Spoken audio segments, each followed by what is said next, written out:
Hello.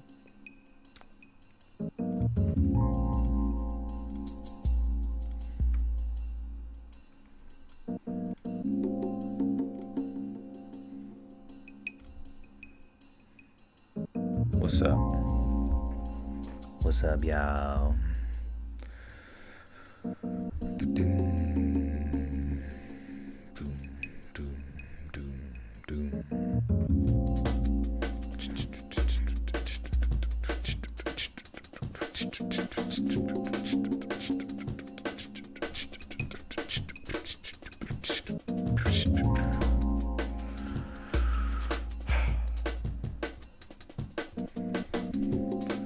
How do I even see what's trending on Twitter? People? Lists. Hit lists. No, I didn't. Oh, I realized I'm searching Jack Black. I don't even know why. Show more. Oh, there we go. Boom. Good evening, everyone. I was listening to Disney stories from a few years ago. Nice. How was that?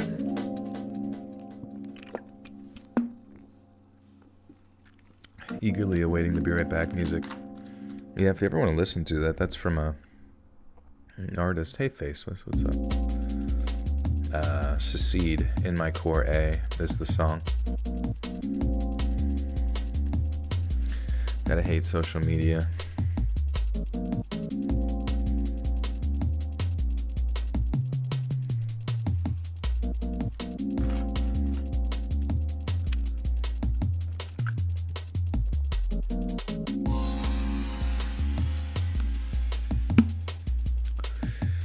Hey man, I appreciate all the work you do making your videos to help me sleep at night. Awesome, I appreciate you for listening.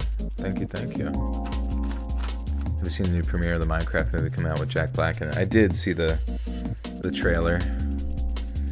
And granted, the Mario movie was pretty good, but I didn't really finish.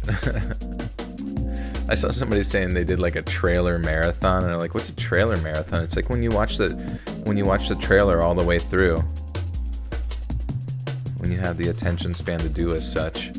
And I didn't have the attention span to make it through the trailer. I think I got to the sheep when the sheep was like, "Blah," and that was the big funny. But then I realized also I never really played Minecraft. Nor would it ever be made for a 34-year-old man. They should make every Minecraft movie perfectly suitable for my brain. It should always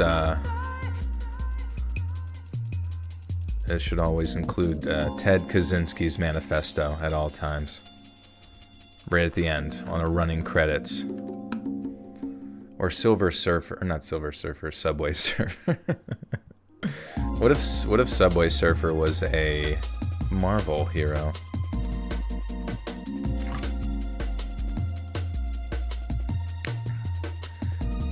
Expecting it to become a horror story out of nowhere. It could. Guten Tag, wie geht's du? Es geht sehr prima. Mir geht's good. Is it Mir geht's good? Gut? Mir geht's gut? I don't think there's an apostrophe in there, is there?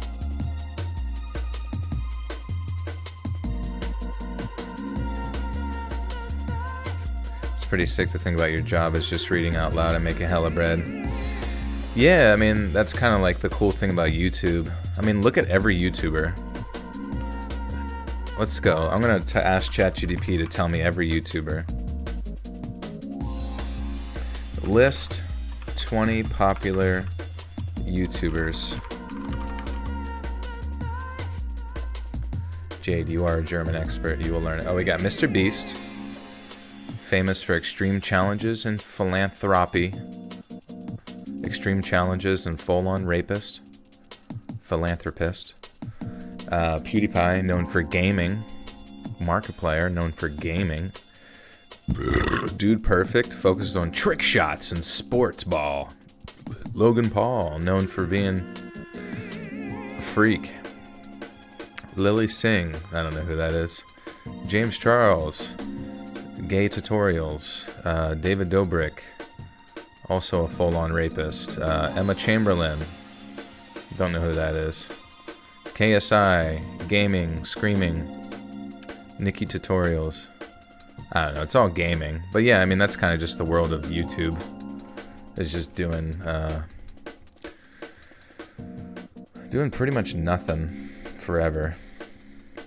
And waiting for a big wheelbarrow of money to show up.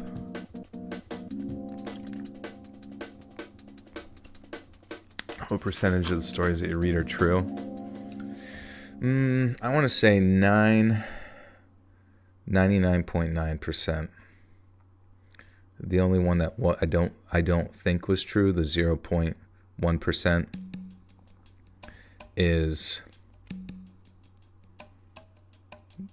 the one about the guy getting squished.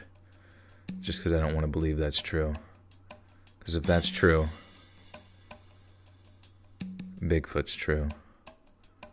And if Bigfoot's true, I think we got a lot worse things to be worried about. Game is game. Gaming is gaming. This is true. Did you enjoy reading growing up through high school? No, I didn't. I hate reading. I don't do any reading on my own. I like learning about stuff. And honestly, I guess I do enjoy reading if I just like really... But I never established... I think when it comes to like what we are, it comes down to just like establishing...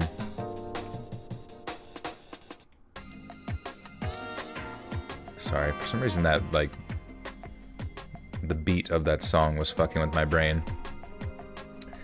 But yeah, I never established the rhythms of reading, you know, day in, day out type thing. Like I remember there was kids I knew when they were like 5 years old. They were insane at reading. Do I write my own stories? No. You guys send them in. I would like to learn how to get better at writing, but once again, it's like you got to get into the rhythm and you got to have the appropriate motivations to do so. Your school didn't reward reading books by giving you a personal pan pizza? I wish, dude. I don't think they did it enough, though. Spreche kein Deutsch. Yeah, you do. You just did, you liar. David, thank you for the 2. What's up? What's up, David? How we doing? But I don't know. I kind of wish that reading in general was something that was like placed on the motivations of kids way earlier, you know? Like, just, I don't know. Every quarter you had to finish a certain book, or I don't know, like I feel like in elementary school I had to learn how to read, but I never had to get like really good at it, you know? And it kind of pisses me off that once you needed to be good at it, it was too late to like practice getting good at it. It was just like, you better fucking go. You better learn how to enjoy this shit. Have you ever reported stories to the cops or something and be afraid? Yeah, I mean, I remember doing the one that was sent in about somebody going missing over in, like Minnesota area or something like that, and that was a weird interaction. Scary podcast to listen to. I wish I could meet you in Porsche. You do really good scary stories. Thank you. If we could both be in a Porsche driving around doing wheelies. Did you get your story about the time I got cold onion rings at BK? But wait until the end because there's a twist. There's a twist. There's a curly fry actually inside my onion ring pack. Would you go on a date with me at night in a dark alley? I don't know, dude. It's kind of crazy. Like how much easier it is to interact with people online than it is in person. Or rather, just like in person, how difficult it is to like especially in your adult years. Like I've just realized that more and more as time goes on. I'm like, when you're younger, everyone's so social and excitable, and now it's like the only interactions you get are like random workplace shit, if you still have that, which I don't really, or a fucking gym, or a gas station, or a grocery store, and no one, not a single fucking person wants to interact there. Has reading these stories affected your mental health? Maybe subconsciously, but I don't think so. Maybe it's made me a better serial killer if I ever decide to do that. You're 26 and have no friends. Yeah, I don't blame you at all, really. It's tough. It seems, I've come to realize I'm like, some of the people that I hang out with the most in my life are my family, the friends that I made in like middle school and high school, or like before, and some work friends. Some people that I made tight friends with at work, I still, from my previous jobs, I still chat with. But that's probably what you're going to need to have to do if you're that age. You probably have to get a job somewhere where where it can challenge you to be a little bit more sociable. Maybe be like a server or a bartender. Maybe work at a bar, if that's what you want, I don't know. Joel's social life consists of cleaning the litter box. Yeah, I talked to every one of Pradeep's small pieces of shit. They are my best friends. I feel really bad throwing them out because their little voices echo through my mind. Please don't eat us. You've been streaming way more lately, Boss. I don't know. I never join the lives anymore, but definitely notice you go live more. Yeah, every Sunday and Wednesday, try to kind of sync it up with new stories. We got hiking stories tonight, in case anybody's wondering. Yeah, I'm such an empath. I can hear the consciousness of poop. Do you edit or tweak the writing in your stories, or all the submissions are fair? Yeah, I mean, there's some light editing to make it sound like legible. It doesn't always make it through. Some still sound like a bit off, but there's some. And nice thing is I can now throw stuff through like Chat BBC to like have the grammar edited. Scrumptious. Naya Dolores, thank you for the 2. Says Halloween collab with Mortis Media and Darkness Prevails. That would be cool, yeah. How's Mortis Media? I haven't heard the name Mortis Media in quite some time. Mortis Media. What's he up to? True scary. Man, he's making some long videos. Disturbing haunted house and ghost stories. Pretty freaking sweet and spooky.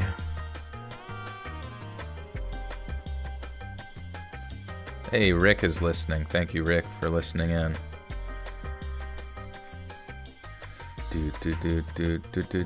Do. Anything trending on Twitter? You guys ever go to Twitter? Twitter's so stupid, man. They need to make it like, if they're gonna make a website where the whole point is to like discuss things and ideas and shit, I feel like they need to make it more like Reddit,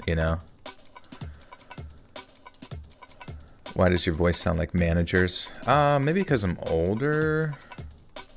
Maybe all the managers you interact with are a little bit older, in their 30s or something, so they sound like very prim and proper.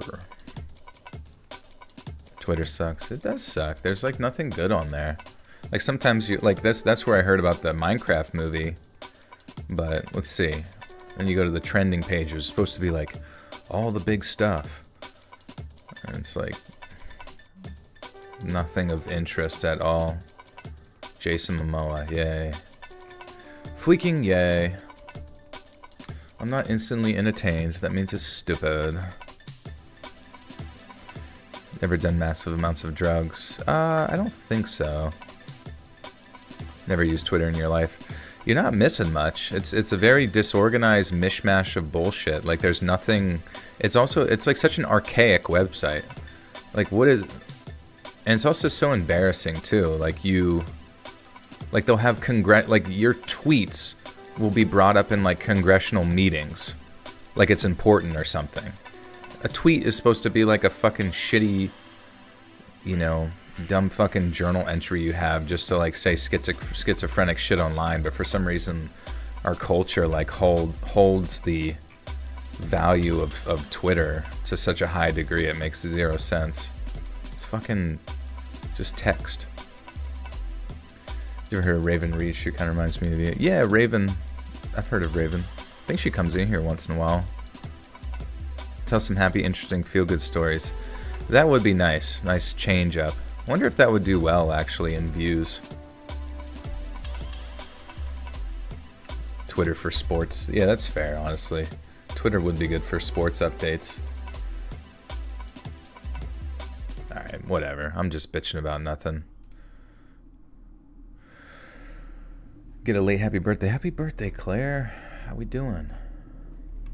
I gotta test something. Gotta test this widget here. Yeah, that can go there. That's fine. That's a fake donation, just a test. Alright. You gonna throw up right now? I'm sorry, dude. Take some deep breaths. Have I listened to Corpse Husband? I have, yep.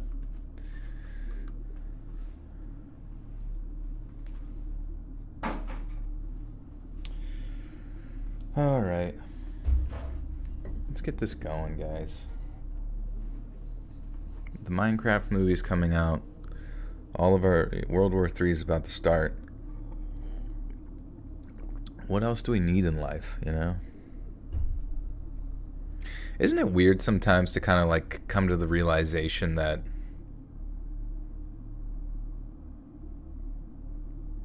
like how fast society has moved, you know what I mean? Like 100 years ago, right? That's one grandma ago, ish, give or take. That's like one grandma and a little bit of your parents' life or your life. And there were people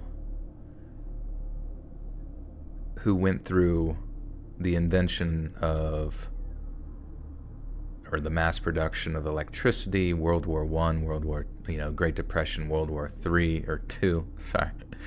Fucking more wars, just war, nonstop fucking war. And the moon landing, I guess, or some stupid shit. The invention of the quark. I don't know. Why am I not on with camera? I don't fuck that, dude. I don't want you guys to look at me. Look in another direction. Don't look at me. Keep your eyes off of me. You will turn to stone. I'm like an Ender Man.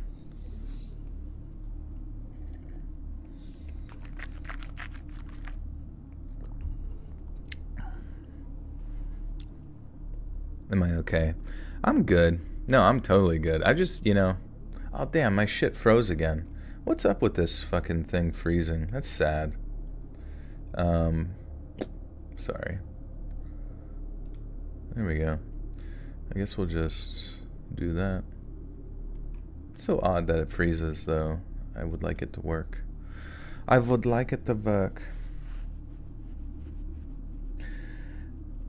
But yeah, just thoughts that I had, in the sense that it's like we often think of this like modern utopia of Western society where we can kind of just chill, buy products, do fun things. That can it, just historically, like, can it last forever? Like, just how volatile society can be. And maybe it's all economics, I don't really know, that like leads us down a dark path, but and does it come in waves? Does it sort of go through cycles repetitiously? I don't know. I guess there's variations. But it's just strange to think that like the life you live right now could just like not be the life that you have 20 years from now. Or maybe it'll be exactly the same way and nothing will ever change. Peter Hargraves, thank you for Tuesdays. Friday's my birthday and spending it in the Rockies. That's cool. You going camping? Or are you going hiking?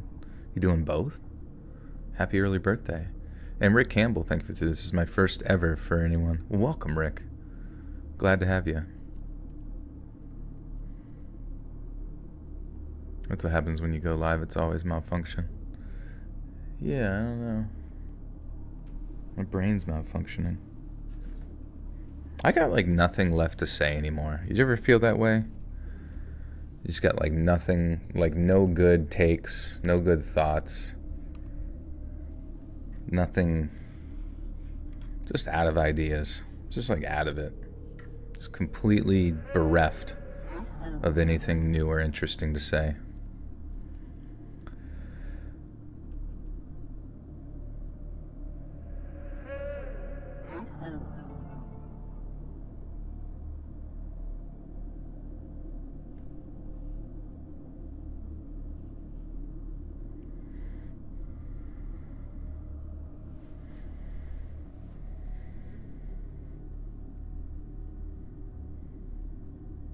Haven't been able to catch a stream in a long time. Nice to finally see one.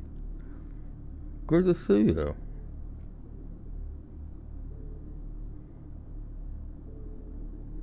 Yeah, I haven't felt like talking recently, and the worst is people think I'm mad at them. Yeah, I mean, it's just miscommunication. You just need to let them know, like, what you're feeling. And who knows, maybe the lack of wanting to talk, once you let them know how you feel, might make you feel better so that you actually want to talk again because you've allowed yourself to discuss those thoughts or whatever they might be internally. I know that it's kind of how I am in life, where I worry about what people think or whatever. Then the second we communicate, it's like, okay, things seem to be good now. I think that's kind of what, like, my relationship with my guy friends all throughout my life has always been. It's just like we get into a little skerfluffle, and then within like 15 minutes, whoever's the first to be like, hey man, sorry about that, like usually both parties are like, yeah, that was that, and maybe you could do this next time, and you're like, yeah, you're right, and whatever. Claire Connolly, welcome back for 25 months. Happy early birthday, Peter. Virgo Power. Joel, I really appreciate the heart on my comment about my birthday. How's Pradeep? You're welcome. He is good. He is curled up in a ball over there right now in dreamland. I'm about to be an aunt in November. It's crazy to think that my little brother is old enough to have a kid. That's awesome. Yeah, people are really decent at procreating. It's crazy.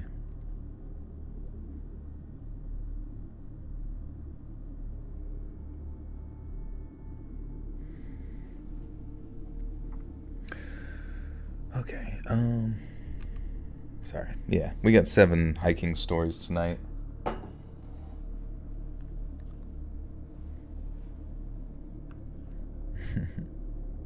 Yeah, who you going with, Peter? You going by yourself to the Rockies? Or is it the Rockies baseball team? Hey, welcome back, Jade.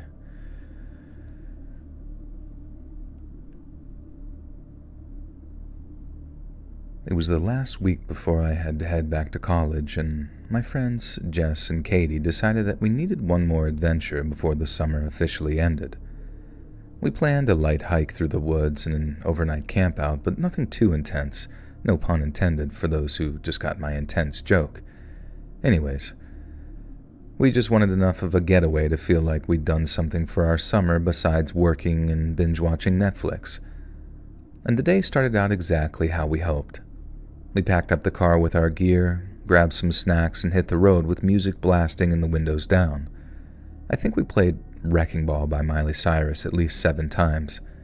And the hike we chose was about an hour away, in a spot Jesse's older brother had told us about. It's pretty secluded.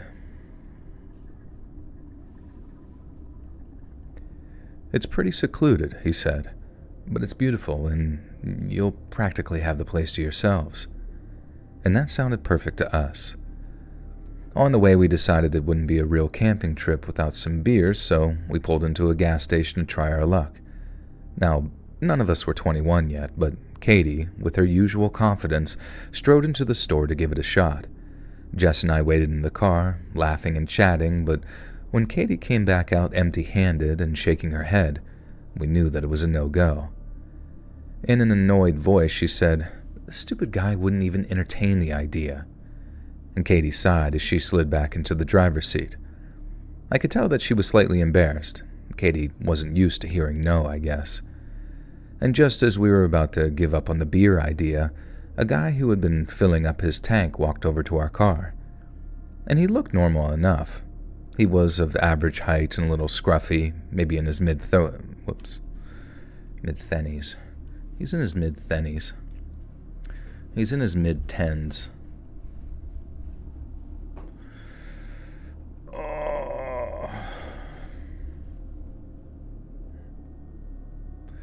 You're killing me with suspense. I gotta know if you gonna do a plushie or not. The cat lady would be over the moon. Maybe at some point, yeah, a plushie thing. There is talk, and I know sometimes I say things and it doesn't manifest, which is sad, but I think this project actually will manifest into something at some point. God, it's whatever, not a big deal. But this project should manifest into something. Well, maybe I shouldn't talk about. Well, no, it doesn't matter. We already said it anyways. But I think we're going to be I'm working with a company to possibly do like a little graphic novel type vibe with like anthology horror stuff. Thinking about incorporating that into like bonus content at some point as well. So what, do you go back and do all your edits later? I do, yep. Got all the audio here and I just edit through it.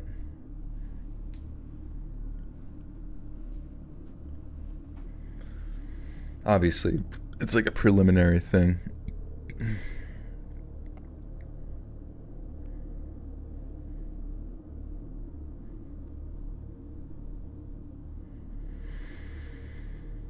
Like a magazine, yeah, pretty much like a comic book, essentially. But yeah, it should be cool, because my vision that I have, obviously, you're going to have some pretty cool stories. Maybe it could be stuff like the... similar to the anthology of stories we did for the Paranormal Cops, the Lost Tapes type thing. It even could be that too, like a new version of that, but in the form of like graphic novel. But obviously I would imagine like if you could like edit a video and like kind of pan through, like do a digital release, but then also a physical release that could be in stores, which would be sick. They said was possible, which would be really, really neat. As well as doing sort of like where you follow along the panels in a visual, like a edited video, and then I narrate over the panels, reading like the voices and doing the sort of expositional narration. Sell vibrators, we could try that too. You know, honestly, the graphic novel could come with a vibrator. It'd be a little bit more in shipping costs, but if you guys are okay forking that. Jesus Christ. Maybe not that much. All right. Yeah, anyways, that'll be sweet. Like I said, early talks on that, but hoping it pans out. He was of average height and a little scruffy, maybe in his mid-20s. He was wearing this nice purple flannel that didn't look ragged or gross. Most noticeable, though, was that he had this friendly smile, but something about the way he was so quick to approach us set off a tiny alarm bell in my head. In a deep and almost bellowing voice, he says, "Hey," and then he started leaning down to Jess's window. "Saw you had some trouble in there. Need help getting something?" His tone seemed casual, but his eyes were all over each of us, lingering just a bit too long for comfort. Katie, always the bold one, jumped at the chance. "Yeah, could you grab us some beers? We got cash." She handed him a 20 and he nodded, smiling. "Sure thing. What do you want?" Still, something about his handsome smile was just off to me. Katie continued talking to him, and I tried silently communicating my unease with Jessie and Katie, but it was just too late now. The guy was already walking into the store. When he came back out, he had a case of beer in one hand and the change in the other. "Here you go," he said. Hanging. Erozuno with a 2 says, "Love your channel, first time on the live stream. Welcome, friend." Yeah, if anybody's new to the live stream, usually we're just chilling, trying to record Stories for tomorrow, making mistakes, laughing all the way. Oh my god. I'll be your absolute number one PR person, free of charge, of course, and I will get the hype going for a Purdy plushie. Appreciate that. Do you do PR and stuff of that nature? Or do you just mean like around the office? I've been listening to all your channel videos for a year now, and this is my first live. Favorite storyteller right here, more than anyone online. Perfect voice for the genre or whatever. Thank you, Epiphany. Appreciate that. Turned 25. Happy birthday, Whitney. How's it feel to be a quarter of a century old? Or just to have a birthday. How's that feel? Released Spotify podcast early just for me, thanks. I believe it, what day is it? I guess, one came out yesterday. So every Tuesday at noon on the Spotify side /podcast slide. Claire with the 5 says, if you make and sell a plushie of Pradeep, I will spend $50 on that. That would be cool. Yeah, I definitely, maybe I should do the plushie thing or reach out to the plushie people that worked with, like, you know, Lazy Masquerade and various others.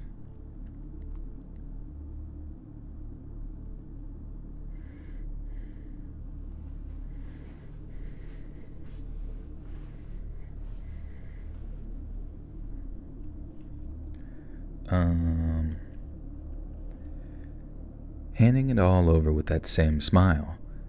But then he hesitated like he was waiting for something.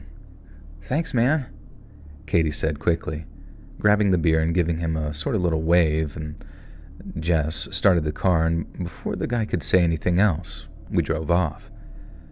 As we pulled out of the parking lot, I glanced back and saw that he was just still standing there, seemingly watching us. That was weird, I muttered, but Katie brushed it off by saying something like, "Oh, relax, he's just being nice. We got our beer, didn't we?" And the drive to the trailhead was uneventful, and soon we were out in the woods, surrounded by tall trees and the sound of birds. The hike was gorgeous, just like Jess's brother had said. The path wound through the trees with sunlight flittering through the leaves, and we were laughing, taking pictures, and enjoying the peace that came with being away from civilization. But as the day wore on, I started to feel a little uneasy. Every now and then I thought that I heard something. Simple things, like a twig snapping, the leaves rustling, or the sound of a sudden shifting in the distance. But whenever I turned around, there was nothing there. I told myself it was just the usual sounds of the forest because, honestly, they were. No matter what I told myself, I just couldn't shake a certain feeling. And by the time we set up camp, the sun was finally setting and our little corner of the forest started to get dark very fast. We built a small fire, roasted some marshmallows, and cracked open a few of those beers that we almost didn't end up with. Jess and Katie were having a blast, and on the surface, I appeared to be having a blast as well as I continued trying to ignore the creepy darkness around us. While we were sitting around the campfire, it was Jess who first mentioned the sounds out loud. "Do you guys hear that?" she asked in a low voice, almost a whisper. "It sounds like, I don't know, like someone walking around out there." Katie was quick with a response saying, "Come on, it's probably just animals." But even she didn't sound entirely convinced. We all sat there, listening intently, but after a while the noise stopped and we tried to shake off the uncomfortable vibe that was surrounding the fire now. Eventually we crawled into the tent, snuggled into our sleeping bags, and tried to get some sleep. But sleep didn't come easily. The sounds outside started up again. It was faint, but at least to me the sounds appeared unmistakable. All those twigs snapping and the leaves rustling sounded a lot like bipedal footsteps. And my heart was pounding, and I could tell by the way Jess and Katie were shifting in their bags that they clearly were awake and hearing it too. After what felt like hours of just lying there, eyes wide open in the dark, I decided I couldn't take it anymore. The fire had died down before we got into the tent, and I wanted to make sure that it was completely out by now. I whispered to the girls that I was stepping outside for a minute, and they seemed to agree silently. I unzipped the tent and stepped out into the cool night. The woods were pitch black except for a little glow of the embers from our fire. I grabbed a bottle of water and was about to pour it over the coals when I heard those rustling sounds again. Except this time it sounded like footsteps, and it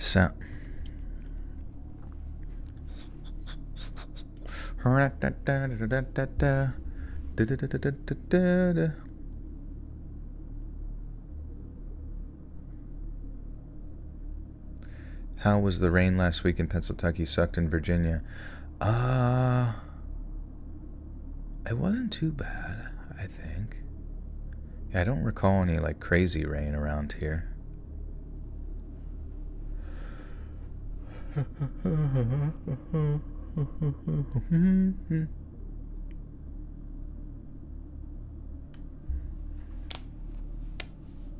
Wonder if like the plushie, if you did a plushie with that one company, if you could do multiple parts. Like if I did my avatar type plushie, but then I wonder if you could have it with a little black cat plushie that maybe sticks to it with like Velcro or something. Is it cold where you live already? It's funny. Yeah, we hit September 1st and it already dropped down into the 60s and 70s already. And I have noticed people like putting on their long sleeves and jackets and things of that nature.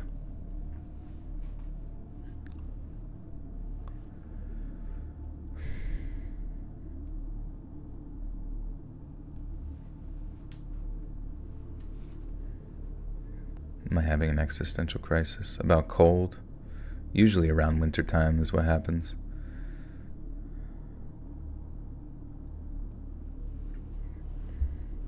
Since in Pennsylvania, what college teams you root for? It doesn't really matter to me. I mean, I enjoy watching any college football. I like college football mainly, but I'm open to whatever team. As long as they're having fun.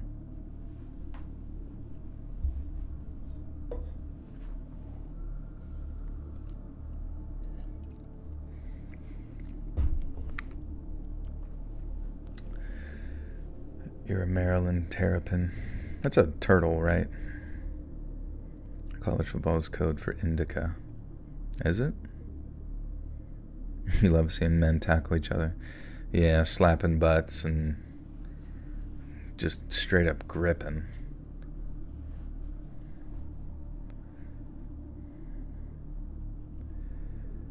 I grabbed a bottle of water and was about to pour it over the coals when I heard those rustling sounds again, except this time it sounded like footsteps, and it sounded like it was directly behind me.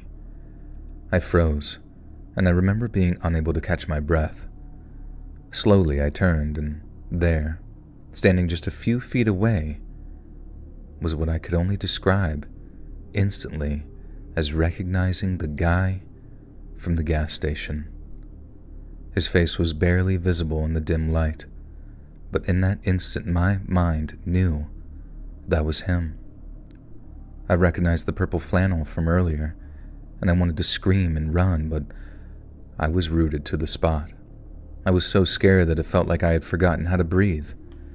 The guy just stood there, staring at me, not moving a muscle, which somehow made this entire interaction even worse. It felt like an eternity, but finally, I found my voice. "Get away from me," I screamed, and the sound seemed to snap him out of...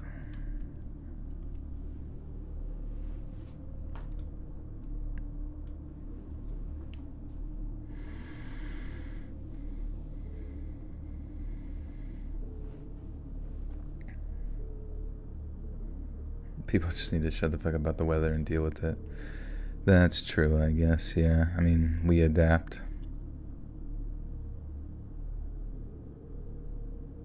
If you guys think you have it bad in regards to weather, come to Ireland. But it doesn't snow in Ireland, does it? Don't you get, like... Somebody was showing me that in the UK, you get, like, the... like, weather that kind of, like... comes up a jet stream all the way from like the tropics or something, so it's mainly just wet all the time rather than snowy. of sorts. I don't know.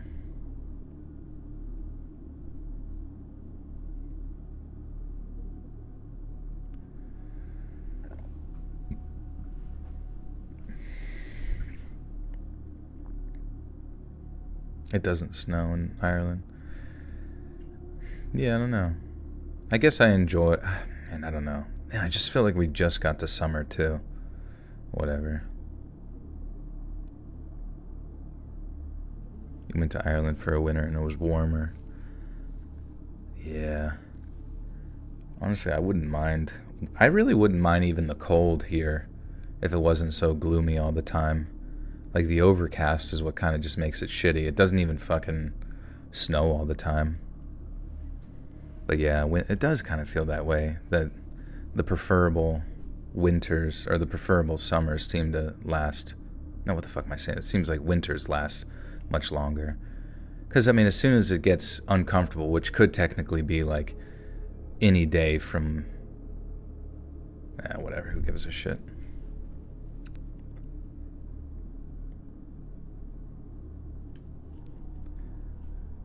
Get away from me, I screamed, and the sound seemed to snap him out of whatever trance he was in. He took a step back, and then another, and before I knew it, this guy was sprinting off into the woods.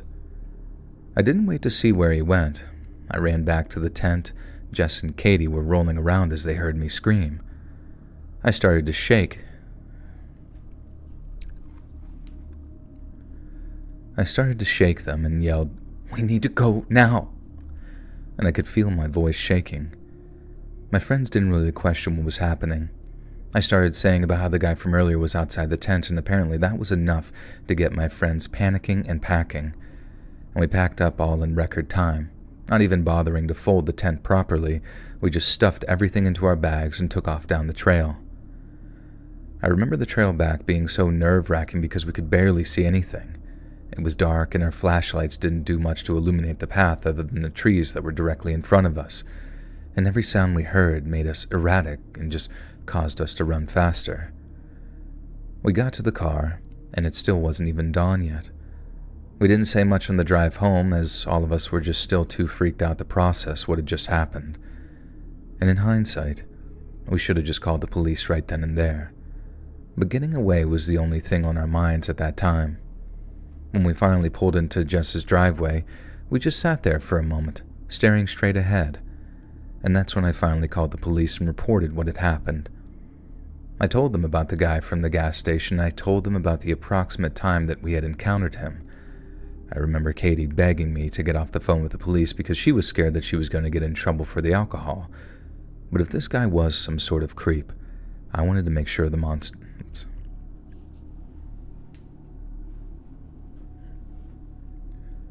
I wanted to make sure the cops knew. Now, it's been years now, and we never did figure out what that guy wanted, or if it even truly was him from that place following us. And after that night, we decided our summer adventures were over. I can still imagine the sight of him standing there in the dark, staring at me, and I often wonder what would have happened if I hadn't gone out to check the fire.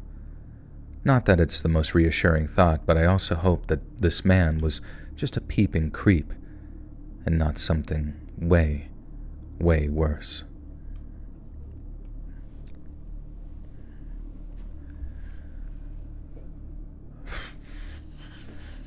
See what you did there when you messed up. You corrected it in a way that made it easier to edit later.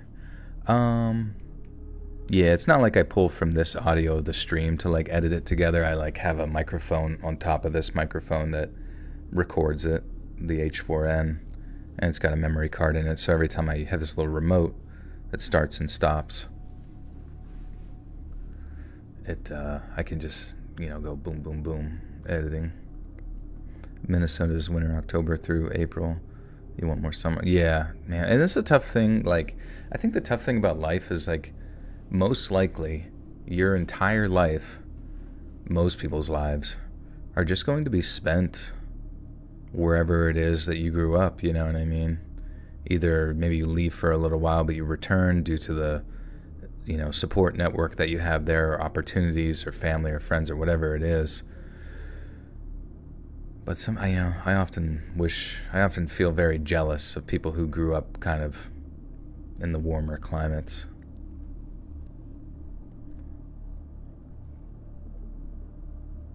More members content 2024. Yeah, did you see the cops? The new one? The lost tapes.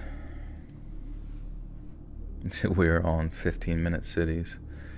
Yeah, well, I've heard some stuff about the 15-minute cities. What is that? What's the concept there? How does that all work? And why is that like running around? Like, why is that spreading as like a new narrative? Is that something that is going to happen, or?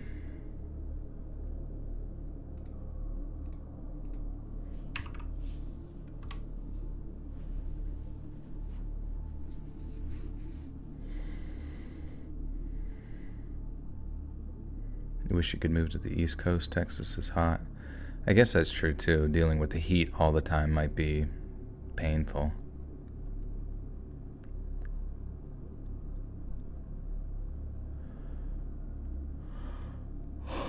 Ich fühle mich in letzter Zeit etwas unwohl und ich habe das Gefühl, dass ich zusammenbrechen konnte. What's that mean?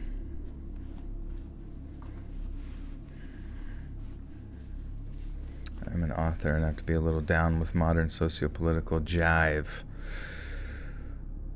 Yeah, what do you write about?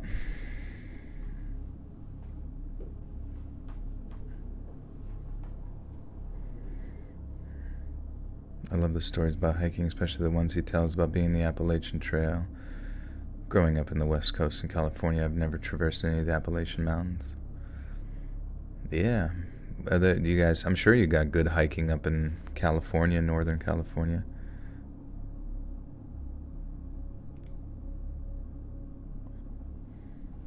You write satire and humor, literary, widowy satire.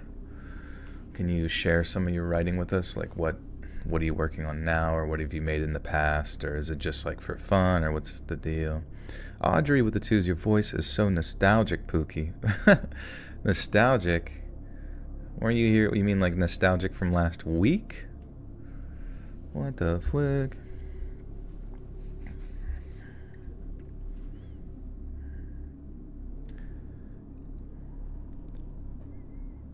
My now ex-boyfriend, current boyfriend during the story, who I'll just call Roger, and I tried to travel and take trips as much as possible. We loved exploring new places and getting away, even if it was for just a few days. And now with that said, we are pretty big introverts and like doing our own thing.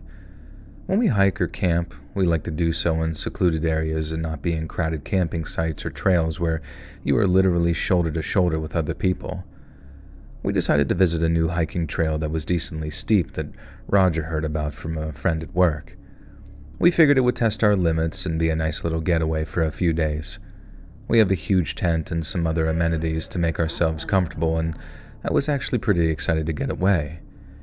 Now we got there and set up an impromptu campsite on a flat piece of ground, where we would be sheltered from wind.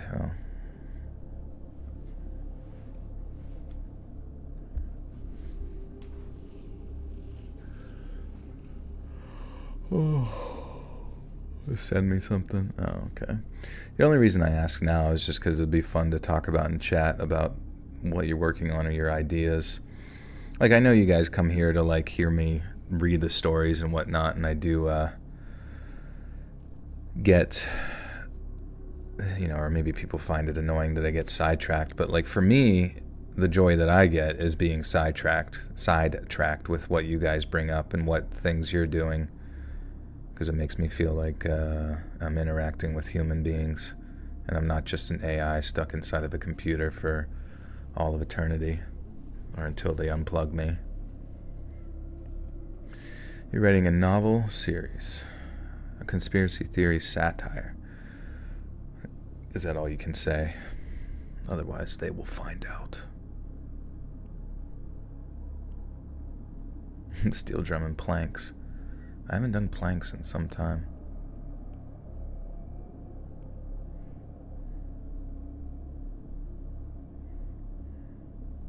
Do I have any other friends besides you? I have a lot of friends, IRL and stuff, but it's definitely like hanging out with people is definitely different in your 30s. People start to have kids, and it's just people aren't like when you're in your 20s. It seems like all people really wanted to do was like plan the next thing and the next thing and the next thing. And since I'm not like, I'm more of like, I'll go along for the trip kind of person. I'm not like a big planner of things to do, which I wish I could be. I mean, I guess I technically could be. Who knows? Maybe once I don't know, figure out how to travel individually, maybe it would open something inside of me that would be like, whoa, what the fuck?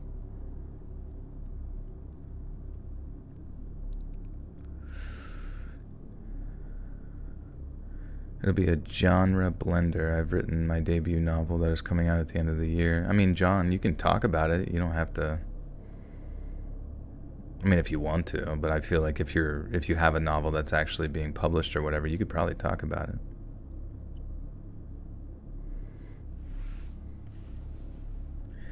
You're a loser with kids. I mean, that's not a loser. I feel like, honestly, I'm jealous of my friends who have kids, because it's like, I'm sure it's a pain in the ass, but it just seems like they always have something to do. They can go take their kids to go do, the pumpkin patch ride, and even if like you as an adult normally wouldn't be able to go do a pumpkin patch ride or whatever the fuck, you get to do it with your kids and you get to be normal, whereas I don't know what the fuck, like I feel like people in their 30s, if they're just single, it's like you have to go to a fucking orgy or something, and that's the only thing you're allowed to go do.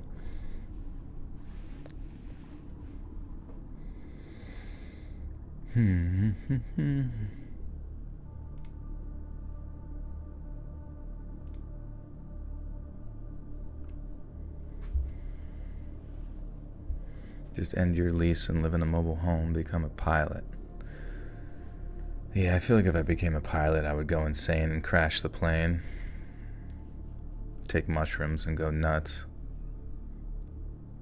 Go to the library. No thank you. You could totally do the pumpkin patch ride minus the kids. I mean, I guess that's true. But you just, I don't know. Just go by myself, look like a weirdo. It'd be so funny.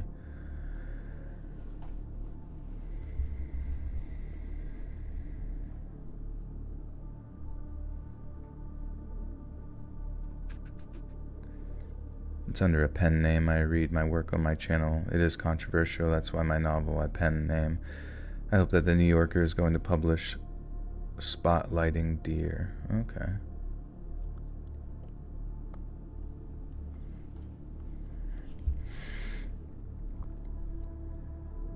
We got there and set up an impromptu campsite on a flat piece of ground where we would be sheltered from wind during the night. And we started this massive hike, and I was excited and nervous, but my excitement turned to annoyance when we stumbled upon another couple hiking at the same place that we were.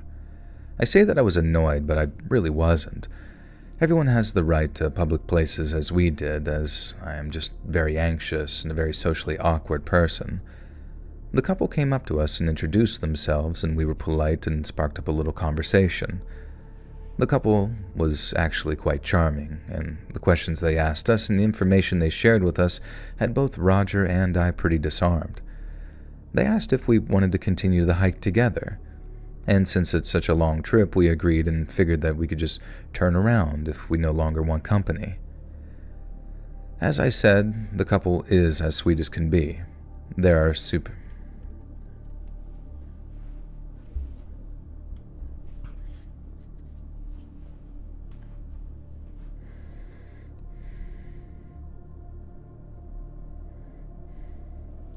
What's up, Skrilla? What do you call a one-eyed dinosaur? I don't know. What do you do? What do you call it? Doing anything wholesome or fun as a middle-aged male is like, what are you doing? I know, it's... I don't know. We are a weird demographic of person, I guess.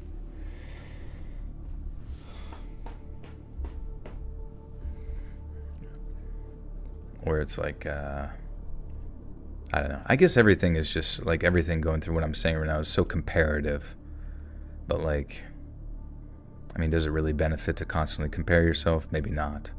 But sometimes that's how we kind of derive our reality, is comparing ourselves to others, and also what we perceive to be like what fits in, I guess, or what seems normal. So we can seem less alien. I don't have any kids, but my sister has a pack of them. We always ditch the kids when we go into some shenanigans. Pumpkin patches are not excluded. That's good, yeah.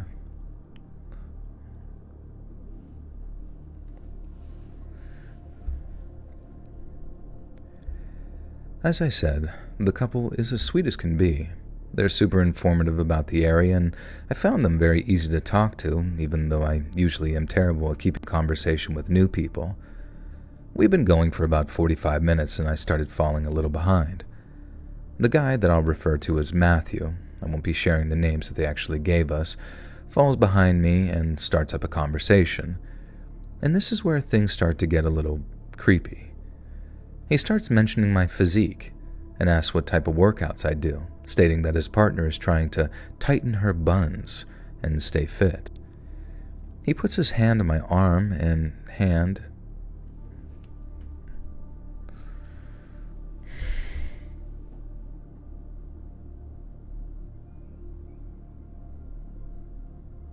Wow, your single friends seem to be alcoholics. That's funny, yeah.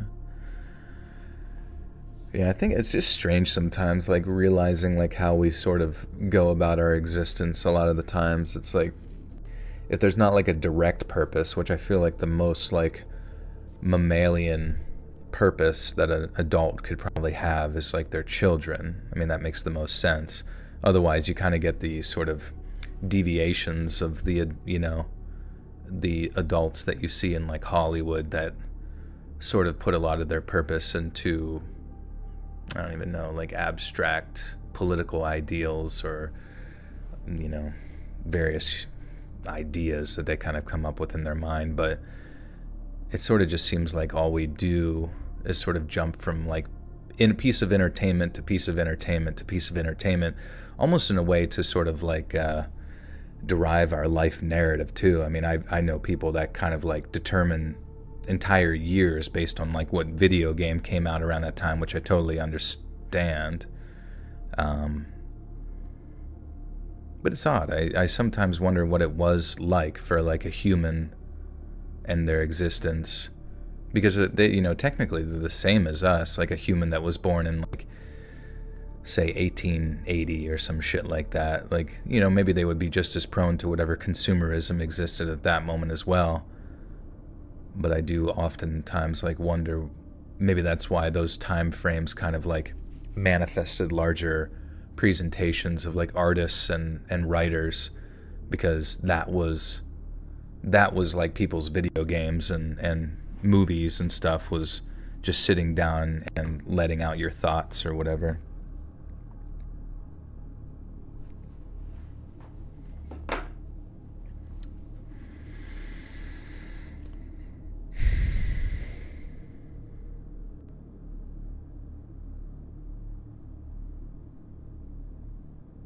Seeking a special purpose is what makes people so miserable.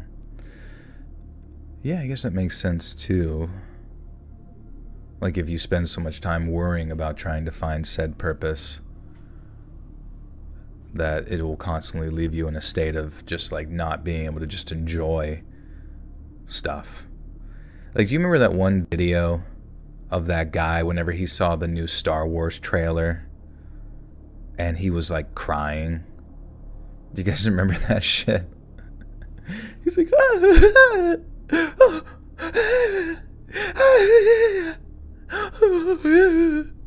like, I wish I was that guy. Like, I wish I could be him.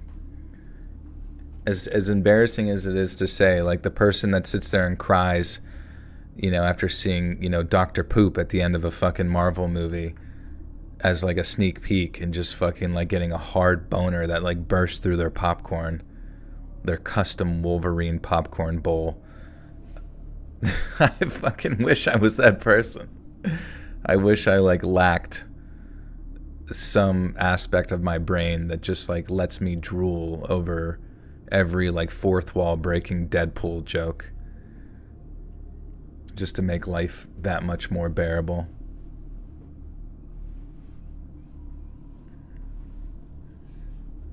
You wish you could cry? Maybe. He put his hand on my arm and hand. Why does that sound so fucking strange?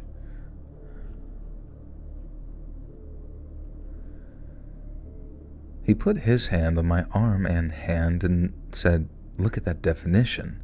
You must devote a lot of time to arm days." And I pulled back, kind of in shock and also wanting to get the hell out of there. Now, 5 minutes ago, I found him charming and endearing, and now I feel like his eyes are all over me and I'm getting some very creepy vibes. I catch up to Robert and try and... Catch up to Robert.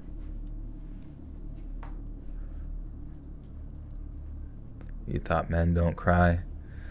Sorry, babe, only at the Phantom Night sequel. Hey, see you, Zaza. Take care.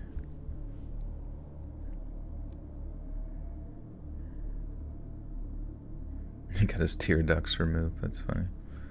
Sucked them out. Oh.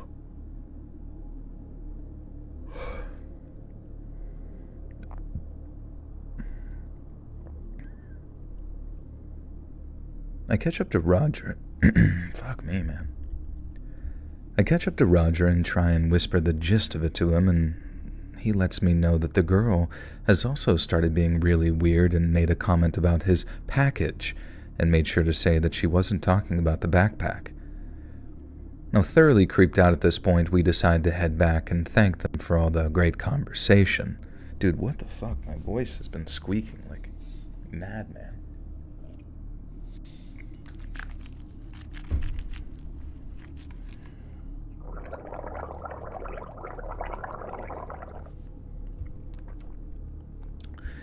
The last time you cried was yesterday. What did you cry about?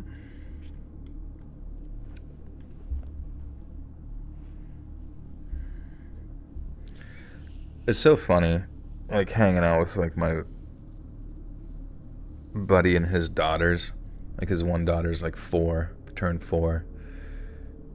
And it's just so funny. It's like 100% out of 100% times we hang out, crying happens. It's just like, it's like on 5-minute intervals, just like, and it's back. And it's,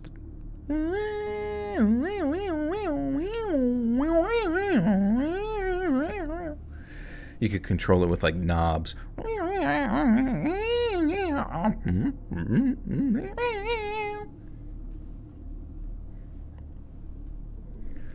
I was thinking about my hair and how ugly it looks because I use my mom's weird shampoo. Oh. Why? Oh. Is that normal to cry about that kind of stuff?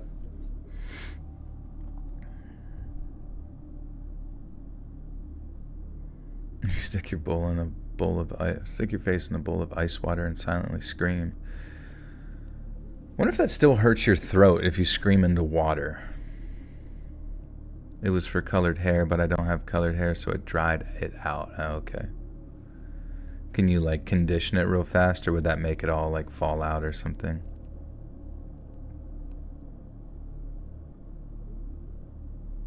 You're just a very sensitive girl and you feel things very deeply. What did you feel deep about it? Did you feel like, now I have dried hair, so people are going to think my hair is dry, and that's not a preferred... People prefer moist hair.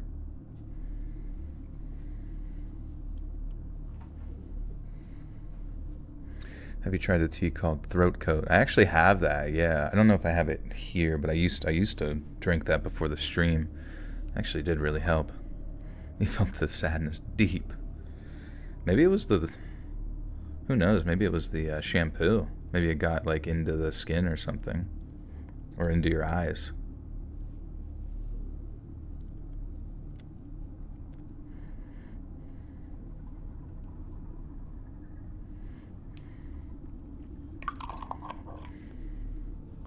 Tweet, tweet.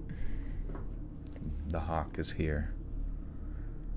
You have a scary hiking story. Me, personally, I got one right here, and we're going to read it.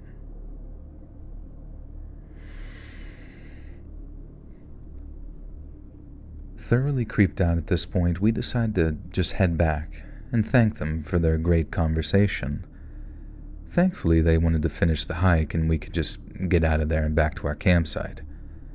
After having a bite to eat, I realized both my bracelet and ring were gone. And I was racking my brain on how the hell I lost them. I never take them off, but it wasn't likely at all that they would just fall off. And then after 15 minutes of looking in my bags, I stopped dead in my tracks. I leaned over to Roger and said, "Matthew touched my arm and hand on the hike when he was complimenting my definition. Do you think he could have swiped it without me noticing?" And we weren't sure, and Roger told me that he would head back up in the morning and see if he saw anything on the ground. We went to bed early knowing that we were going to get up early and try to find the lost jewelry and head home. In the middle of the night, I awoke to the loud sound of a snapping branch and what felt like whispering or something. In that moment, I finally came to and shook Roger and woke him up and must have heard it.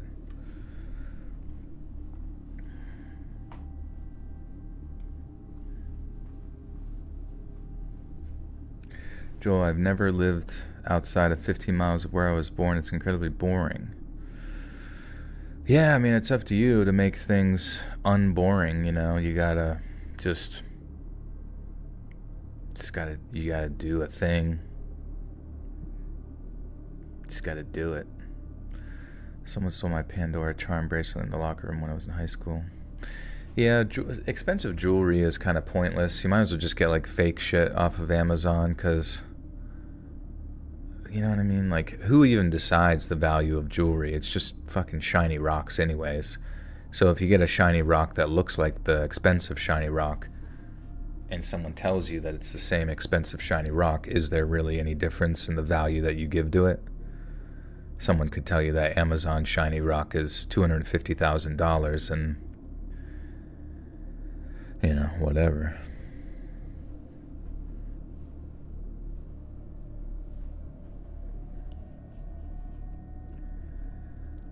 I shook Roger, and he woke up and must have heard it as well. At that moment, he put a finger over his lips to tell me to keep quiet as he quietly unzipped the tent to take a look. The next thing I know, he's yelling, "Hey, what are you doing over there?" It was the couple from earlier. They said that they had stumbled across our area and wanted to wake up whoever was there because they saw a bear and were fearful that it might attack the site. Roger said that he appreciates that info, but that we're all set. And then Roger came back to the tent and put his finger over his mouth again. He kept his eyes directly on the window of the tent and didn't speak for about 5 minutes. He then looked at me and said, "Grab everything you can and get in the car." I went to speak, and he just repeated the same phrase. We got out and grabbed as much stuff as we could. He even grabbed the tent and began stuffing it still half together in the truck.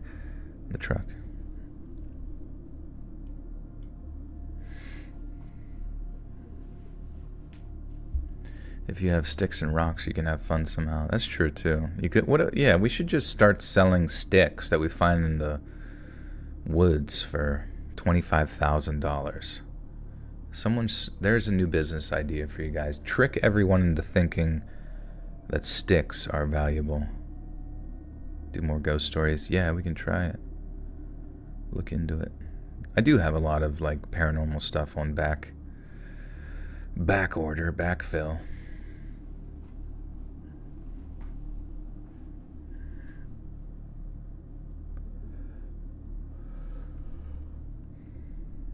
He even grabbed the tent and began stuffing it still half together into the truck.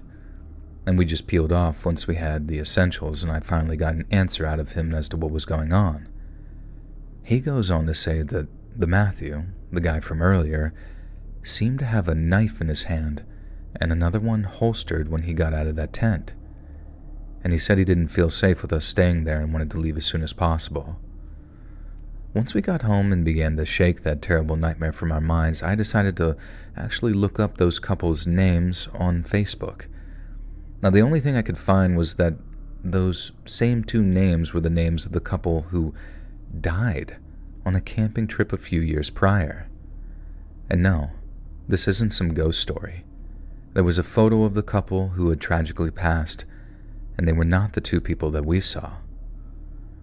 For what malicious reasons were they using these fake names, though? Was it just to steal people's stuff? Or something worse? I'm glad that we got up and left right away, or we may have found out what their true intentions were.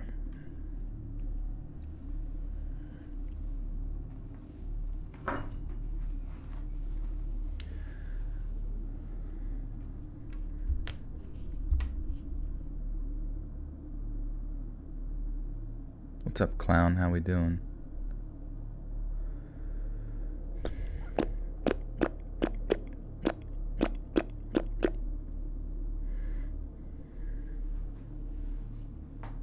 Been a fan since 2018. Your stories never disappoint. Always when I'm having trouble in life, turn your videos on. I thank you, Starman. Appreciate that.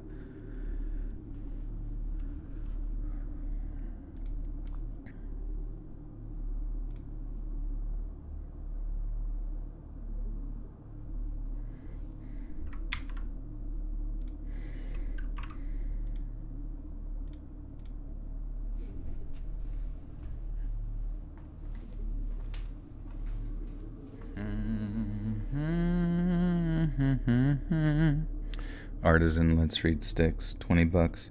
I could see a YouTuber doing that, just like selling sticks. Hey guys, these are sticks that I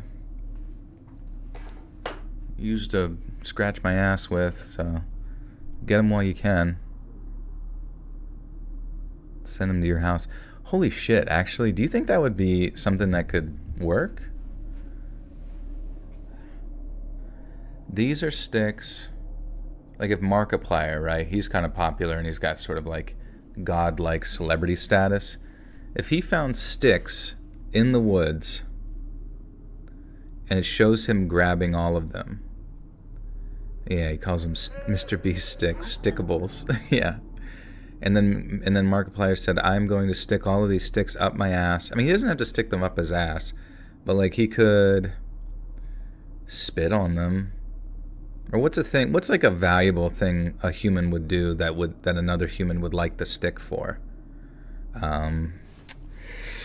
He could sort of maybe brush his teeth a little bit. No, not with a stick. Maybe he could sort of. Oh, he could like rub the stick real hard. I don't know. Oh yeah, he could scratch his own back with it.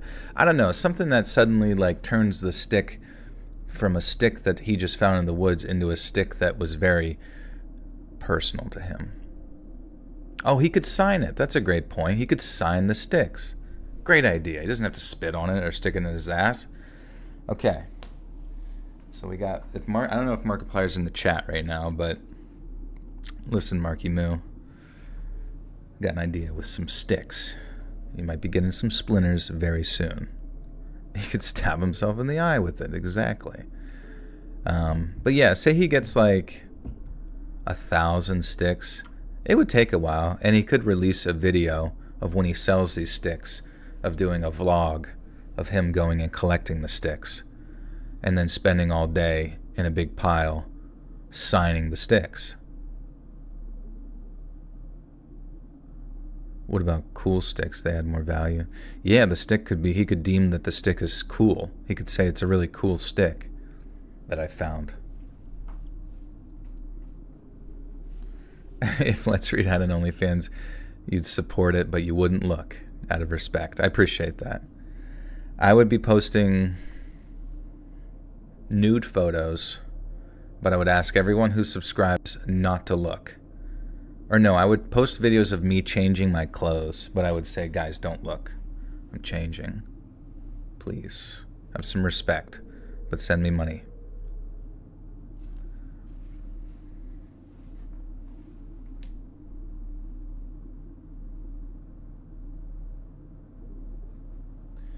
What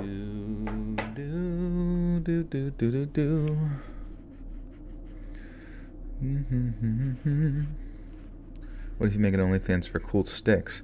That's true too. Nobody on OnlyFans ever sells any sticks. Or just like a rock is fine. Can you sell like physical merch on OnlyFans? Also, fuck the guy who runs OnlyFans. Why does he get all the money? Fucking doesn't. He's not getting any of my stick money. I'm not gonna even send him a stick. Complimentary one.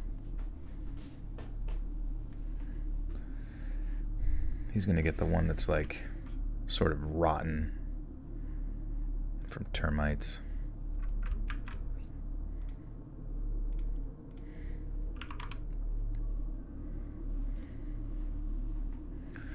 When does the stream start? Should start probably an hour ago. You ever hear of a rapper that passed away? His ex-girlfriend selling all his clothes on OnlyFans. Oh, you can actually sell things.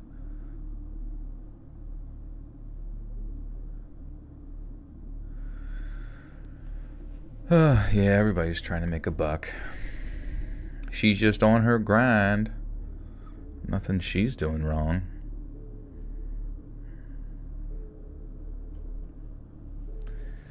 You know a chick that gets paid $50 per meow. The world is broken. She won't even do a free meow at the bar. That's awesome. That's awesome. So that's what I'm saying. Like, money is made up. We give value to it because we have faith that it has value. And then translating down to the products themselves, we assign that made up money value to various goods and services, which can have so much variation therein. Anywhere from running advertisements to saying a strange cricket noise. That'd be mine. I would charge people for that probably. If you guys could close your ears, I'm going to practice a few. I don't want you guys to hear any of this. This is kind of like a blue steel moment for me. I'm trying to workshop this a little bit. Yeah,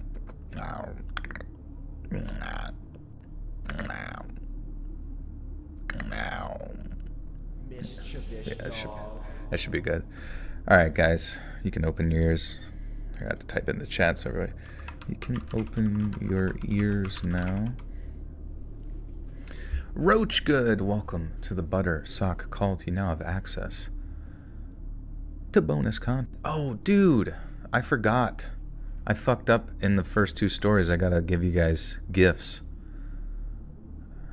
Let's see. Gifting. 1 membership.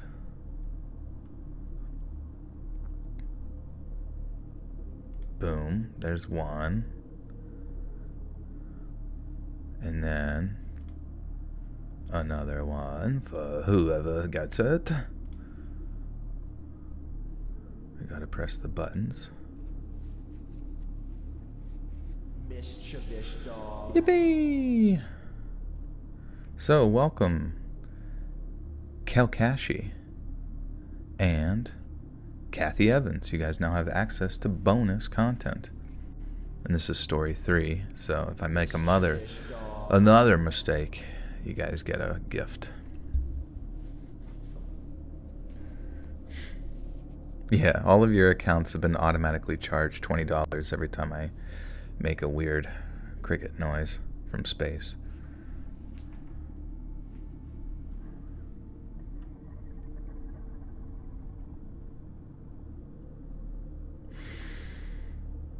All right.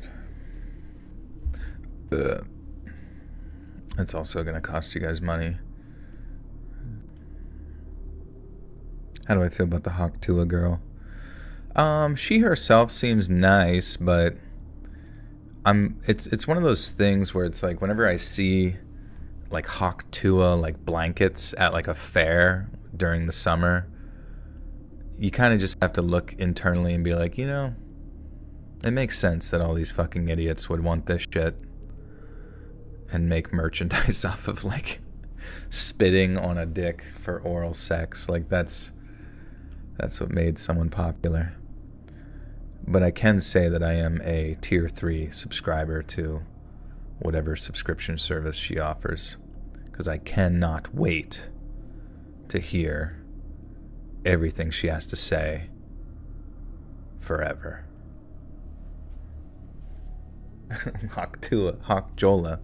Let's read on that thing. Miss Rage, thank you for the gifter. To Taylor, welcome Taylor. You now have access to bonus content. Mischievous dog. Back in 2015, my wife and I, along with our friends Jake and Tabby, had been planning this hike trip for many weeks. We all worked together, and it was rare for us to get a long weekend off at the same time, given that we all have such drastically different jobs. So when the opportunity finally came, we jumped at it, and the plan was to head out early Saturday morning and spend the entire day exploring the wilderness. We'd mapped out a trail that promised stunning views, and we were all eager to disconnect from the world for a while. The drive to the trailhead was peaceful. The sun was just starting to rise, so the entire drive had this very amazing orange color, and we were laughing, swapping stories, and enjoying the early start. But as soon as we arrived at the trailhead, our excitement took a hit. The sky darkened almost instantly, and within minutes, it started to downpour. It was raining so hard that you couldn't even see anything in front of you. We hoped it was just a passing shower and decided to wait it out in the car. We'd already made the drive there. We weren't about to turn around and drive home already. The rain pounded against the roof, and the windows fogged up with our breath. It wasn't the start that we'd imagined, but we were determined to make the best of it. And after about 20 minutes, the rain let up, leaving behind a very misty and overcast day. We debated whether that we should continue the hike, but the trail was calling us, and we didn't want to waste any time. And so we grabbed oh dear.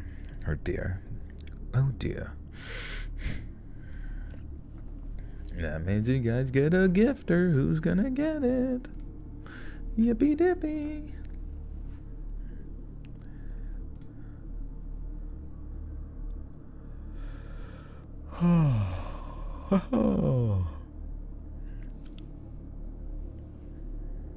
Katie, Harley, welcome to the Buttersock Cult. You now have access to bonus content. Is this my full-time income? It is, yeah. I sell my body on YouTube.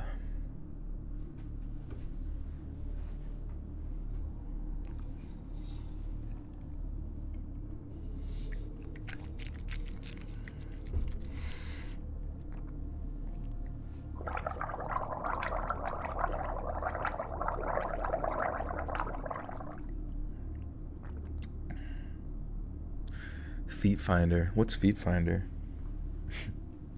It's like a forensic database for people's feet. They have fingerprints, but they always forget about the feet prints.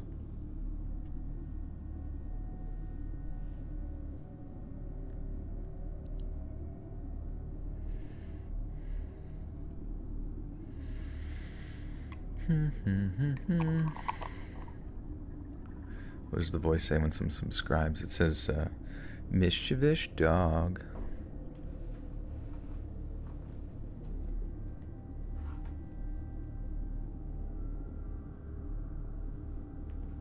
Favorite video game? Honestly, I love whenever I get like really enthralled into like an RPG game. Even something like more action oriented, like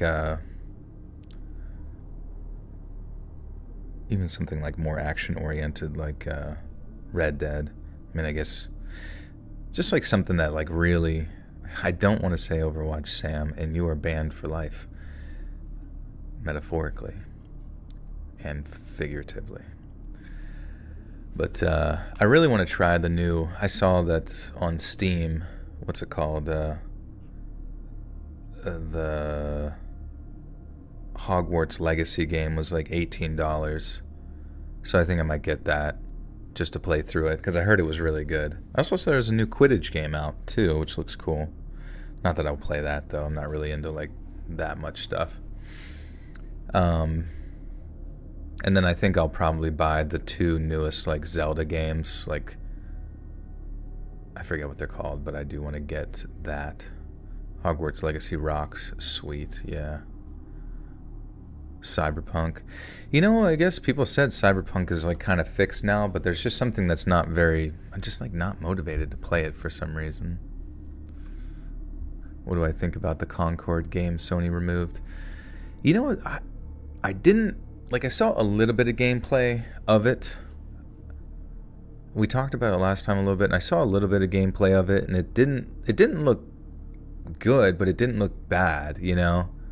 There was nothing... I guess I haven't, like, actually sat and just, like, watched an entire match. You know what I mean? Where you watch, like, I don't know. So I, like, feel like it didn't really get, like, it's a fair shake of things.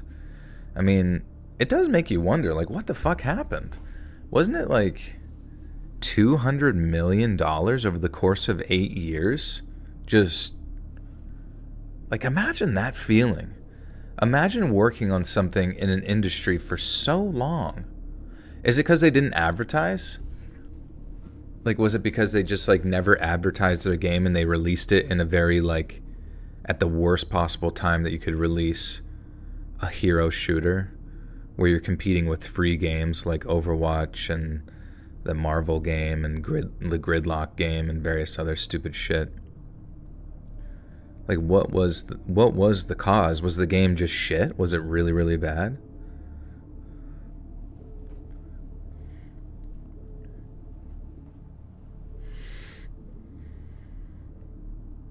I really want to play Hogwarts Legacy, but didn't have a PS5. I'll buy it. I have a Switch. Nice, yeah. I heard it was good on... I mean, it's like, obviously the graphics aren't as good on Switch, but I heard it's still pretty solid on there. It'd be cheaper and more to play Counter-Strike. Yeah, I mean, do I like Skyrim? I loved Skyrim back in the day. I remember, like, just getting so lost in that game when it first came out. And I remember that was such a fun experience because it came out 11/11/2011. I was working at a bar, and everyone at my bar who I didn't even know played video games, like my managers and shit, they all fucking were playing Skyrim, and they had all these cool stories of shit that they were doing. And I thought that was so neat that they all, like, had, like, little interesting experiences of, like, minute details with the game. Concord will go free to play. I'm thinking of this thing too. Well, I mean, they took it off the store, dude. I mean, it's gone. It got, like, memory hold forever. I don't even know if they're going free to play. They're not even bothering, like, hosting it or whatever. Playing God of War 4. Yeah, I played... What was 4? I'm trying to remember what the hell happened in 4. Skyrim will never die. It really won't. It's crazy. PC release of Ragnarok. Yeah, that'll be cool.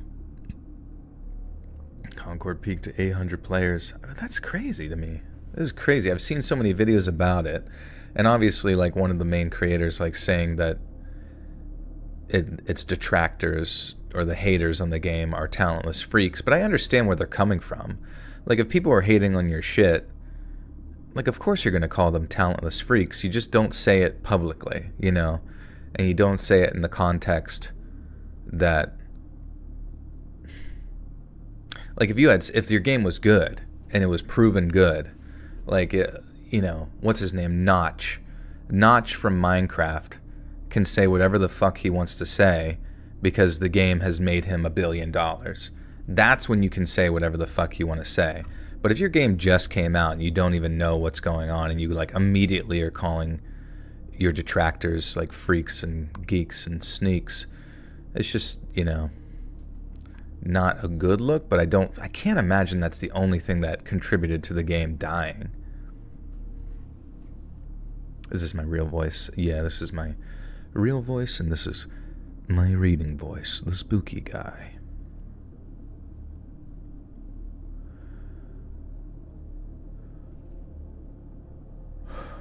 Yeah, I don't know. I guess we'll never figure anything out. It is crazy, though. I mean, how many games, like, completely flopped really hard recently? There's been a lot, hasn't there? So there was the Concord game, and then you have that, like, Dustborn game that was made out of Norway. That was, like, supposedly a complete flop of shit no one wants to play. And then you have the newer Star Wars game. Has anyone played that one? I heard that that's not doing very well. And honestly, it's like a game either looks good and plays good or just isn't. You know what I mean? Like, at the end of the day, it doesn't even really matter too much, like, the more finer details. Like, if the gameplay is fun, people are going to play it, you know? Just say Activision, Joel. Just say Activision. For what? I thought... Wait, what are we talking about? Maybe making a game is just really hard. Yeah, 100%. Yeah, making a game is very difficult. It's making something that people don't want to... Yeah, it's just weird. It's just weird to see, like, games flop so incredibly hard. I think, like, if a game is bad and you have, like, disagreeable political ideologies that you push on people and you try to, like, make them feel like shit about not thinking the way you think, that kind of amplifies things because it, like, picks up steam to where people almost, like, want you to die. You know, they, like, want you to fail. And I feel like you can't afford that whenever you aren't, like, don't have a proven track record with, like, making a capable title. Star Wars Outlaws is so boring to me, and I'm a huge Star Wars fan. Is it? Even though it's like an open world, right?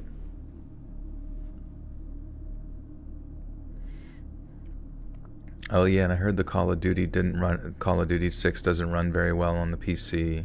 I mean, I'm not going to play Call of Duty 6. I mean, people said, like, look at the zombies. The zombies looks crazy. And it's like, it looks crazy because it has a new, like, you know, coat of shit on it that makes it look shiny, which is cool. But it's like, objectively speaking, the gameplay in all of those games has not changed for like 2 decades. It's fucking crazy, man. Yeah, that's what I'm saying. So, yeah, you're talking about Stalker 2, right? Stalker 2. When you look at Stalker 2, you see new. You see a feeling of fresh, new, immersive world. Like, it doesn't even have to have that, but it's new. It feels new. It feels novel. It's like a different experience. Every stupid fucking Call of Duty that comes out is just the same rehashed baloney bajoni. And I get it if they can get away with that and it becomes just like this let's pump out shit content business-wise. That's going to be their main incentive because that's all business is just incentivization. And if all of these people who love to get stoned as fuck and play COD want to do so, that they're well within their legal right to do so. Like I said before, they belong in jail, but it's fine. But, you know, I don't know. I wish, in many ways, that Call of Duty on the next one would just start all the way over. Like, they have so much money.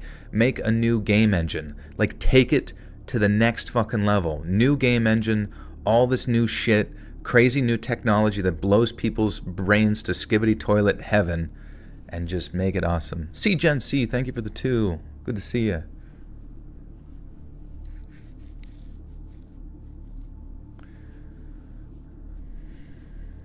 I would play Skibbity Toilet Game if it was good.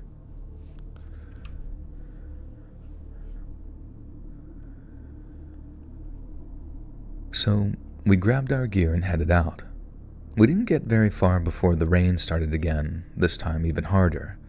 It was like someone had turned on a faucet and we were drenched within seconds. We ran back to the car, laughing and cursing at the same time, trying to shield ourselves from the downpour. But as we reached the car, we saw something that made us all stop in our tracks. Standing next to the SUV was a young woman. She was soaked to the bone, and her clothes clinging to her thin frame were like rags. She looked like she had been through hell, and her hair was matted and her face was covered with seemingly dirt. And at first I thought maybe I was seeing things because of the rain, but no. She was definitely real and standing directly next to my car. Even more creepy was that she appeared to be looking into the windows. Now, without even thinking, I shouted something out like, "Hey, get away from my car!" That was more out of fear than anything else. It was instinctive, and I just felt like I had this rush of adrenaline that was telling me something wasn't quite right. She didn't move, though. She stood there, staring at us with these very hollow eyes. She had that look like a deer gives you in the middle of the woods when they're just sort of standing there like statues. Before I could let out another angry scream, my wife held me back and said to me in a very concerned voice to wait and hold on. She even said that she looked kind of hurt. Now Jake and Tabby were silent, unsure of what to do. I didn't want to let this stranger into our car, but I couldn't ignore the fact that she might be in serious trouble. And so against my better judgment, we all piled into the SUV, with a woman sitting behind the front passenger seat and my wife in the middle seat in the back trying to comfort this woman. The car was cramped, the windows fogged up again from the sudden influx of bodies, and you could just feel the tension in the car. It went from a hunkin type. I don't need COD, I just need a good shooter game that will run on my sister's tablet. That's funny. You like Qbert? Qbert's good. That's probably where gaming probably peaked.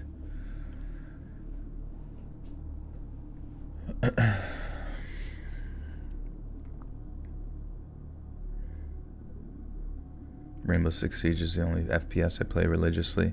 Yeah, I'm surprised that game is still like crazy popular.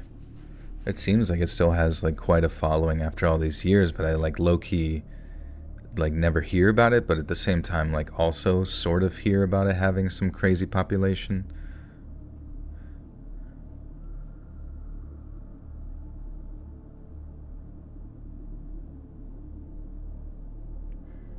But yeah, I mean, I tried playing Rainbow Six the one time, and the fact that the shooter has like an advantage due to like server. Well, for how popular it still seems to be, why the fuck does it have like server side like issues or whatever?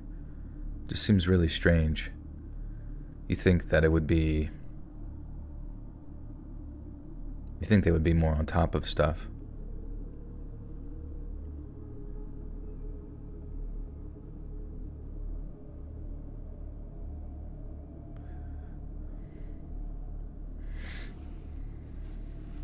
The app for Rainbow Six.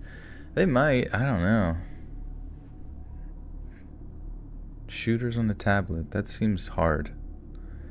If you were just addicted and that's why they keep getting Call of Duty. I mean, I guess it creates like a cycle. It must be a fun feeling though, where it's like every summer you get one of the football games, and then every Christmas you get Call of Duty, you know? What do you play in the fucking spring? Do you play a single player game?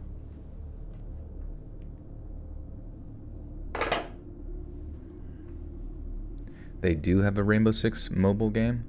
What's that like? Do you get to control like the cameras that spot people? You're just playing PUBG Mobile and I hate it. That's crazy. Yeah, I can't possibly imagine like playing like a really complex game on mobile. Like maybe, like I could imagine, like even when I was playing Hearthstone on the phone, it was fucking hard because it was like shit just like wouldn't react in time, or you ran out of time, you know. Oh yeah, Titanfall. I guess they'll never make another Titanfall because it's just, what's that other game that's like a battle royale?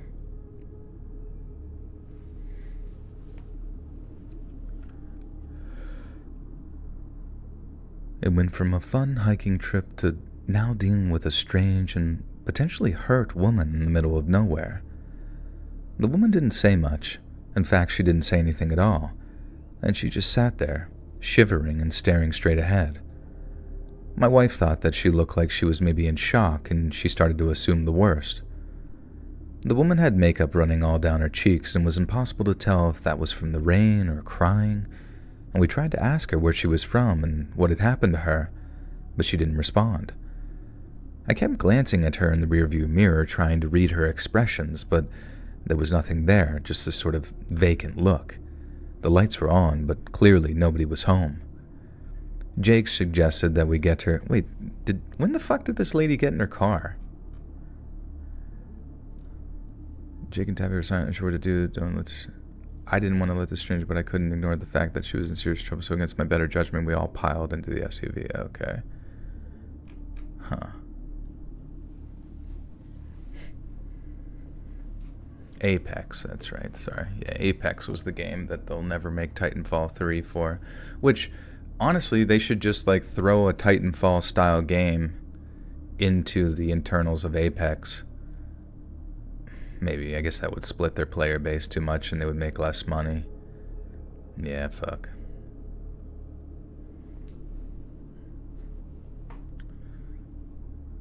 Luigi's Mansion. Dude, there's so many good, stupid little Switch games that are worth playing just to kind of like turn your brain off. Honestly, thank God Nintendo exists. Like, there are a lot of like good indie games that are similar to like Nintendo titles, but thank God for just like Nintendo games in the sense of like, you know, you think about just like American games. They're always like these shooters. They're always these high intense, high competitive bullshit. But it's only until you break free and go to another culture that you can find shit that actually tries stuff differently or wants you to actually like kind of relax a little bit while you enjoy a video game instead of screaming and throwing your controller directly at your TV.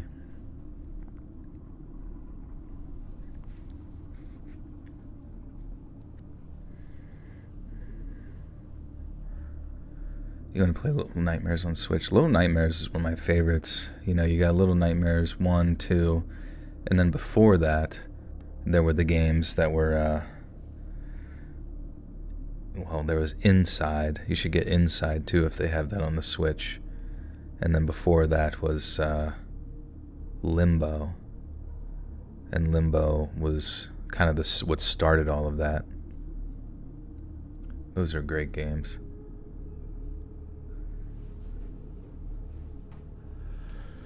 I think it'll be a hub inside one game where they possibly have pilots versus pilots Apex Royale campaign, hopefully. Did they announce that they were doing that?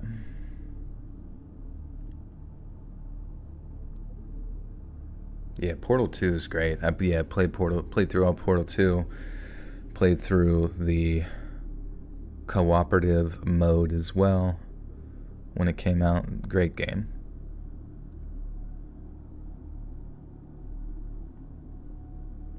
Oh yeah, I did stream Little Nightmares on here once. That's crazy. Did we beat it? Did we play it all the way through and beat it?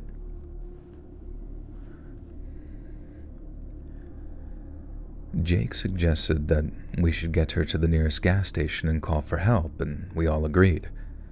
There was no cell service out here, so that was our best option. I started the car and we headed down this muddy road. The windshield wipers were working overtime to keep the rain at bay. Now, I know it's easy to say this now, but something just still wasn't sitting right with me. I know this was a tense situation, but that's not what bothered me. The way she just sort of appeared out of nowhere, her silence, with the way she didn't seem to be fazed by the cold or the rain, that's what bothered me. And it was clear to me that this woman had some issues, and it was impossible to tell if she was dangerous or just truly shaken up about something. I could tell my wife and friends were trying to stay calm, but I could smell the discomfort that they all felt. Oops. I could smell it.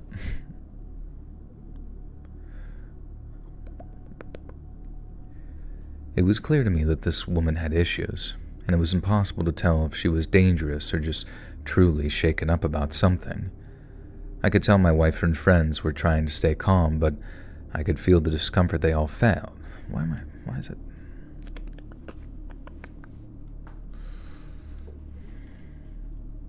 Hey, thanks, Caitlin.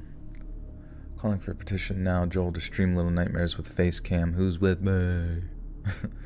You guys just like all hold me down and like shove a camera in my face. Stream, play games.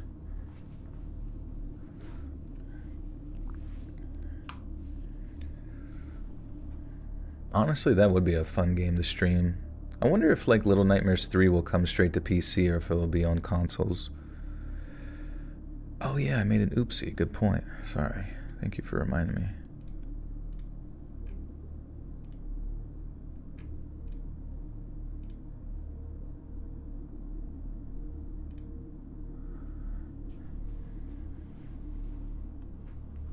Why don't I stream on Twitch? I don't know. I really should do that. Just so, if I'm going to be doing this anyways, I might as well.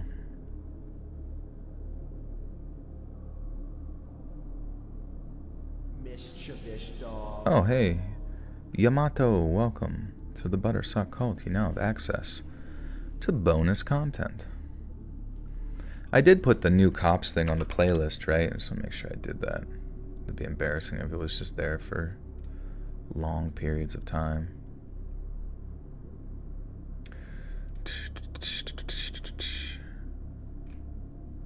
Yeah, I did. Okay, sweet.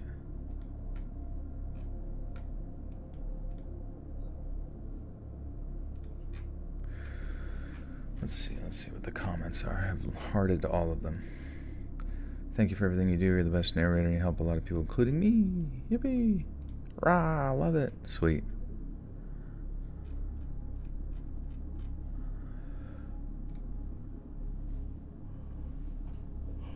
Ghost Recon Wildlands was last year I played. Not terrible. Hunter Call of the Wild is my go-to. Hunter Call of the Wild. Let's see this one. Hunter Call of the Wild. Oh, you like a hunting game? You like to hunt humans. They should make a game like that. A human hunting game. The most dangerous game.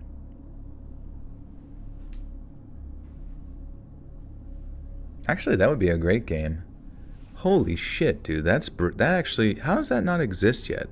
I know they have Dead by Daylight, right? Where you play the monsters and that kind of thing. But they should make sort of an open world battle royale one where it's like there's one or two hunters and like a bunch of just people running around trying to hide and survive and stuff for a period of time.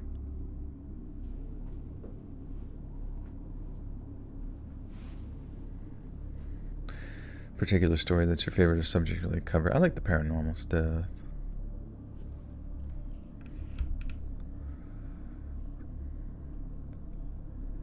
I could tell my wife and friends were trying to stay calm, but I could feel the discomfort they all felt, especially Tabby. We were about 2 minutes from the gas station when the woman suddenly started to scream. And not just a little scream, but it was a loud, high-pitched, guttural sound that started... And not just a little scream, but it was a loud, high-pitched, guttural sound that startled me so badly that I started to lose control of the car. She thrashed around in the back seat, hitting the windows and the seats, making it impossible for me to regain control of the vehicle. I tried my best to at least keep the SUV on the road, but the road was slick, and before I knew it, the car veered off the road and into a ditch. The car now having come to a sudden stop, and for a moment, everything was silent except for the pounding of the rain. We were all trying to catch our breath, trying to make sense of what just happened. But then the woman just starts cackling. It was this cold, empty laugh that was kind of bringing us back to reality. She was howling in laughter. I had a minor scrape on my forehead from hitting my head on the steering wheel, but everyone else appeared to be physically okay. And before anyone else could say anything, Jake just shouted at her, "What the hell is wrong with you?" And this woman's insane laughter came to some abrupt end. She pulled out a small blade from the inside of her shirt. It looked like a box cutter from where I was sitting. She put her left elbow... Jesus Christ.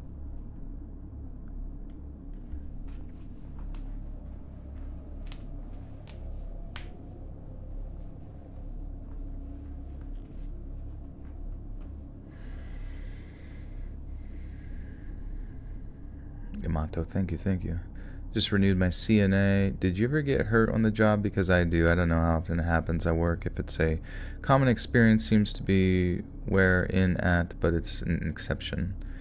Were you saying earlier you worked in like a mental health unit or something, which is definitely way more common there, that or like working with the elderly because of the mental issues. But I thankfully never got hurt. But I never really worked in a situation where I was kind of like at risk, I suppose.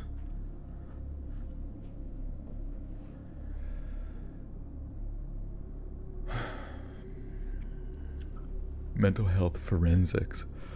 What does the forensics concept mean? Is it like they stay on your floor and you like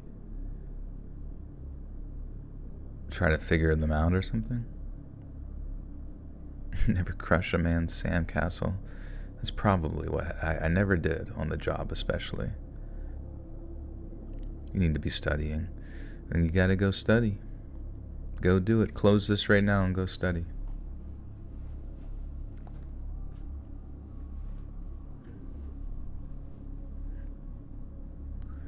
I went to a psych ward when I was 13 because it was so awesome. It was crazy. Nice.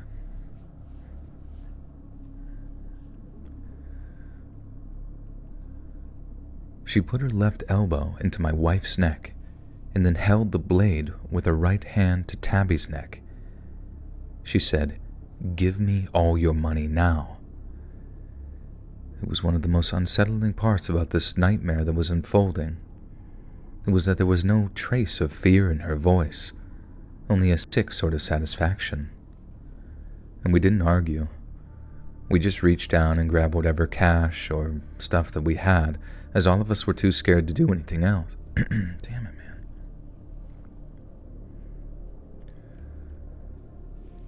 We just threw down whatever cash or whatever else we had, as we were all too scared to do anything else. My wife started crying. Jake was cursing under his breath, and I was just trying to keep it together for everyone. The woman grabbed the money, opened the car door, and just started sprinting into the rain without looking back. We sat there in silence with only the back seat door open, and after a few seconds I started the car again, and my wife closed the door and we drove the rest of the way to the gas station. We reported this incident, but by then, obviously, this crazy woman was long gone. The police took our statements, but it was clear that they didn't expect to find her. To this day, I have no idea who that woman was or where she came from. I thought maybe she was a meth addict or something, and I remember for a while after that I was looking up crimes in the area, but I never found anything that even remotely fit that description. All I know is that we were lucky to get out of that situation alive. This was one of the worst experiences of my life, and even though I was happy to get out physically unharmed, I still think about it, and it makes me sick knowing that somewhere out there, that wild woman is most likely terrorizing someone else.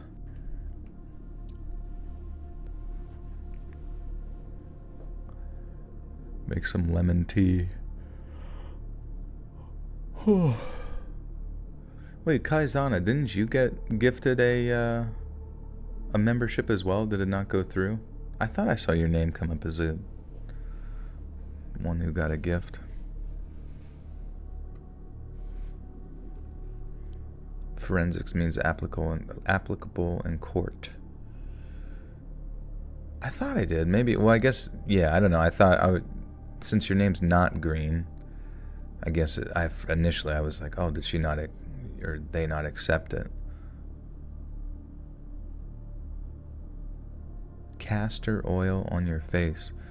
What does castor oil do on the face? Are you going to cook yourself? Don't do that. How do you accept it? Well, I apologize because I'm guessing if you, I don't know, maybe it was somebody else's name that I read. Now I feel bad that I said, let me go up and look. So we got the Yamato, and then, oh, I can't even go up that high. I'm very sorry. Wait, here we go.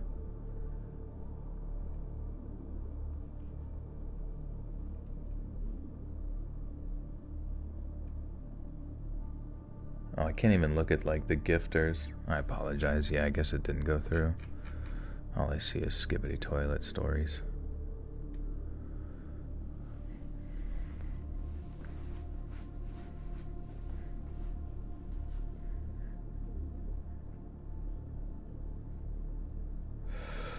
Okay, story 4.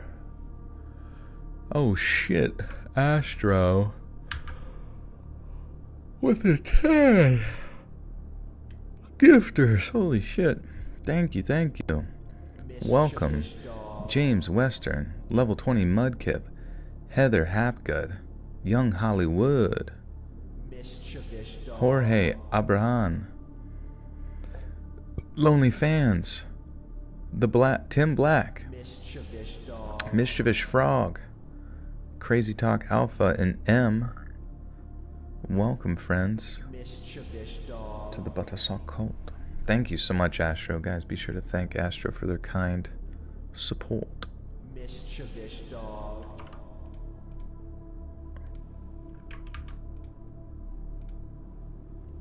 Mischievous Dog.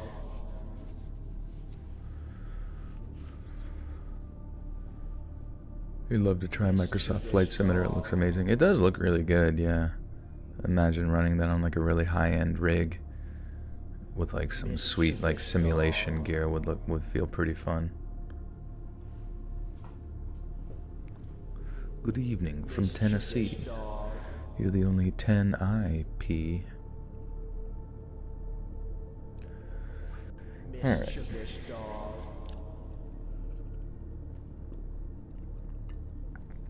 Russian music. Yeah, there's like some of like those Doomer Russian playlists. You ever listen to those? Those are pretty good. I don't know,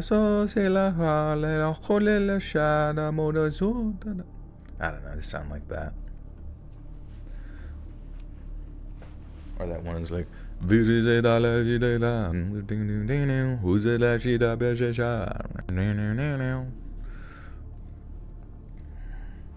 you know what I'm talking about. Mold. Oh yeah, mold shot. That must be what it is.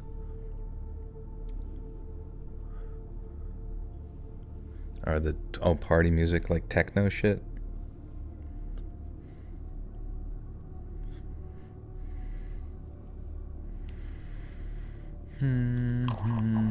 Russian hip hop. I can't even imagine what that would sound like.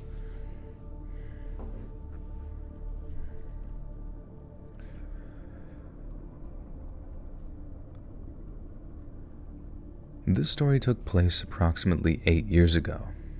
I'm going to change the names for anonymity, and this is also a burner account and will be the only post that I send to you under this account. You see, I was with my girlfriend, we'll call her Casey, for 4 years at the time of the story. We both loved the outdoors, from hiking, fishing, picnics, you name it. We loved taking a drive to a random park and just exploring. One Saturday morning, we decided to take a hike. It was a decent drive for us, so I brought our camping gear just in case we decided to camp or sleep in the car instead of driving home. Also, depending on the weather, we might just suck it up and drive home because neither of us wanted to sleep in the rain, even if it was in the car.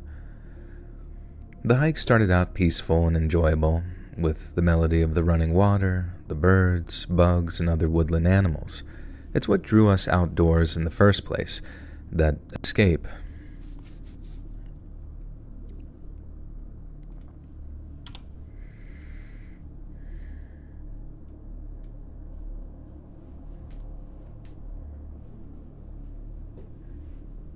I know it's kind of funny that people like have to tell you that they changed the names in the stories. It's like, what do you think everyone's gonna like look up? They're like, hey, this story's about Jason.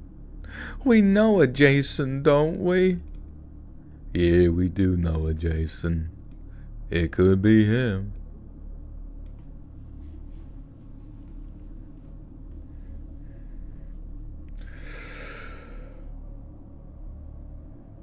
The transition music I use between stories. It's from Epidemic Sound. I guess I could look let me look the name. I think I can find it.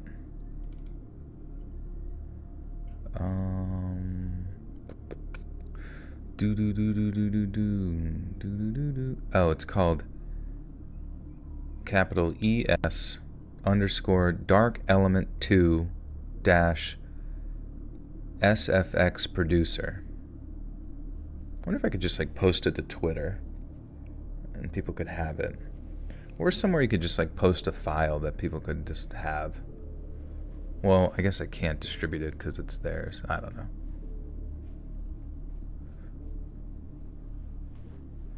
Привет. Dela. Taking my magnesium. Not yet. We're only on story 4. Probably take it closer to Sleepy time.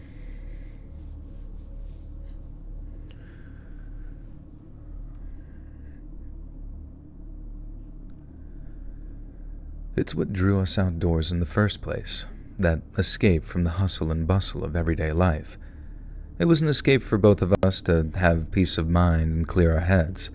We usually spent most of the time talking about our future and what we wanted, a wedding, what type of neighborhood we wanted to live in, the house, and all the other things that go on in the next chapter of life. We would go on about our dream scenarios, such as where we want to establish a hometown, but also somewhere to go and escape the winters, and how not having kids would hopefully free us up financially to accomplish that's... Writer's drunk. Funny stories for April Fool's Day? Probably not. It's kind of those kind of videos, like if I don't do stuff that people sort of like exactly expect me to do, it's just sort of a wasted video.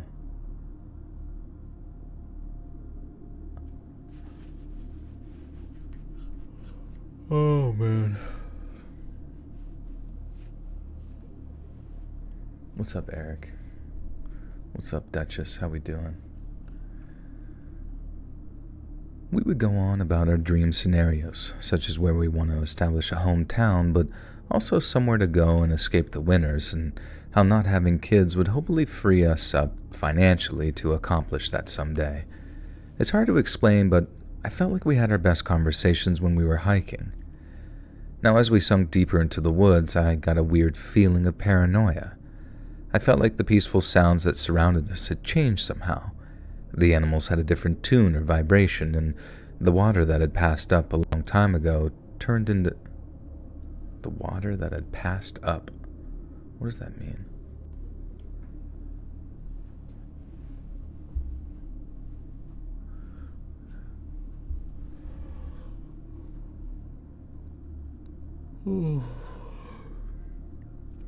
The animals had a different tune or vibration, and the water that had passed up a long time ago turned into sounds that resembled... Oh, okay. Whatever. I don't fucking know what people are trying to say. I just read their words. Can't get in their fucking heads anymore, man. I can't do it. It's not worth the time. The animals had a different tune or vibration, and the water that had passed up a long time ago turned into sounds that resembled whispers. And I felt like I was being followed and that someone was trying to get my attention at the same time. I quickly snapped out of it and went on with whatever conversation we were having at the time. I started getting tired and asked if we could take a break. I was surprised that I needed a break and figured that I just didn't have enough water that day, being dehydrated. After the break, I noticed a shift in Casey's mood and God damn it, I hate fucking squeaking like a little squeak boy.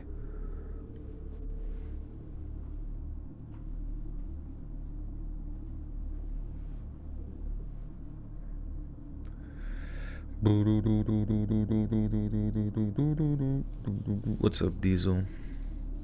Diesel nuts. That's why you said I should make some tea. Okay, after this story, remind me, also, I fucked up on story 4, so I got a gift. Remind me after the story, I'll go make some tizzle. Probably take the magniz. Membership gifting. Do.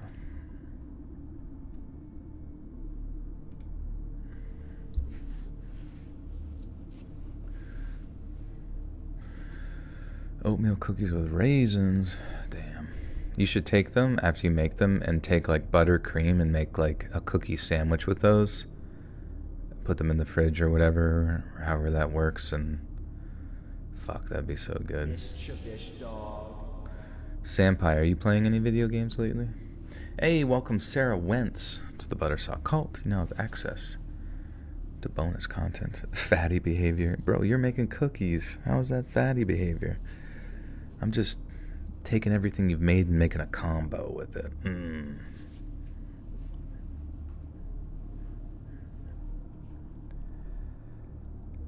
After the break, I notice a shift in Casey's mood and mannerisms. She seems way more quiet than usual and grumpy. I brushed it off and assumed that she was probably just tired as well, and I tried to continue as a positive topic of conversation. Man, in moderation. Yeah. Dude, it's hard, man. I've been counting my calories and shit for like all week. Doing my typical activity, whatever. And it's crazy. I just like, the fluctuation of weight is not like what I thought. I thought that like counting the calories, being under the calorie count would result in just like quick weight loss, especially in that first week. And it's not. It's really not working that great. It's like very, very slow. Wukong, is that a King Kong's Chinese cousin? Kind of, yeah. It's a game on sort of a Dark Souls game. I don't know why people say it's not a Dark Souls game, because Wukong is like definitively like just it's a Dark Souls game. Aren't I already skinny? I'm already like, I'm in good shape, but it's like I never I'm at like 225 right now, right? And I have been working out since I was like a teenager and shit, as far as like weightlifting and exercise and all that kind of stuff goes. But like I want to see what it feels like to get like really, really down there, you know what I mean? As far as like a body fat percentage wise. And I don't know, it's just Ozempic beast, yeah. I'm competing in the 2024 Ozempics. Tried keto. I mean, at the end of the day, it's like whether it's keto or whatever, I'm more, I realize I'm like, it's just calories in, calories out, but it doesn't. I don't know. Maybe you really need to go above and beyond. Like you do your calorie deficit, and you gotta like incorporate quite a bit of, cardio in there as well. I mean, I guess I just never really like actually really sat and thought about stuff in the past. You just kind of like felt what your body felt, did the exercises that brought you joy, and your body just responded. But it seems like when you really try to like actually lose weight, it just seems like you have to go to like, you don't have to go to like extremes, but it's, I don't know. It's hard to get your body to like respond with like just minute tuning, I'm 4'8", yeah. I'm actually 4'9" now. I grew an inch whenever I put my high heels on. Walk around the house in my sundress. Yippee! Joggly puff.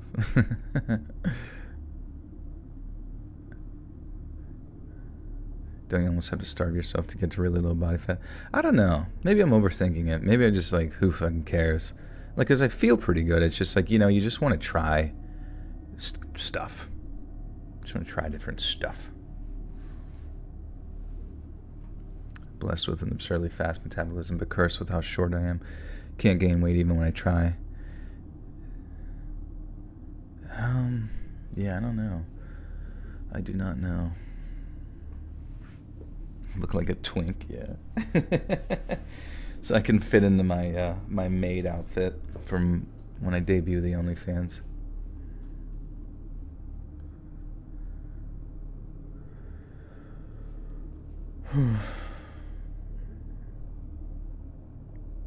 God of Slurpees. Yeah, dude, that would be sick, being 7'11" and no, it wouldn't. You'd die so fast. Is Yao Ming, is he dead? I'm gonna look that up real quick. Yao Ming. He's still alive. Wow. Yao Ming, 43 years old. Children 1, because that's all they allow in China. And he is 9'2". Bro is 9'2". What? That's crazy. I had no idea he was that tall. Holy shit. Do you think, how tall is Sasquatch?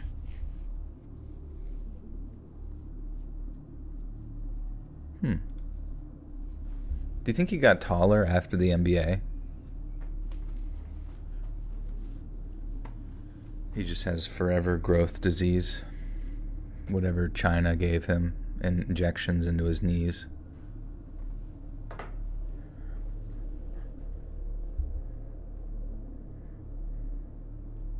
I mean, it's not abnormal for people to continue growing after they turn 30. Like, I might have a growth spurt out of nowhere, and you guys wouldn't. Like, don't be surprised if I come to the stream and you find out that I'm like 4'9.5".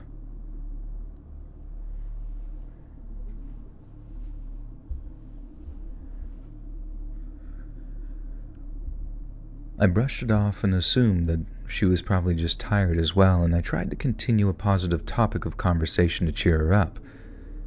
Not long after she turned grumpy, she then turned into an outright jerk. Every comment I make is met with a rude or sarcastic comment, which at first made me think that she was kidding, but I quickly learned that she wasn't. I asked her if she wanted to turn around or take a break or just continue quietly, anything to try and get a gauge of how I could make the situation better. But then we hit a very silent phase. She wouldn't communicate with me at all. I started trying to recall if I did or said anything that would have made her upset, but I honestly couldn't think of anything. Then as we get about as deep as we wanted to go on our hike, Casey has an absolute manic breakdown and begins screaming and crying at the same time. As I try to approach her to ask what's going on, she becomes violent, starts flailing her arms, one of which actually makes direct contact with my temple and knocks my glasses off. Now, I'm pretty much legally blind without my glasses, so needless to say that I need to quickly find them or I can't see anything. I also want to mention here that this is completely out of character for Casey. She wasn't that type of erratic person. I'm panicking on the ground trying to find my glasses like Velma while Casey is still flailing her arms and now running and screaming in the opposite direction. Thankfully, I quickly find my glasses and get up and chase after her. I catch up to her and she seems completely out of it. Her eyes don't seem glazed over, but they seem different. Like she's there, but she isn't there. I know that may sound weird, but that's the best way I can explain it. At this point, she has stopped screaming and acting violently towards me. I sat her down and made her a drink. She still... Made her some scotch.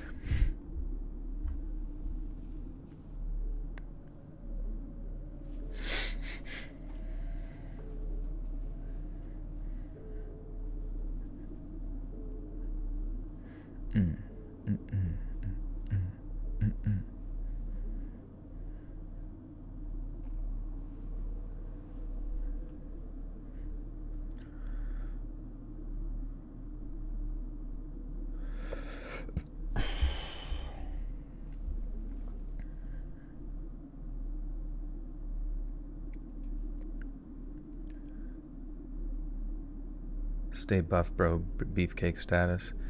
I guess so, yeah. But, I mean, counting calories and kind of being aware of things has made me feel better, I guess I would say. Like, you feel a little bit lighter, a little bit, like, I don't know, just lighter on your toes and not really, like, any bloat at all, which is nice. But, crazy, though. I don't know.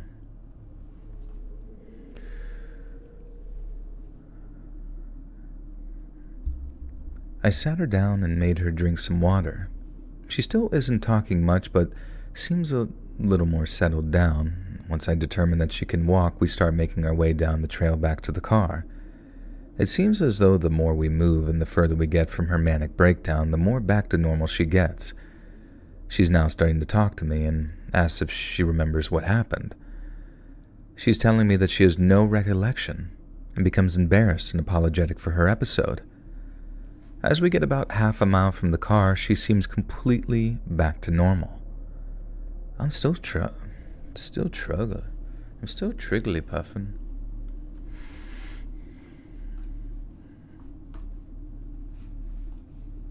I could take anyone's man. You can keep your men. It's fine. Give me your dogs. Just kidding. Combining calorie deficit and low carb keto diff days can be effective too. Yeah, just I don't know. I try to understand the keto thing, and I guess I get it from the perspective of like some, like obviously carbohydrates kind of like connect with water, so it's more water retention that gets stored in your muscles, that kind of thing. So like you're naturally going to be lighter from like holding less water, maybe feeling less bloated from the water. But it's like at the end of the day, it's just like thermodynamics, like the concept of like calories in, calories out? Or is the keto like much more effective upon hormones, you know what I mean? And the fact that you're not like spiking insulin as much? I don't know. I don't know. Gonna make you mod? No, I'm sorry, Luke. I can make you janitor of the chat if you want to be a janitor and clean up people's poop and pee.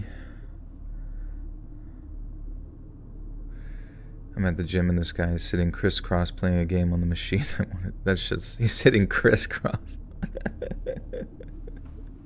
That's so funny. I mean, just the idea, it's so funny, like sitting on the fucking like leg extension machine or something, but their legs are like sit up in it like cross-legged, and they're just playing like Angry Birds on their phone or watching Skibbity Toilet, leaving a big fucking like sweaty butt mark slowly.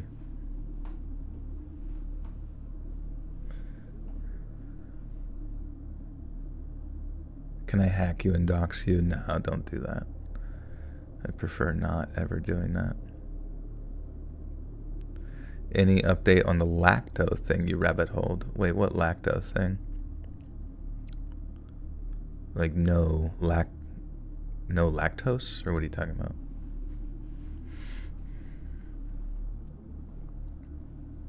He's on the chess machine. That's funny. Just sitting there playing his like Game Boy Advance. Hey man, are you done? He's like, oh yeah, sorry, I wasn't using it. I'm waiting for my big brother. I'm waiting for my mom to finish having sex with her trainer. Go to the gym with the original fat Game Boy instead of the machine. Yeah, that would be good. Or just like, yeah, you're sitting there playing original Game Boy while just like cranking out 4 plates on, or just like a full stack on the leg curls.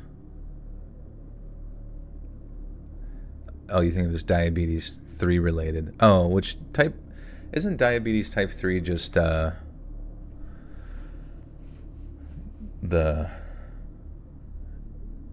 effects of like insulin resistance within the brain? And I know we were talking about like glycation, which is where there's like an overabundance of like glucose in the bloodstream not getting pulled up by insulin, so it attaches to like the collagen of the vessels, like blood vessels, and makes it like sticky and like less flexible, so blood doesn't flow as well. And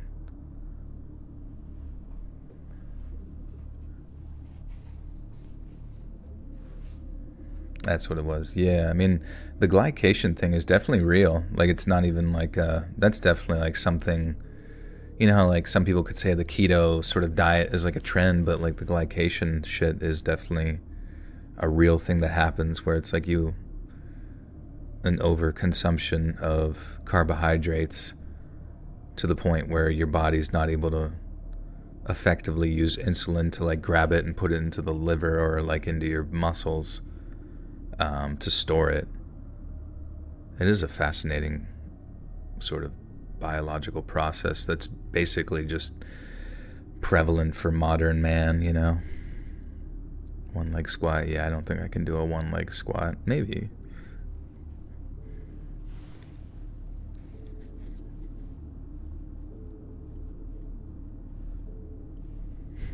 Oh, maybe on the leg press, but if I was like standing and trying to do one of those like weird sort of, what are they called? pistol squats.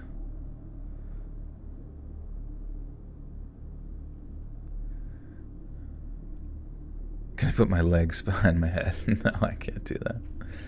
I'm definitely not flexible enough. How did you decide on the thumbnail for your channel? Oh, you mean like the avatar? It's like science fiction mixed with horror. Because I used to do science fiction on the channel, and then it just kind of became the thing.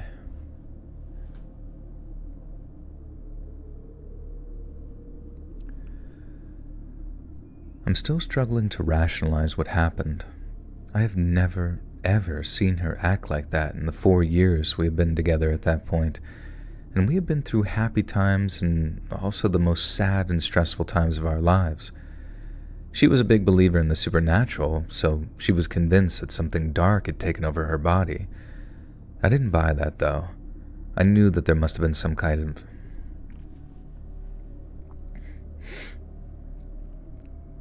I knew that there had to be some kind of rational explanation. And I did some research and found out that in those woods, there are... Damn, dude. I'm fucking it up.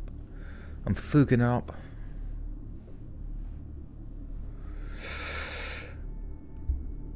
I did some research and found out that in those woods, there are actually some plants that can really mess you up. I'm thinking that she must have just come in contact with something, somehow, and maybe that's what caused the episode. Some of these plants can actually cause mania, fever, and even hallucinations, and it got me thinking, maybe I came into contact with them as well, and that's what made me feel anxious earlier that day. And without having an answer to that question, I've just chosen the simple solution, and that's to simply never hike there again. Has anyone else ever experienced something similar? And would you mind sharing your thoughts if you have?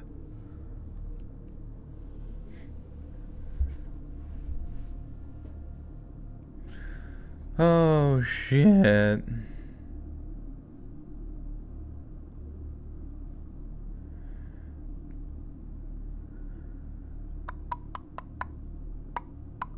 Okay. That was story 4 of 7, I think-ish. So I'm gonna go make some tea real quick, and then I will be right back.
Oh, I've just been laughing lately. I've just been thinking about like bombs and explosions. It's crazy.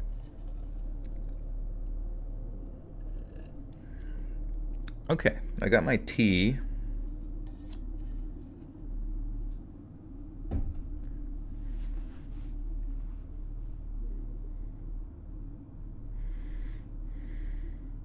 So yeah, it's like nuclear arms. Just thinking about the big one. It's crazy. A lot of people say it takes a full year to heal. Maybe you need more time. Like an anal bleeding situation.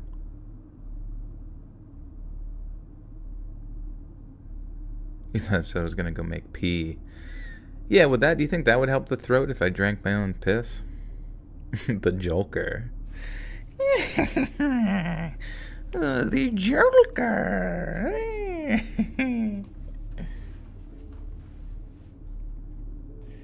Yeah. What are you laughing about in there, Ted? He wouldn't get it. It just shows big old like fireworks going off in his head.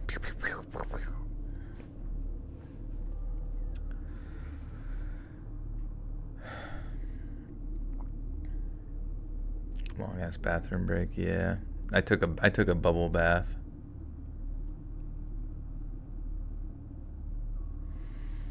I don't want to read anymore. I really need to start incorporating in the background like somebody playing like 6 hours of Mario speedrun shit. That'd be so cool, dude. That'd be sick.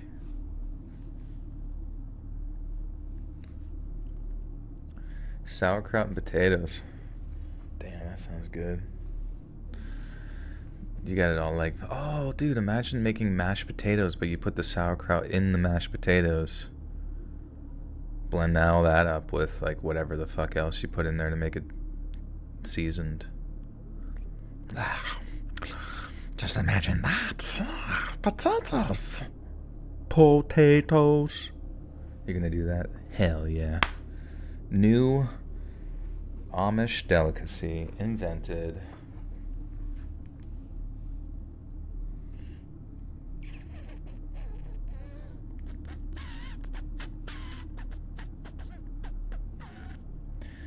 Man, drink honey for your throat or sore throat. It's antibacterial and good for numerous things, especially lube. How do you, like, if you were to put the honey in tea, does it dilute in the entirety of the tea, or does it just sit there in like a big glob like jizz? Because I don't want it to be a big glob. I don't want it to be a big glob.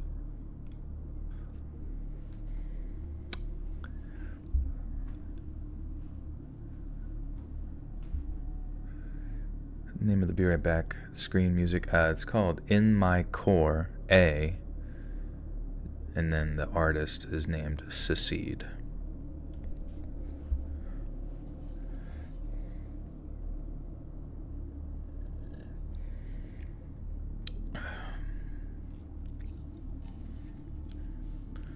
No point, bro. I don't post on this backup channel. I think my man only got shadow banned. Someone here. I mean, clearly you're not banned if you're here. What did you do, Reptile? Were you a bad boy?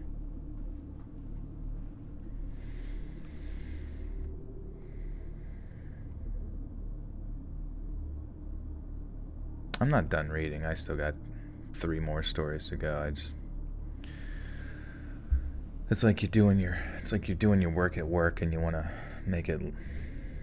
do absolutely nothing till the clock runs out. I think the other one got banned. Why did it get banned, Reptile? Did you say Voldemort 3 times?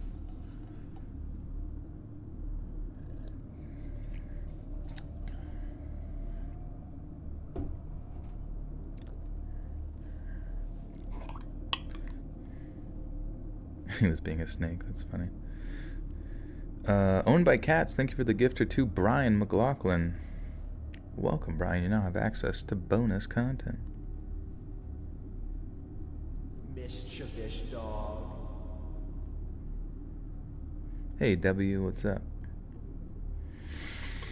Okay, 3 more stories. Oh, wait. Yeah. If I fuck up, I'll gift a sub. So, Dems to rules. Some of my fondest memories as a child are my mother taking me to Girl Scouts. It's funny how certain things stick out over others.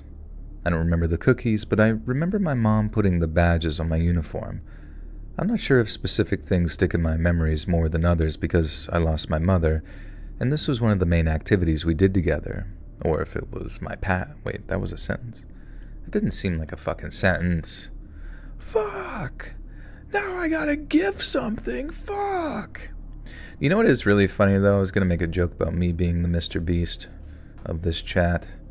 I guess it's not as funny anymore now, but I was thinking... Mr. Beast never seems happy when he's giving, people gifts. It's not to say that that's not a good thing to do. He's doing a good thing. People are happy, But he's like, are you happy? Yeah? Okay, good. Moving on. It just feels like... It feels so, inauthentic by, whenever he gives stuff. It's just part of the job. Yeah, my boss told me to give this to you. Alright, he's a pizza delivery driver and everyone's like, oh my god, my pizza's fucking here! And he's just like, alright, can you sign this? We gotta go. Call me Carter, welcome to the Buttersock cult. Also, I need you to sign an NDA. Conversation always leads back, yeah, every time. Well, he's just in the limelight right now.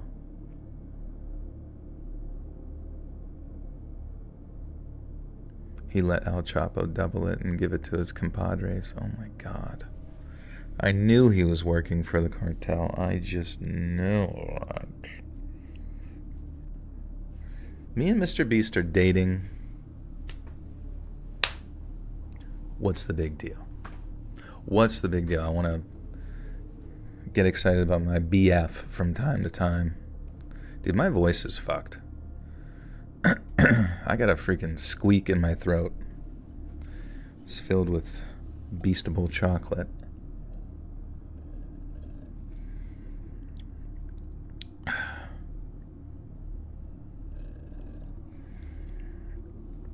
Idea, low standards. For show. For show.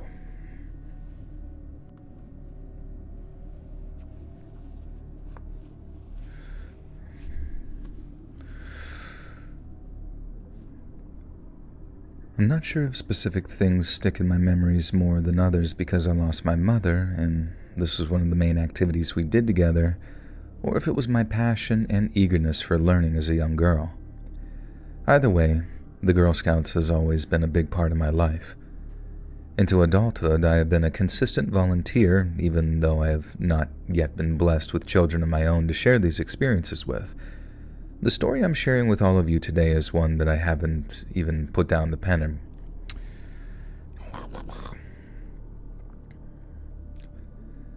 The story I'm sharing with you all today is one that I haven't ever put down on paper, and so please bear with me while I do my best to tell you it. It was one of the annual camping trips for the troop where we would have food, activities, hiking, and a number of other things to keep the girls occupied.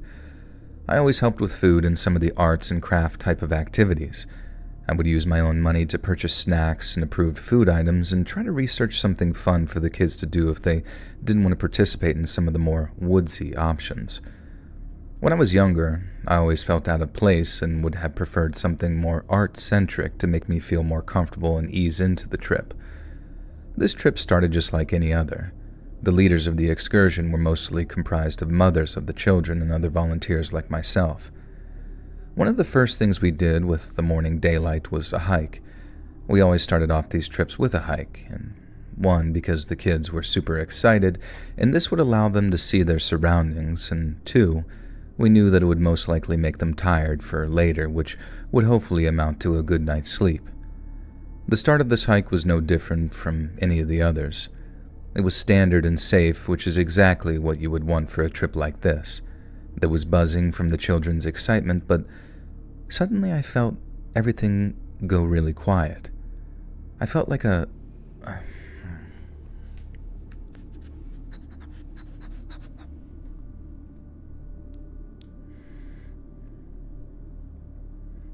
Jade, why do you never get gifted? I don't know, I think some people in here don't have the gifting option activated or something. I don't quite know how you do it. Or maybe you're just really unlucky or something. You gotta take care of your voice box like singers are supposed to. I mean, I'm normally very good, but maybe it's because I haven't been drinking the teas prior to streaming, while I'm chatting with everyone. Drinking the tea and whatever it is that coats the throat.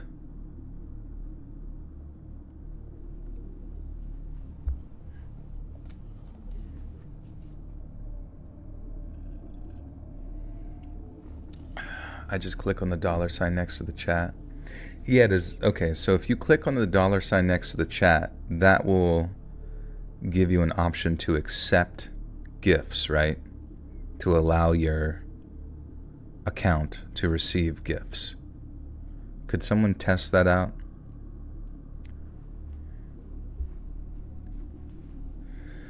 Drop your P.O. box so I can knit you a scarf and send it. I can't, I'm sorry. I'm so afraid of that box being filled with poop and glitter.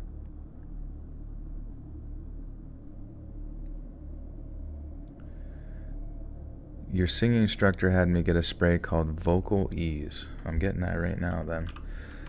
I trust them. And you can tell them next time you see them that the coolest guy on YouTube just took their advice.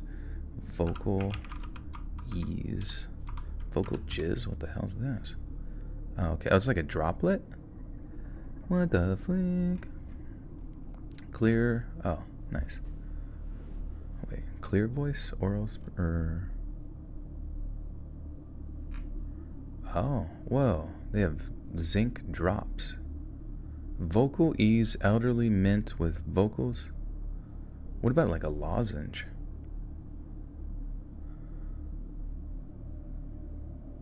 I think it's in settings, not super chat button. Okay. After you click on the money sign, click on the 3 dots, you'll see it. Oh, there you go. We actually... okay, sick. So you click the money sign, and then somewhere there's a 3 dots. And then it will...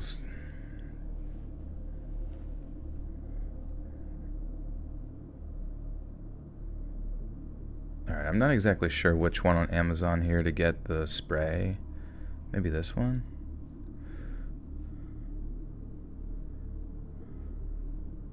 Sound the way you feel.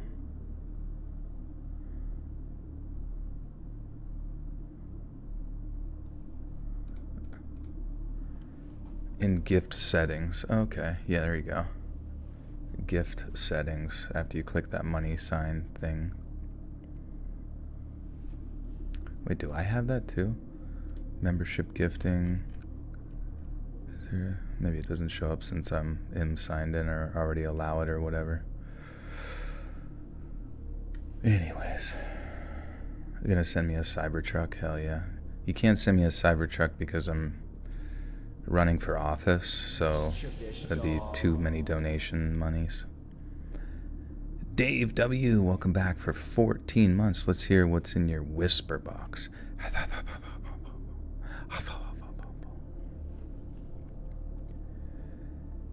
I felt like my sinuses and ears were plugged and all I could hear was buzzing. After a few seconds, I came to and looked around to take an inventory of the girls, and that's when I noticed that Cindy was missing. I walked briskly to the line of children looking for Cindy, but don't see her anywhere. Trying not to cause too much panic or concern, I start calling her name and walking even further forward to see if she had wandered up with another group. I bumped into one of the mothers and asked if she had seen Cindy. She must have seen the fear in my eyes because, as she said no, she immediately walked back with me and began calling Cindy's name. It had been a few minutes now, and we had alerted everyone walking to stay still as we did an inventory to find Cindy and see if anyone else was missing. I estimate about 5 minutes had elapsed, and real, genuine terror was beginning to set in. We were considering contacting the authorities to say that a child was missing. And just as we were getting ready to call, we found Cindy, nonchalantly walking a little bit off the trail in the woods. I ran over to her to see if she was okay, and she seemed completely fine. I took inventory of her, and she looked okay and didn't seem scared, startled, or even a bit out of place. I held her hand, and a few people yelled to all the girls to stay in a single file line and not wander off as we proceeded back to camp. Now, Cindy was normally the shy, quiet type. She was humming and making a lot of conversation with me, which was completely out of character for her. I playfully asked her what put her in such a good mood, and she said, "The friend I made in the woods. They warned me about the man in that red cave." I paused. Really confused, I asked, "What do you mean? Who did you meet in the woods? Did anyone touch you? Did they hurt you?" She just kept looking at me with this really strange smile, saying that she had made a new friend and that they were nice and wouldn't hurt her. Everything always went back to staying away from that man in the red cave. At this point, I was getting goosebumps, prickles on my neck. I don't understand what else I asked her.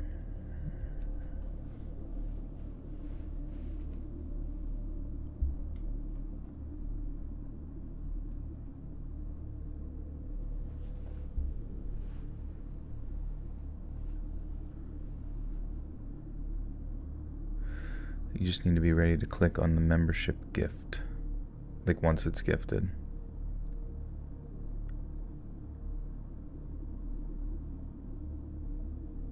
So it's whoever clicks it first was wondering the same thing. I don't think so, right? That'd be really weird. If you want to get my blood pressure up, disagree with gaming. I don't know. Do I get mad at people who disagree with me that often? If I do, I hope not. I'd like to have a discussion about things.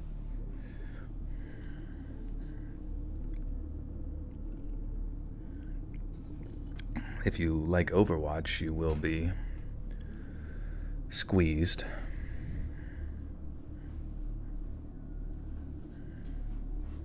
You don't agree with me? Oh, shit. Pradeep's over there scratching and shitting. Hey, 1 second.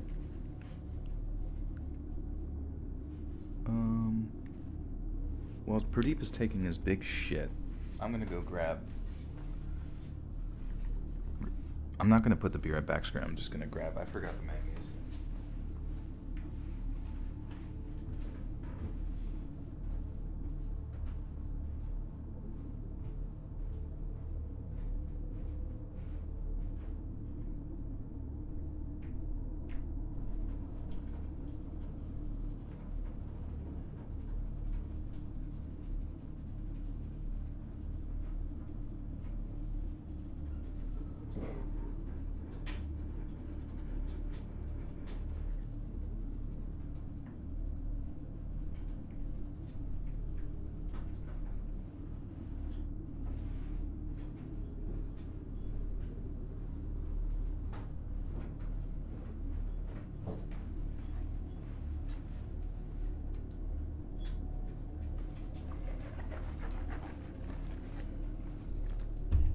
Okay.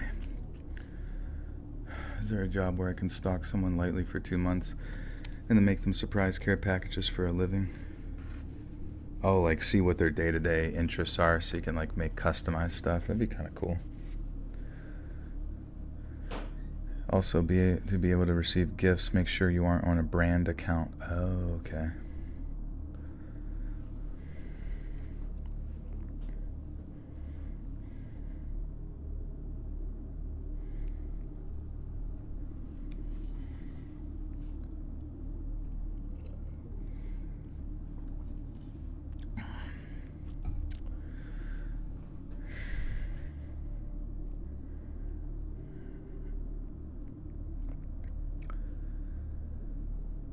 I don't remember what else I asked or her exact responses.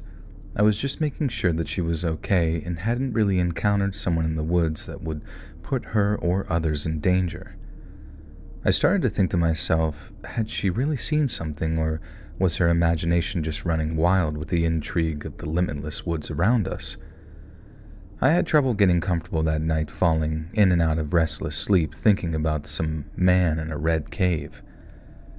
Nothing of further incident happened that weekend, thankfully, and everyone went home safe and happy.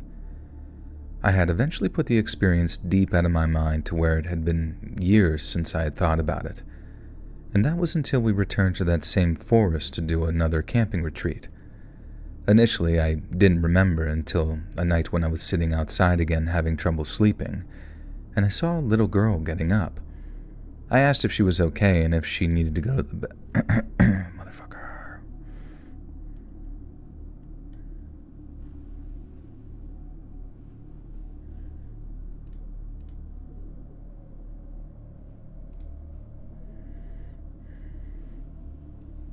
Oh wait, did I? I don't know if I did this one yet. I definitely messed up, but $5 incoming. Oh, not $5. Fucking one membership gifted to Stacy Larson. Welcome, Stacy. You now have access to bonus content.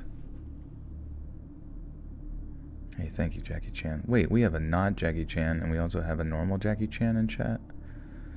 They're gonna like see each other and implode the universe.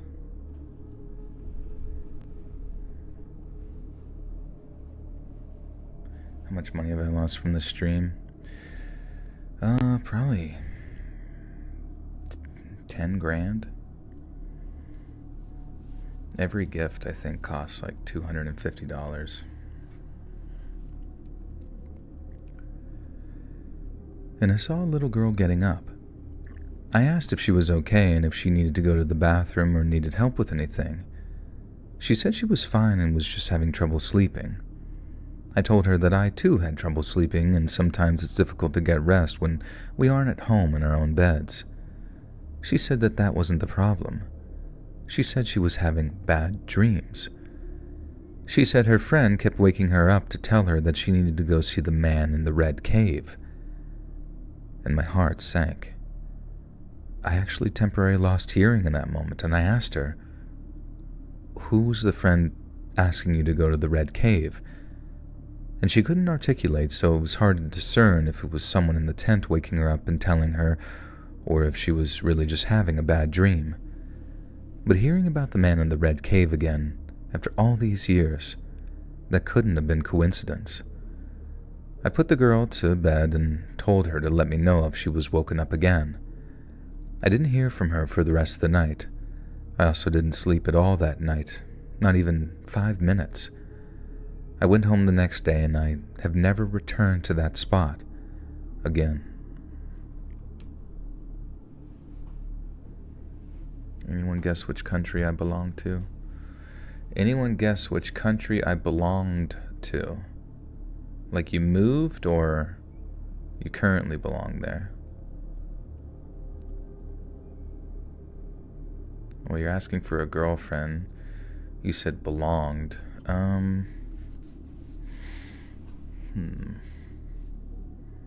Let's see. I can see it inside of my mind. I'm a psychic. I can see it.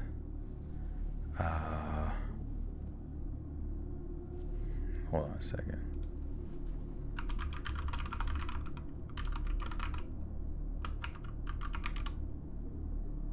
Sri Lanka.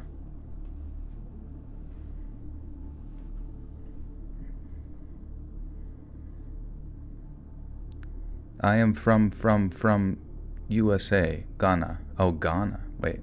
Oh, no. Arkansas. Yeah, maybe.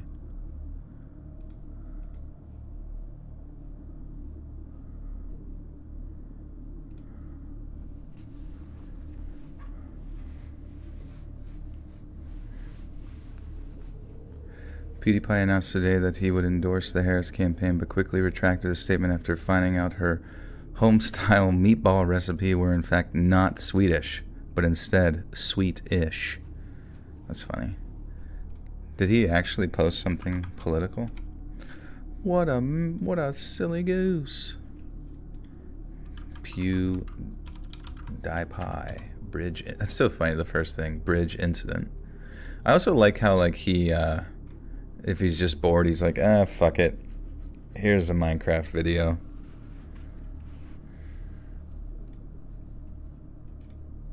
That's crazy, dude. His son is like giant already. That's crazy. I hope he has multiple kids, because I'll be honest with you, if this kid is gonna grow up in Japan, right, as a Swedish/Italian little gentleman, I don't know how the native Japanese are going to treat him growing up. Maybe they'll, obviously they will grow up next to him, so they're going to be fine, I imagine, the young ones. But I know the Japanese people are not huge fans of like people external from their countries, so I'm curious to which degree they would be, I don't know, rude to little Bjork. Kanye grew up in Japan? No, he didn't. Really? That's not possible. You're lying.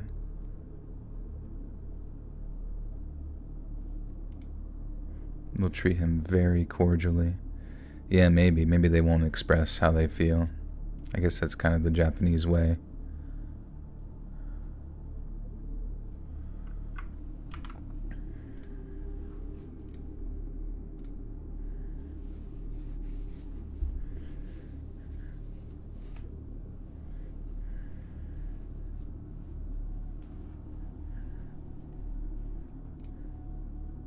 Kanye East, yeah, different Kanye.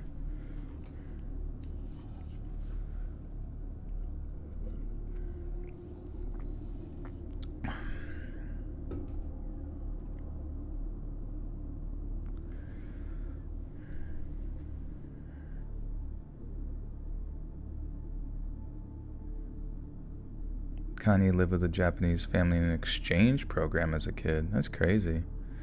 It sounds like Kanye kind of had a good upbringing.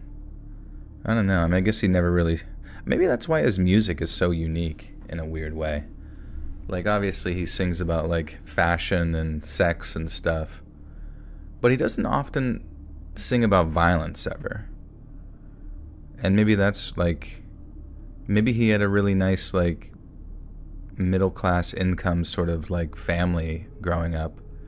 And that sort of influenced his like music to be his like rap music to be a little bit like more creative.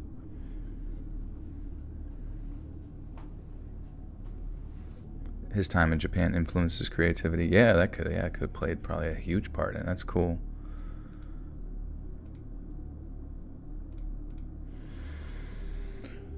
Oh, all right.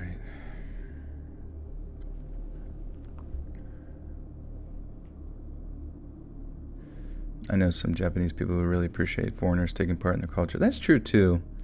I'm just curious. Like, they might be excited that they're participating in it, but I'm curious if they're the same ones who are like, "When are you leaving?"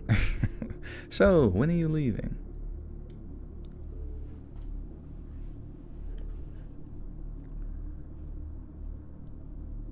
A few years ago, I spent that summer working as a lifeguard at a resort.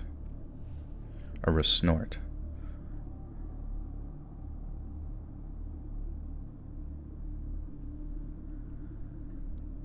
A few years ago, I spent that summer working as a lifeguard at a resort. Motherfucker! I don't know why my voice just keeps squeaking like a squawk.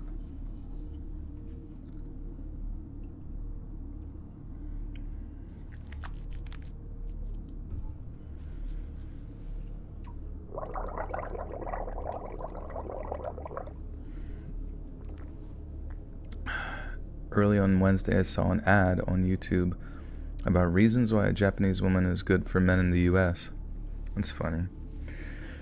It'd just be weird to like date somebody who Like, I mean, I guess if they were like fluent in English, but if you both didn't like speak the same language, I feel like that would be like a really lonely life. Like, sure, you can, I don't know, probably run a home effectively together and all that kind of stuff. But if you can't like just sit and like talk to your spouse about stuff like effectively, I feel like there would be a big disconnect between the two, you know? And it also would kind of be really hard to like take someone away from their family so far, you know?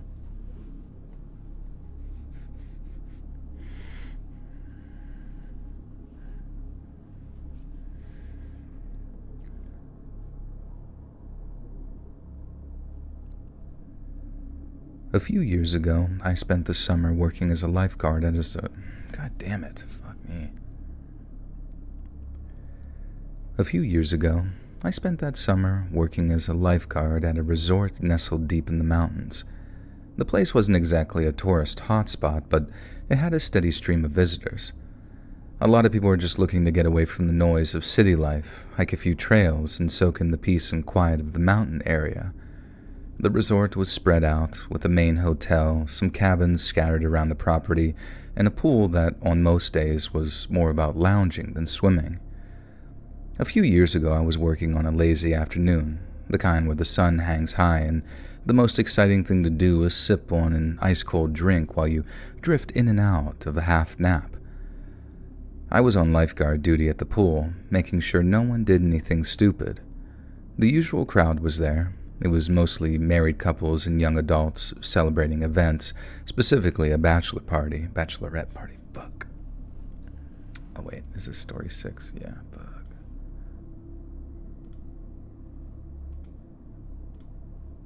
Get ready. 3, 2, 1, go.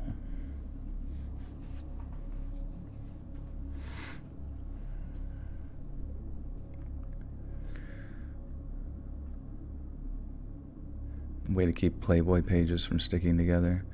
Maybe like rubbing alcohol or something like that. I wouldn't know, though. Hey, Ryan Brown, welcome to the Buttersock cult. You now have access to bonus content.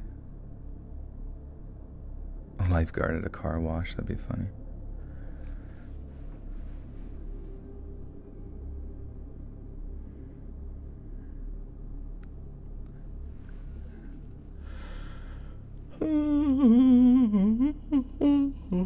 Nicolas Cage also has a Japanese wife. That's cool.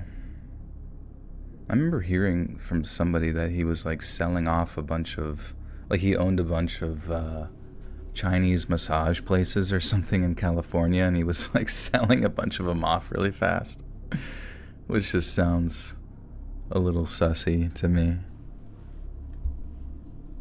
I don't know if that's true or not, to be honest with you. Allegedly. Guys finding a traditional woman, I recommend finding a Filipina from the provincial area. They are traditional and learn English in school so they can communicate. Yeah, you know, I don't know. Everybody's doing their own thing. Whatever they want, whatever makes them happy. As long as both parties are mutual about it, sounds good to me. Roy, IMVU, with a 5. Owls are scary, man. Oh, I love owls, dude. They're so cool. They're just such a neat creature. And they're so powerful as, like, birds of prey. But yeah, there might be, like, aliens looking in your window, though.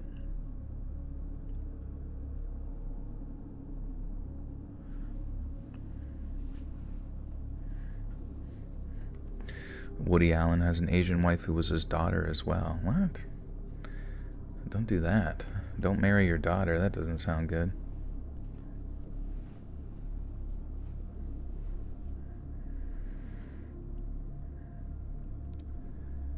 The usual crowd was there. It was mostly married couples and young adults celebrating events, specifically a bachelorette party. But then, I noticed a guy hanging around the fence that separated the pool area from the rest of the resort.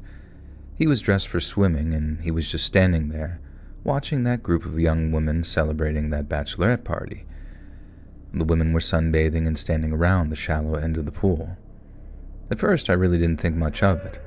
People get curious, and it wasn't uncommon for someone to come over and ask about pool hours or how to get a guest pass. But this guy wasn't asking questions. He just stood there, watching the women. And he started talking to them, but they seemed to be doing their best to ignore him.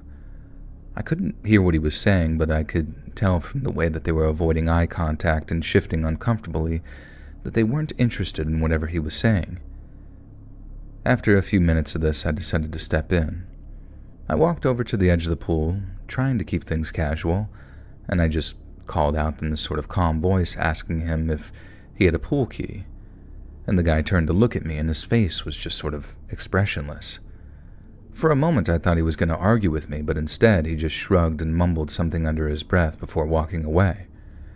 The women gave me these sort of relieved smiles, and one of them, this brunette with one of the most beautiful smiles I've ever seen, actually waved me over. And she seemed really chipper, and in a very sincere voice she said, "Thank you for that. He was really starting to creep us out." I was trying to keep it cool and be confident, so I told him it was no problem. I was just doing my job. I felt like an idiot saying that, like I'm some sort of Captain America type superhero. But thankfully, they didn't think that I sounded dumb, because right after that, they actually introduced themselves. The woman talking called herself Abby and then pointed to the rest of the girls. And there was Rachel, Claire, Danny, and Bree. I remember all of them, and they were celebrating Bree's bachelorette party. And we chatted for a bit. They were staying in one of the cabins for the weekend, and as it turned out, they were planning a little get-together that night. They invited me to join in, and being a single guy with not much else to do.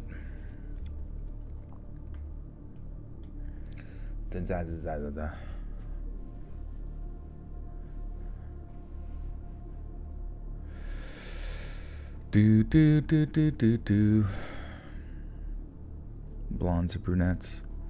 I don't know, I think everyone's beautiful.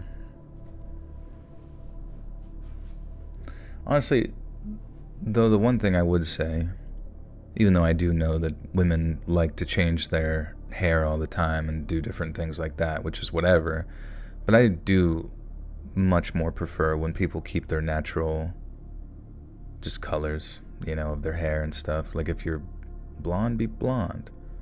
If you're dark hair, be dark hair.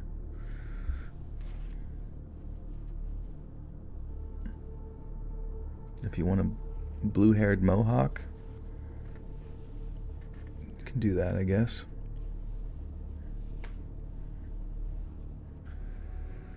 Do you think they make bad games nowadays to make people buy newer games? Wait, do you think they make bad games nowadays to make people buy newer games?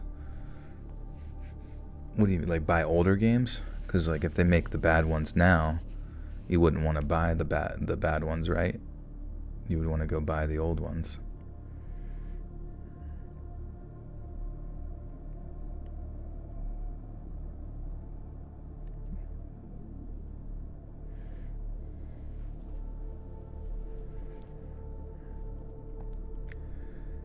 And they invited me to join them, and being a single guy with not much else to do, I figured, why not?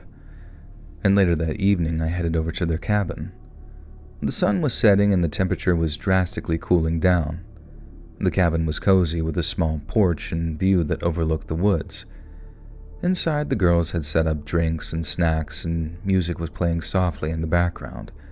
It was just the six of us, and the vibe was relaxing and very easygoing. I guess they did invite a few more guys that they had met early in the afternoon, but I was the only one who actually showed up. Now, we talked a bit and laughed, and after a couple of drinks, some of the girls started to get a bit adventurous. Bree, the one friend, suggested a night hike. I wasn't really thrilled about that idea, but I didn't want to be a killjoy, so I just went along with it. Not because I was scared, but because I work there. I know what kind of animals lurk in those woods at night, and I'm not a huge fan. But we grabbed some flashlights and headed out into the woods, sticking to a trail that looped around the resort. As we walked, the usual nighttime sounds surrounded us. There were loud crickets, the occasional rustling of leaves, typical forest sounds. But after a while, I started hearing something else too. You see, it was quiet at first, like someone was walking at a distance behind us. But every time I turned around, I didn't see anything. We didn't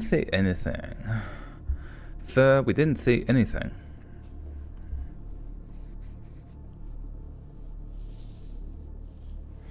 People who keep making COD games, and people who will hope in a year that it'll be better, then they'd be more likely to buy it. Oh, like you make a bad one. So you make the game bad on purpose. So that... Well, that would make sense to a degree, like in the sense of like you only make mildly... Like if they went all in on the next Call of Duty, it would make it so that people wouldn't buy the year after that, most likely. But I think right now they should really start to think at least every 5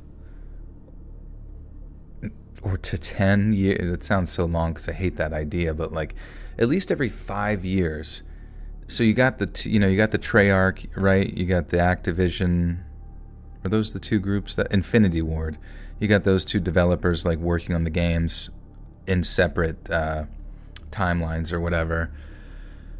But I think there should be like a third group with all the money they made to like kind of like Unreal 5 engine, right? They should really start to think about like investing in a new engine, one that they can kind of bring people, bring other developers into. They can make money that way. And that way that can be like this huge jump for Call of Duty. Maybe that allows for more, because I can only imagine, like, okay, let's see. We're going to talk to Chat GPP real quick. Chat penis. The problem is they know we're going to buy it. So we're right, I know, but I mean, like, they know you're going to buy it, but they also have to recognize to a degree that there's some lack of trust within the, like, imagine I haven't bought one in forever. Don't you want to grab people like me, individuals who just like because I mean it's become a meme to talk shit on Call of Duty. Imagine if you were to get rid of that meme, all of the fucking potheads who buy your game every year, and then the people that have a brain might actually try it 1 year because it's had such a nice increase. Like, you can drag them on forever, it seems like, but it might not be forever. But you could reset their brains with the new engine, and you could bring us on at least for a little while, right? And the next generation. I don't know, I'm just, obviously there's no point to think too much about it, but what game engine was Call of Duty Black? It's crazy that they're like Call of Duty as a series, a side series called Black Ops, has a 6th one. Like, when was 4 and 5? I don't remember any of that. What game engine was Call of Duty Black Ops 6 made on?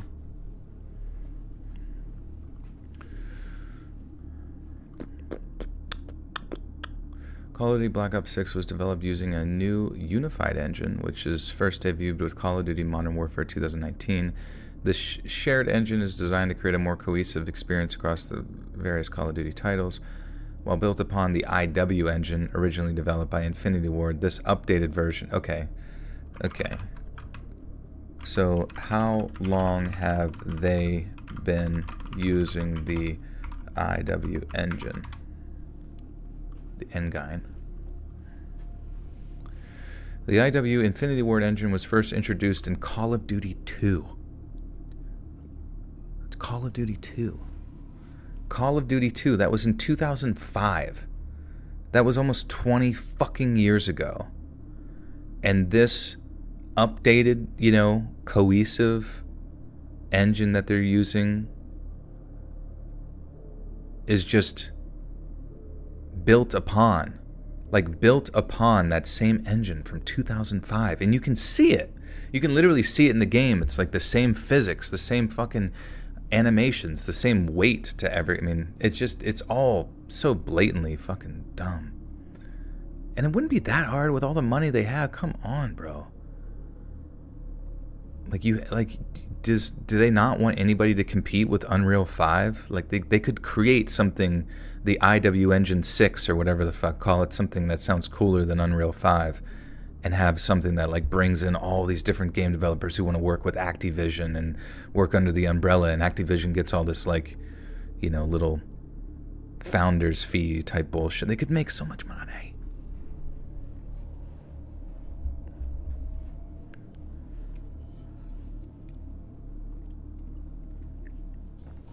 That'd be really funny if like every new Call of Duty came with a bag of like skunk weed. Every new Call of Duty Black Ops 6 comes with a ounce bag. Well, an ounce is a lot, maybe like a quarter bag of indica.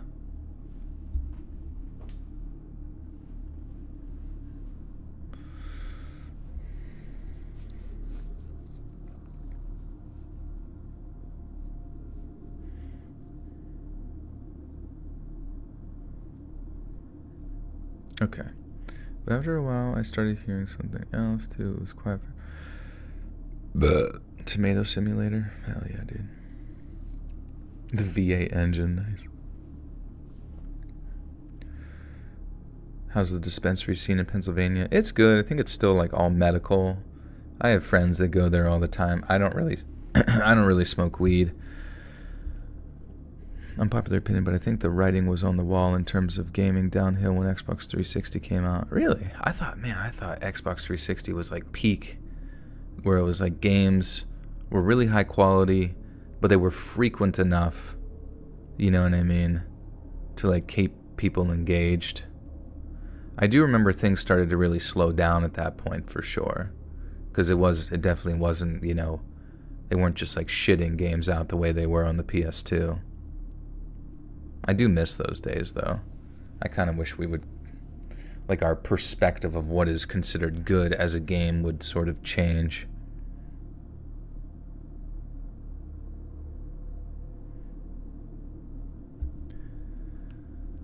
But after a while, I started hearing something else, too. It was quiet at first, like someone was walking at a distance behind us, but every time I turned around, I saw nothing but darkness. Eventually, Abby looked visibly scared, and very nervously she asked if we had heard anything. Then we all stopped, listening intently, and there it was again. It was like erratic and rapid movements somewhere nearby in the darkness. This wasn't just the typical sounds of wind blowing through the trees, but something that sounded more deliberate. We all looked at each other, and that's when Rachel said that she had had enough. She and Bree decided to head back to the cabin, and I didn't blame them. The rest of us followed, keeping the pace quick, and by the time we made it back, the mood had shifted. The fun, carefree energy from earlier was gone, and it was replaced by a very nervous tension. We locked the doors and tried to shake off the feeling of being watched, but it was not easy. We sat around for a while trying to just laugh it all off, but there was just something different about the entire evening. At least speaking for myself, I couldn't shake that feeling of someone or something out in the woods with us. And in a moment of monumental stupidity, Danny and Bree decided to go back outside. Several minutes later, we heard footsteps outside the cabin. We turned down the music and started to intently listen. It sounded like soft footsteps circling the place. Each step was very slow. We could hear the wood creak with each step, and it didn't sound like footsteps of Danny and Bree. These were heavy and methodical footsteps. Rachel, who had been the most rattled by the hike, froze in that moment and asked, "Did you guys lock the back door?" I shot up from my seat and ran towards the back door. I was so scared, but I was trying to appear braver than I felt. I grabbed a flashlight for some reason and headed to that back door, checking the lock. It was secure, but I just knew someone was out there. I could only see a little bit outside that door window, and it was completely possible that someone was standing just outside my view. As I turned back toward the group, I heard a loud crash from the front of the cabin. Before I could react, Danny and Bree came barreling into the living room, screaming that someone had been chasing them in the woods. I moved toward the door, hoping to calm them down. I was standing in the doorway, and before I closed the door, I looked out to the front of the cabin, and That's where I saw him. It was the guy. You remember the one from the pool? He was running straight at me. He had some hood pulled over his face, I think. How could they tell if it was him then? How the fuck would you know it was him if the fucking stupid hood was pulled over the face?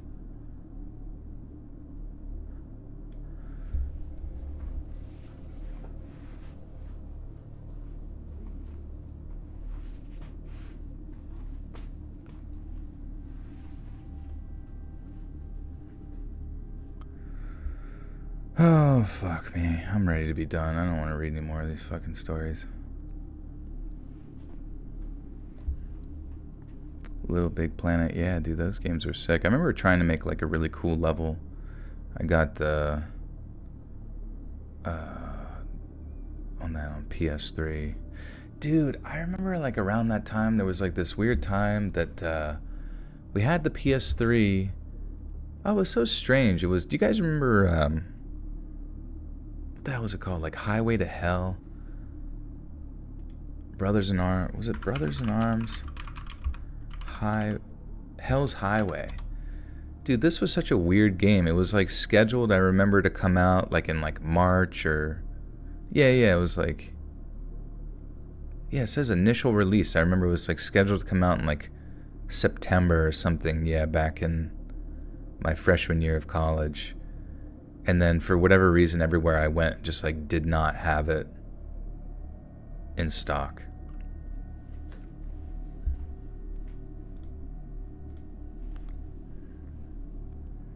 But it was a fun game. And I know it didn't do very well, but there was a lot of mechanics in it that I think kind of got underutilized. Like if they could have like had some way for like the players to kind of like create their own scenarios on how to survive stuff, because that was kind of like how the game played out a lot of the time, was you would be in like interesting scenarios that you had to like make strategic decisions on. But yeah, it really did not live up to whatever hype it was going for, which is sad.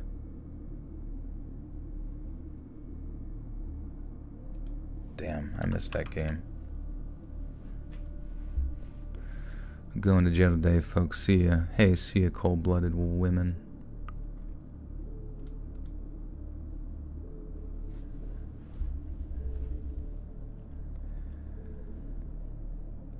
I was standing in the doorway and... Fuck me, goddamn. I was standing in the doorway, and before I closed the door, I looked out to the front of the cabin, and that's where I saw him.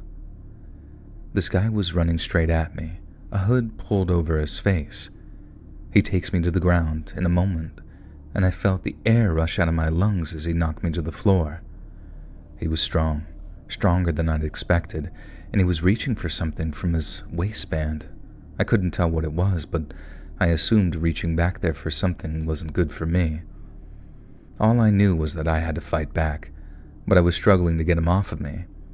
And just as I thought I was done, I heard a loud thud, and the weight on top of me had just shifted. Looking up, I see Abby standing over the both of us, holding a golf club, and her face was pale, but determined. She hit him hard on the side of the head, and he was completely out cold. Instantly, we called the police, who surprisingly showed up quickly given the resort's pretty remote location. And it turns out, this guy was the new maintenance man, someone who'd started working at the resort just a few days later. You meddling kids. Man.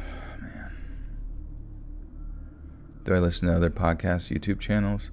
Yeah, I'll listen to like random stuff. I'm not like super devoted to stuff. I mean, there'll be ones that I listen to pretty consistently here and there, but honestly, whatever the fuck comes up, you know.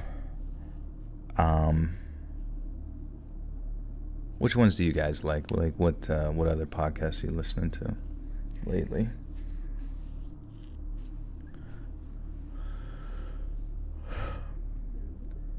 As it turns out, this guy was the new maintenance man, someone who'd started working at the resort just a few days earlier.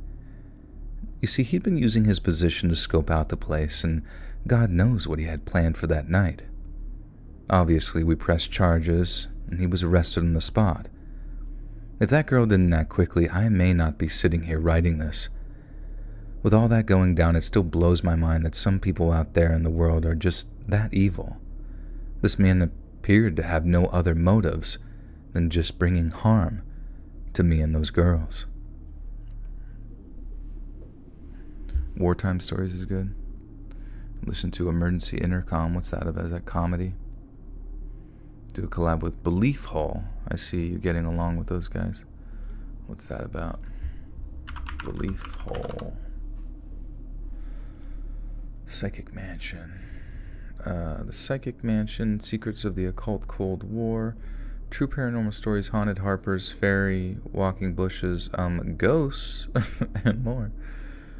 The Paliga Leg Collector, Deadly Yowies, and Australian UFO Abduction. Oh, that's cool. I do like that kind of stuff, the Coast to Coast AM sort of vibe. I'll subscribe to them and give them a listen.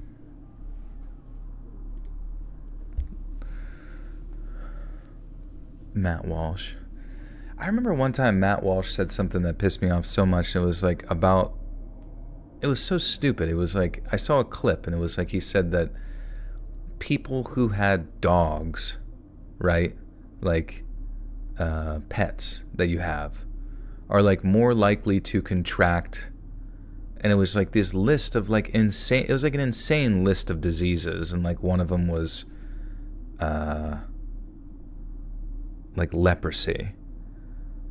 And I'm just like, shut the fuck up, you stupid fucking idiot. Like, cause he's not even that much older than me, I'm fairly certain. Let's see. 38 years old. He's fucking like 4 years older. But I hate like how everyone just, I mean, granted, I guess you're getting, maybe I'm too mentally young or some shit like that, so maybe I act a little immature, and I'm sure he would say, well, guys, he's a man boy, blah, blah, you know, whatever the fuck. But I just feel like so many people try to fit so hard into this very specific type of perceived role, you know. How can you hate on fucking dogs, dude? Dogs fucking rock. I want 10 fucking puppies sleeping in my bed tonight. And we're chilling. We're making a fucking cuddle puddle. That shit's gonna be sick. I don't know, man. Don't go after dogs.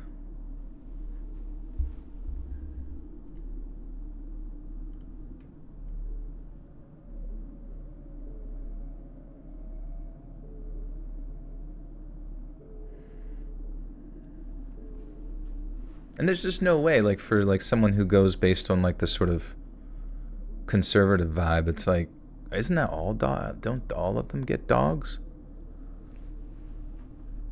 Isn't it a doggy paradise over there at the Daily Wire? If sleep paralysis is not tonight's story's theme, then what is? I don't know. Hey, there's Vane. What's up? I was wondering. You're only 3.5 hours late.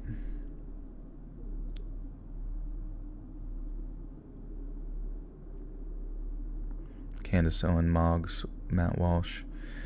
Yeah, I saw Candace Owens had like a breaking up or whatever from the Daily Wire, which I can appreciate. Like, I don't like this sort of like perspective that people have to like suck Israel's dick all the fucking time is so stupid. Granted, I don't know to what degree Candace Owens like issues necessarily were, but I presume it had something to do with fucking Israel. I just hate that. I hate that like there's this idea within the conservative realm that you have to like, oh yes, everything they do is so perfect and beautiful. I could never criticize a nation state.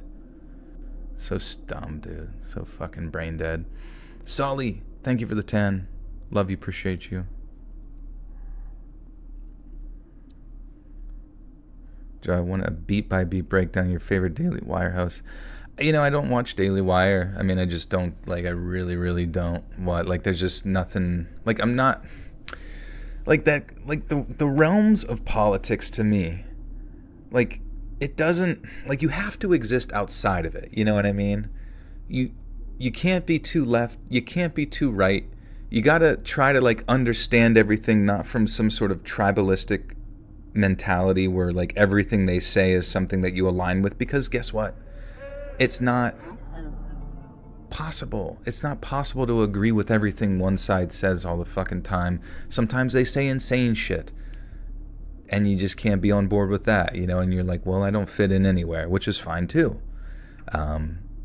And that's, you know, it's good to be like separate from it. Otherwise it's just like you're going to get dragged everywhere. You're going to look silly, you know. And there's so many people like that make money off of sharing their political perspectives, and they adhere so heavily to the like left versus right paradigm that it doesn't even feel intellectually honest when you really sit down, you know what I mean? And yeah, there might be nice people on both sides that you pull information from or enjoy their personalities or whatever, but you have to kind of like disassociate yourself a little bit. Otherwise it's just kind of fucking cringe, you know what I mean? Billy Carson, I don't know who Billy Carson is. It sounds is that like a religious leader of sorts? People have been saying that Candace Owens must be listening to Charles Carroll, as saying everything she talks about seems to match with his topics. Charles, really? What is Charles? I mean, I know Charles is into like big conspiracy stuff, but it's always, I love Charles. Like, he's a very nice man and you listen to him, but like sometimes his conspiracy mind, it's like you have to have like 150,000 hours of like the most esoteric knowledge possible to really keep up with the context of what he's discussing. Like, I don't know anything about like Abraham's triangle, you know what I mean? Like, nobody fucking knows what that shit is, and they're definitely not gonna like relate to it by just like bringing it up like you're saying, like, I mean, really, like everywhere, you know, it sounds a lot like Meckleheim's bosom to me, you know, which is, I don't know what the fuck he's talking about, but it sounds funny. Hood Billy Carson, he's the alien ancient civilization. Oh, okay. How I've been doing? I've been doing good. Yeah, we're having a good night tonight. Deep vein thrombosis in your eardrum? Have you listened to Stephanie Sue's podcast? I don't recognize that name, to be honest. Oh wait, shit. We were so close to finishing the story. Sorry. But yeah, any podcast you guys want to talk about, I'm okay. Turns out wait. Oh, yeah. Sorry. We did finish the story. This man appeared to have known. Yeah. We did do that. Okay, cool. I saw the one part highlighted and I was like, got confused. All right, so now we're at the last story. She does true crime. Oh, okay, cool. Sleep paralysis stuff. Yeah, I definitely want to do paranormal stuff here soon. It's been too long, and I know people appreciate it. What state am I from? I'm from Pennsylvania.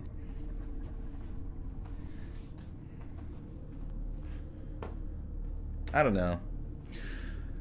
Like, you come across people who are like really, really hyper one side of the political spectrum, and it's so strange. It's like you listen to their thoughts, you listen to the way they like reason through things, and they say like a lot of their reasoning is like, what's the fallacy when it's just sort of like presumed that it's true? Like, they'll say something to you like it's just a presumed true reality, when it's like kind of one of the biggest illogical jumps you could possibly make. I don't know. I hate like people who talk about politics like they just assume you're right on their level when they discuss it.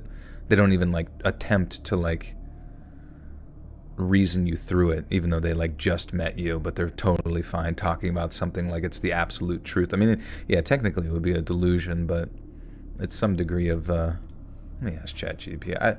I feel like nobody ever references fallacies enough, like argumentative fallacies. Maybe that's like too nerdy for a lot of people in like the culture war and all that kind of dumb shit, but what is the logical fallacy when you approach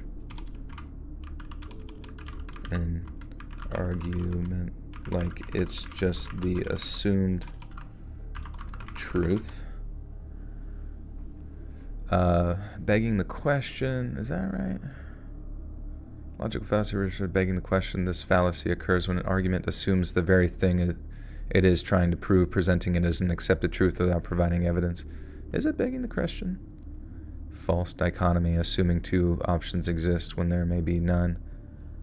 Myopic, I don't know. Appeal to authority, assuming something is true because an authority figure says so without critically examining evidence.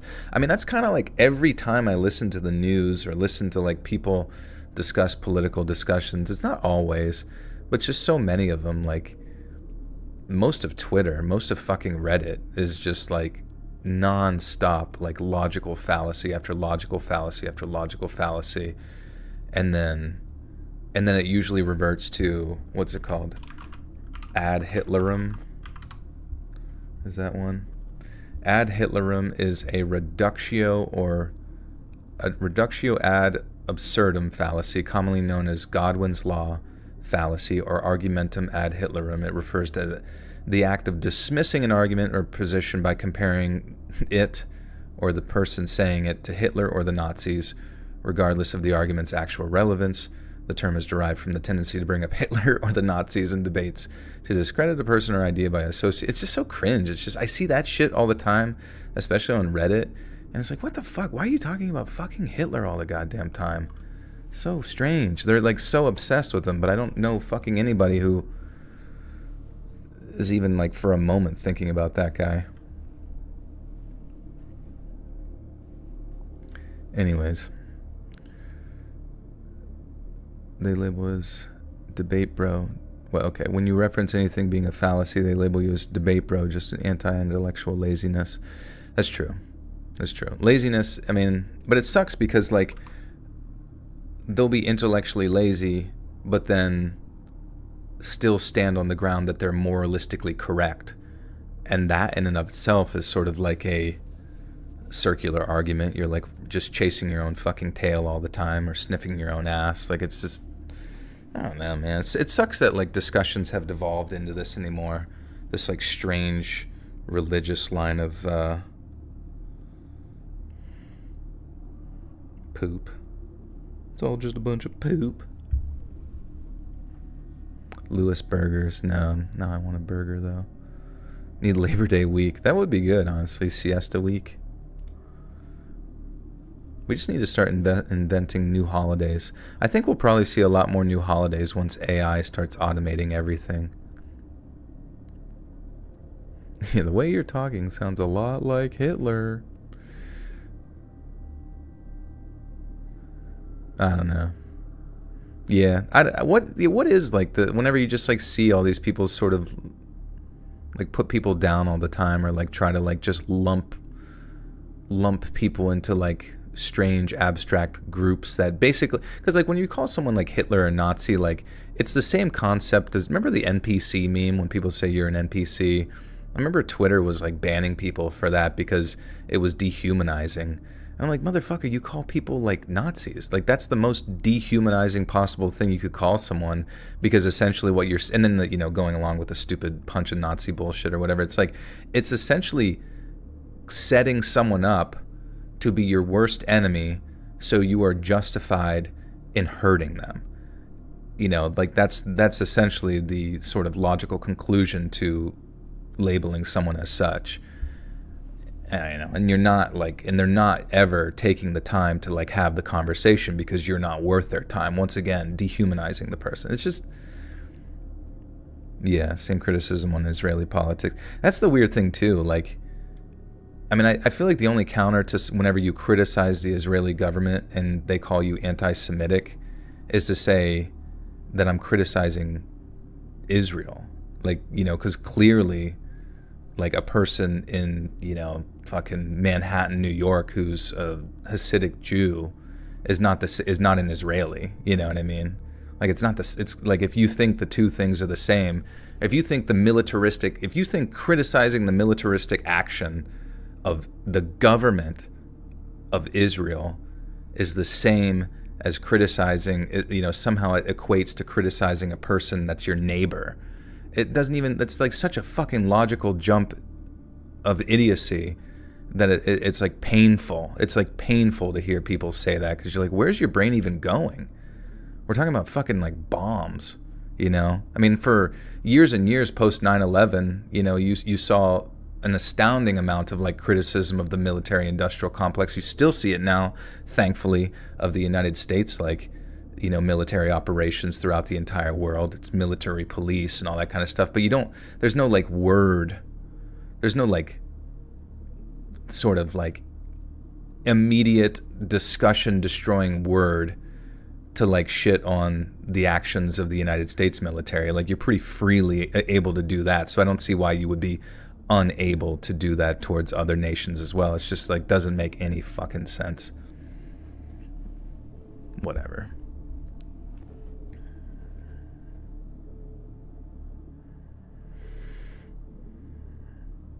It's weird that everything in the world is just like some strange abstract linguistics game. And I feel like the worst part is I know that that's like the goal of the government. The goal of the government is to confuse you with words at all time, so that you never actually ever make like a cohesive, community-oriented stride towards actual change, because all you'll be doing your whole fucking life is arguing about the fucking minute details of fucking words. It's so embarrassing. It's so fucking embarrassing that that's what anything ever devolves into, is just like labels and words and what's the meaning of the word. You know, it's so dumb. The Whatever podcast, I have not, no.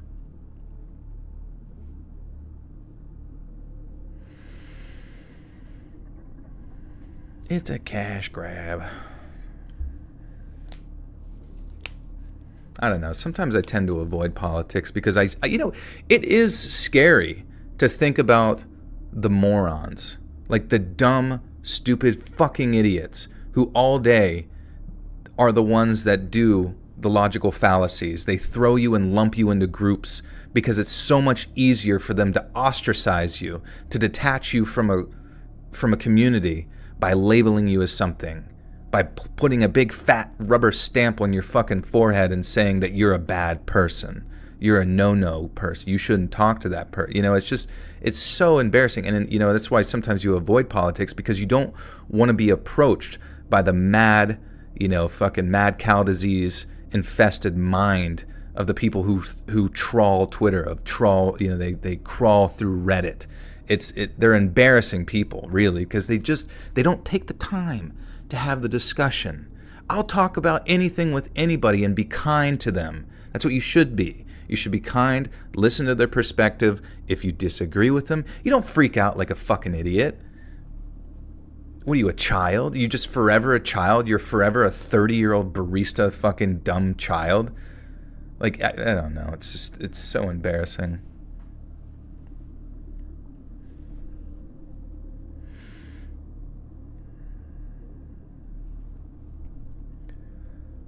College projects are supposed to be straightforward, right? You choose a topic, you do the research, put it all together, and maybe learn something along the way. When my friend Carlos and I signed up for a class, we thought it would be fun, a break from the usual grind. The assignment was simple: create a short documentary. But being the overachievers that we were, we decided to tackle something bigger, something that would set our project apart from the rest, and most importantly, something that was interesting to us. And that's how we ended up in the middle of this supposedly cursed forest, not far from where we live. Our goal was to debunk the local legends that had kept people out of those trees for decades. The forest was beautiful in its own way. It had tall, lush trees and a special kind of quiet that was almost therapeutic. But that silence had a weight to it. It was like the forest was holding its breath, waiting for something to happen. The stories about the forest go back generations, I've heard.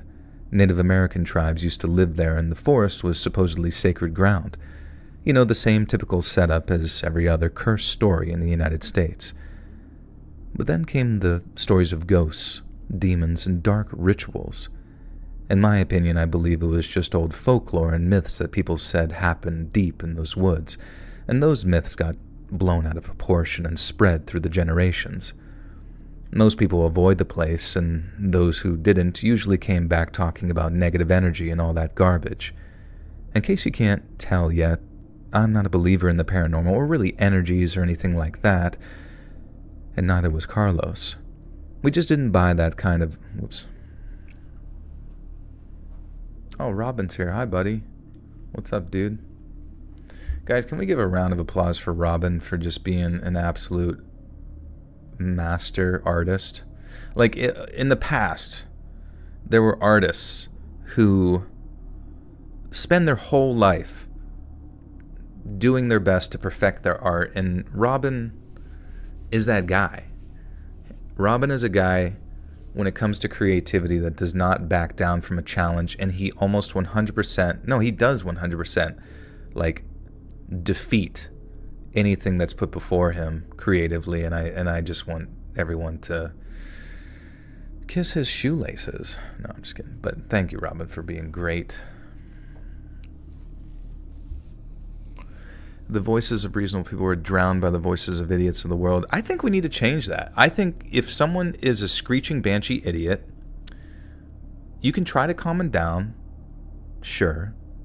And it's not as common, obviously, in real life as it is on the internet, obviously. But it's like, just fucking speak your truth to that person. Like, stop sitting there, like, accommodating their mental insanities.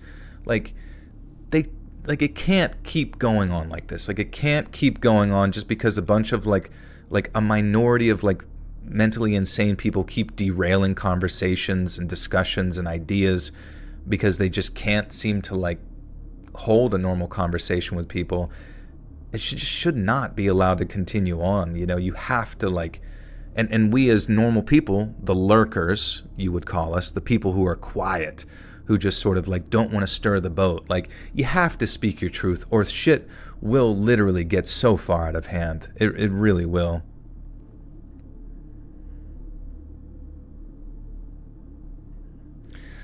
Most of the whatever party argues they are very intense and clickbaity. Yeah. I don't get that separation. Most of us disagree with other opinions, but hating them because someone said so is so wrong. Yeah, and I don't know. That's why sometimes, like, I don't even know. Like, you go on Reddit, and I see people on Reddit who say, like, they don't like someone because they're a centrist. That's fucking weird to me. Like, I can see their mental obscurity and how it ends up, like, demonizing someone, like, because Reddit is very left. I can see how their mental sort of preconditioning leads them to believing that the right is their enemy or something like that. But then to sit there and label someone who sort of stands in a neutral position in the center as an enemy, like, those are the kind of, like, tactics that you would see within, like, I don't even fucking know, like, the Soviet or Stalin, you know what I mean? Like, it's an authoritarian approach that basically does anything it can do to snuff out any dissenting opinions from what it considers, you know, good. And it will stand on moralistic means. Like, to stand on moralistic means to do bad against someone or to demonize or ostracize someone, that's an odd thing to do. Like, you have to sit there and think within yourself, like, should I treat these people poorly? Like, just because my in-group thinks that way? Like, that's not good. And that can't keep going on. And that's why sometimes I kind of wonder, I'm like, is Reddit just filled with bots? Because a lot of the shit they say is just, like, so cohesive. Now, sure, maybe all the people that deviate from those thoughts get banned, and that's why you only see those particular ideas all the time. But I feel like that's also what's going to kill Reddit and other shitty websites whenever you, like, limit discussion. But I don't know. Like, where's the point in, like, a human's psyche? Like, at what point in their age development, their brain development, do they, like, what has to be said to someone to do a sense of self-reflection, where they can reflect on themselves and their own ideas and the way they interact with the world and the way they label people and the way they look at all groups? You know, like, is it too difficult to expect them to, like, comprehend all of it at one time, or at least work their way through it, you know?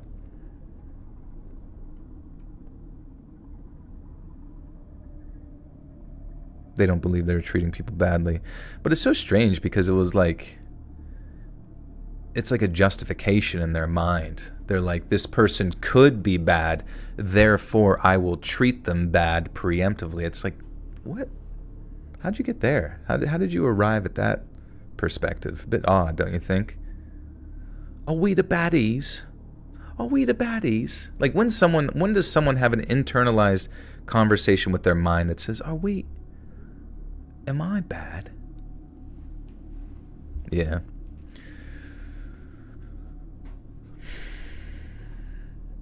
I don't know. Now, on the other hand, it's like you know, to fight against that, you don't want the opposing side to go into like overdrive and be like, oh, everything needs to be like this insane hyper-conservative Riri bullshit. You know what I mean? Like, it's just, you just want some degree, some semblance of normalcy to return. And I think it is over time. Things are cooling down a little bit, but it's strange how fast. It's strange how fast, in a weird way, the conversation can almost be like manufactured by like outside stimuli to like just get everyone in a bit of a kerfuzzle, you know?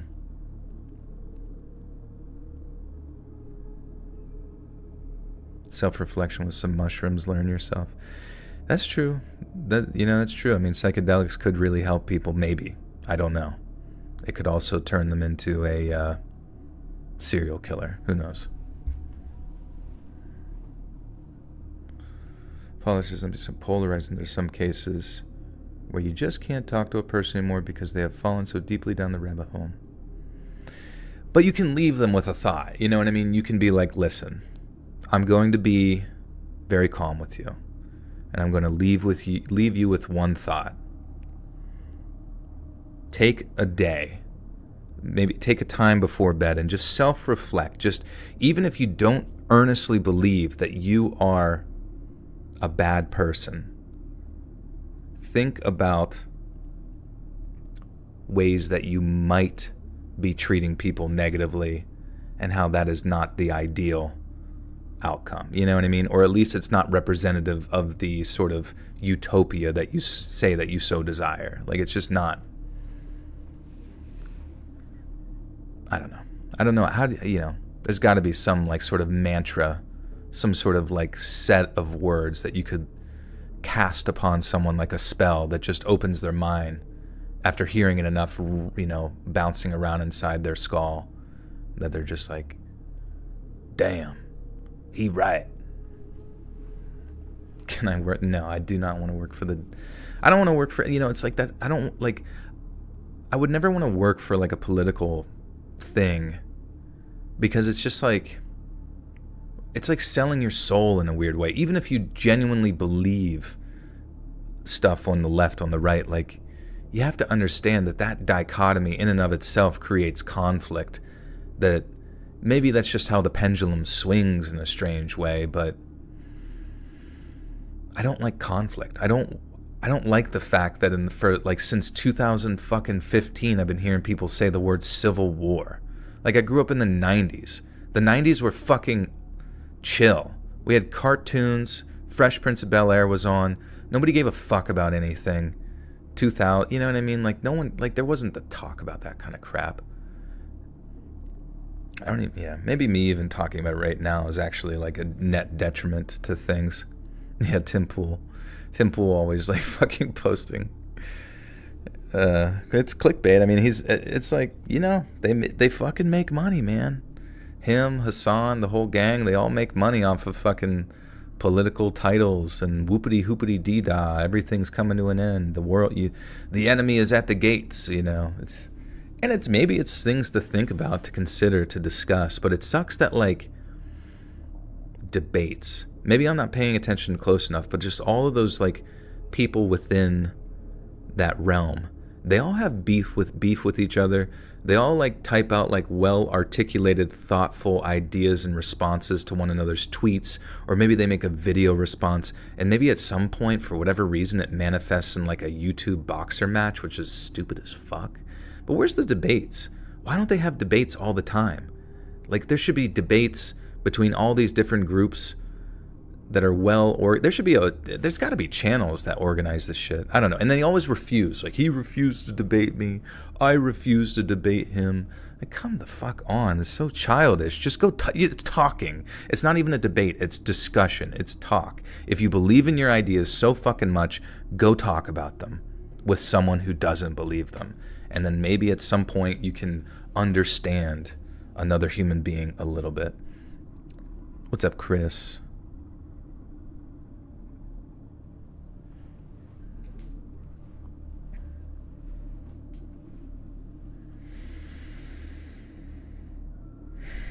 Have you seen that the IJC finds Israel guilty of apartheid against Palestinians?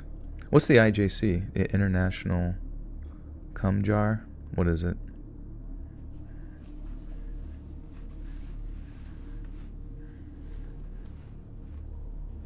I woke you up. All right, perfect. I'm sorry. You are now woke. Hold up your fist high. We didn't just buy that the woods were cursed. We thought it was all just superstitions and campfire stories. And that's why we thought that this was the perfect subject for a documentary, a chance to peel back the layers of folklore and show the world, or at least our class, that these woods were just another patch of trees. We spent the first few hours filming the scenery, capturing shots of the sunlight filtering through the trees, the dense foliage, and even some of the caves we found scattered throughout the area. It really was objectively a beautiful forest. There was one cave in particular that caught our attention.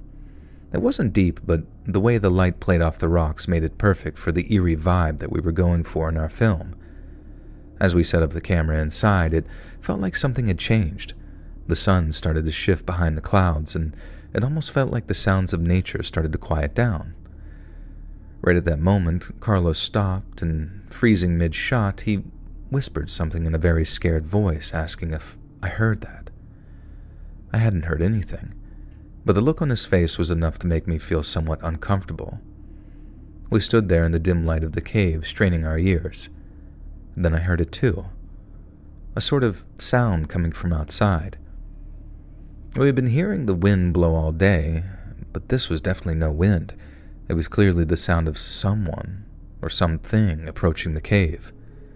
These footsteps would close in slowly, and then they just fade into the distance as if they were running away when they got close to the cave. We exchanged these very nervous glances at each other, and we spent the whole day laughing off the stories, but at that moment, I was not afraid to admit that I had felt a twinge of fear. My mind raced with a bunch of different scenarios. Maybe it was just another hiker or some animal passing by. But the longer we stood there, the more I started to doubt those rational explanations. Trying to keep a steady voice, I told him that we should wrap things up as we got enough footage. He didn't argue. We quickly packed up the camera and gear. We both tried to play it off as if though we were cool, but it was obvious we were both moving pretty frantically. As we stepped out of the cave, the forest seemed far darker than it should have been, since the sun had started dipping in and out of the behind.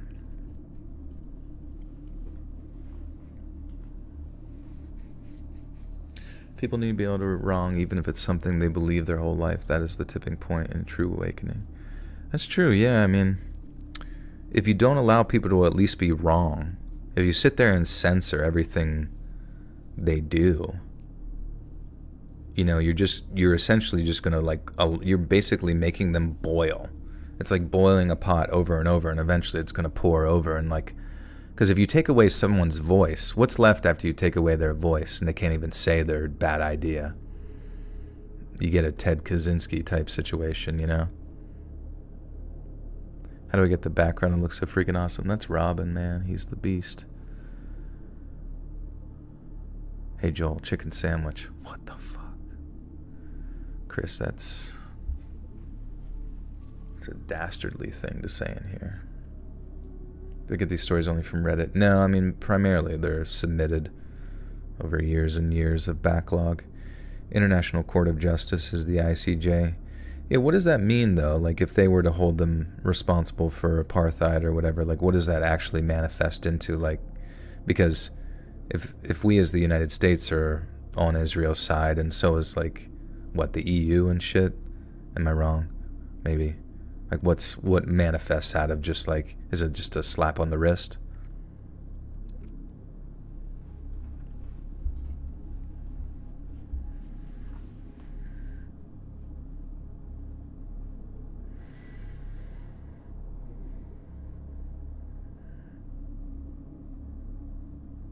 The more people go missing, the more they release chicken sandwiches. That's a good point. What made you start enjoying reading? I don't know. I don't think I enjoy it. I just, I did it because it was easy, and it sort of worked for me because people like my voice. Can we collab?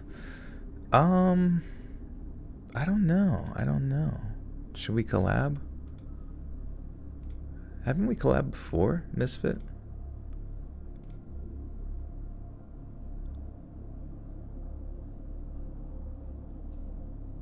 Do you have any hiking stories? If you have a hiking story, you can send it to me, and I'll try and remember to put it in at the end of this video.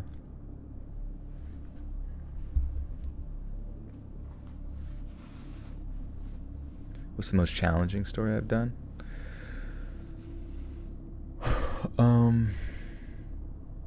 I don't know. I guess none of it's really challenging. It's just more like the stuff of like finding the pronunciation of words. And even whenever I think like you pronounce a word from the UK, it's like he's from Warwick.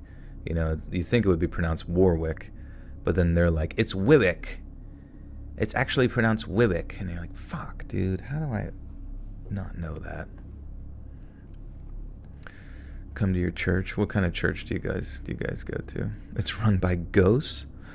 Bring your rabbit's foot. Yeah. Thoughts on being a Skibbity Sigma? Honestly, it's kind of sick. If I had a t-shirt and a hat, like a hat that said Skibbity and a shirt that said Sigma, and then a pair of booty shorts that said Riz, and a tattoo on my left nutsack that said Ohio. Yeah, that's pretty much it.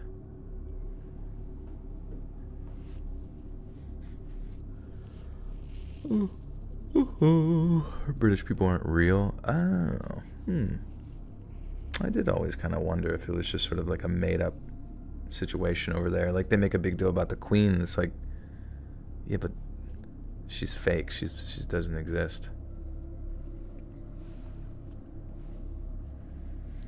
Bring your dog to church. Yeah, dude, bring your dog to church. Everyone should. There should be a church specifically just for dogs that you can go to, and it's loud and annoying, but you still get to pet all of them, and they're sweet.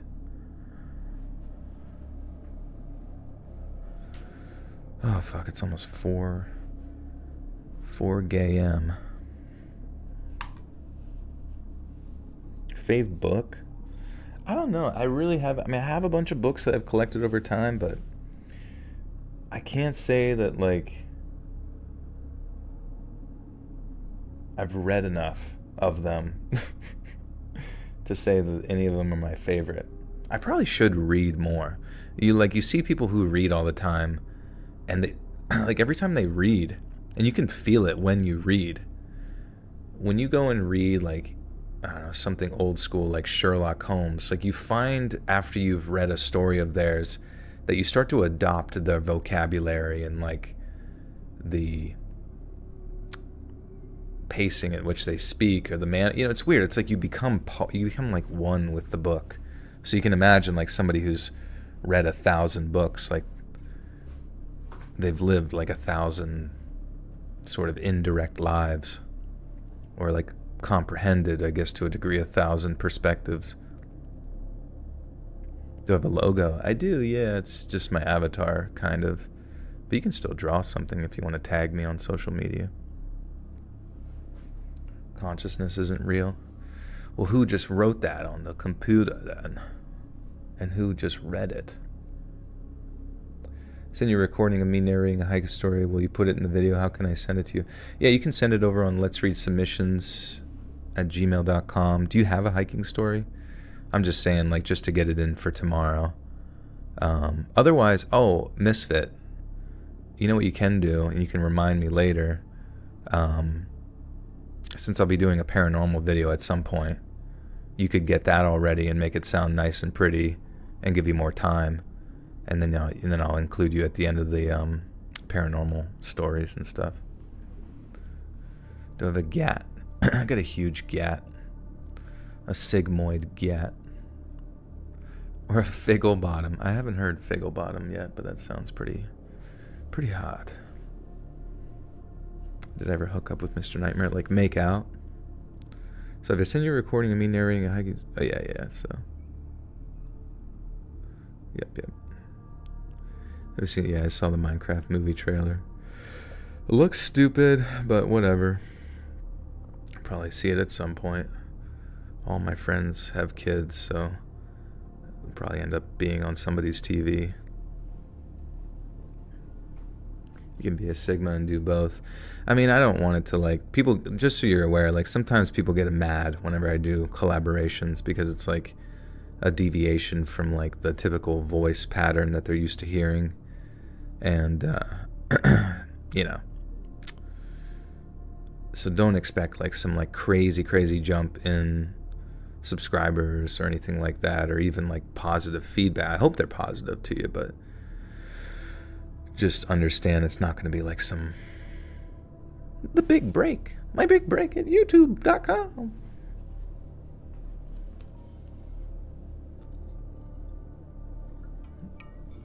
Figgle bottom Sigma Riz. It seems weird to me to picture my friends who I've known since middle school be parents. Yeah, it's, well... I guess it makes sense when you're there, you know, just like, nothing really is perfectly comprehensible until you're experiencing it, you know.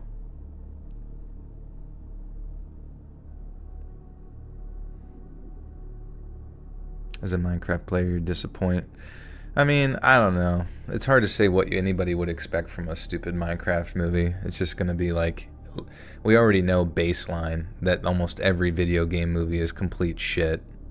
I feel like the Mario Brothers movie was like fortunate just because writers in Hollywood are actually like responsive to not bastardizing every fucking thing. Like if a Japanese game developer is like present and is like, please, for the love of fucking Mount Fuji, respect the work that I had put into this and don't turn it into fucking California dog shit.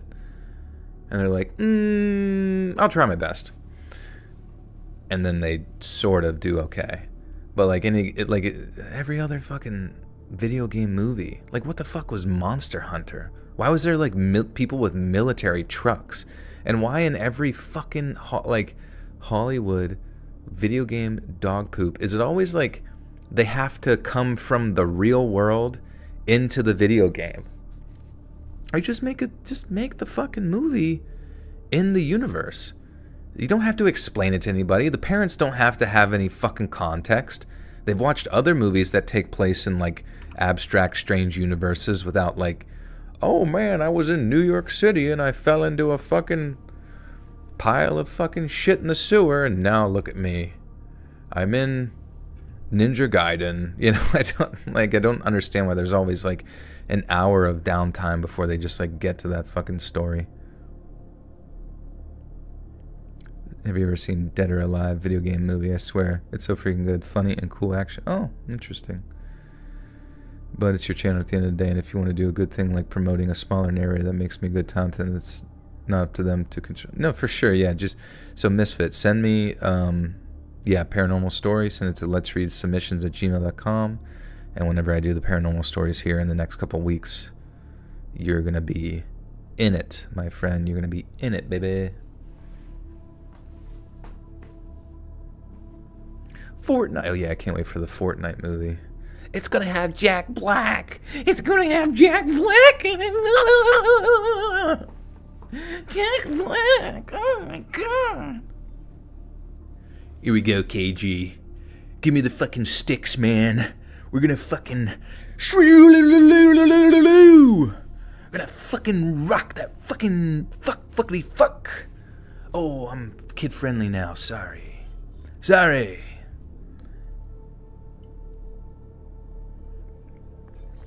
Can we... Dude, I'm just gonna start watching Bollywood movies, man. I don't fucking have time for whatever bullshit Silicon Valley wants to shove down our throats anymore. It's so stupid. Anyways, ready for the Eagles home opener? Go Birds! Go Birds! No, thank you. Fuck the Birds. No, I'm sorry, I'm just kidding. But, dude, Philly fans? Ugh, dude, Philly fans are fucking nuts, man. Out of all the NFL shit, like I know they say Raiders fans, whatever. Dude, Philly fans, they'll win a game. They'll fucking win a game and throw a brick through your car to celebrate. They'll pick up fucking horse shit from the police horsemen and eat the poop. And that's a celebration. Like, they torture them. They'll put themselves in, like, titty tassels after winning. And strange, abstract torture devices. They'll hang by their nuts from the ceiling to celebrate a Super Bowl. That's what Philly fans do. It's because they're too high on fucking jankum to think straight. Go Birds! Fuck the Birds.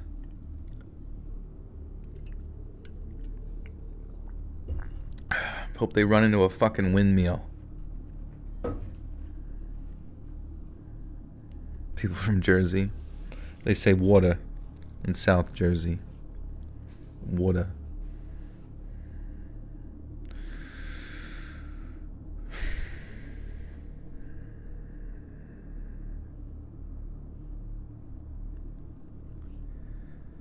As we stepped out of the cave, the forest seemed darker than it should have been, since the sun had started dipping in and out behind the clouds.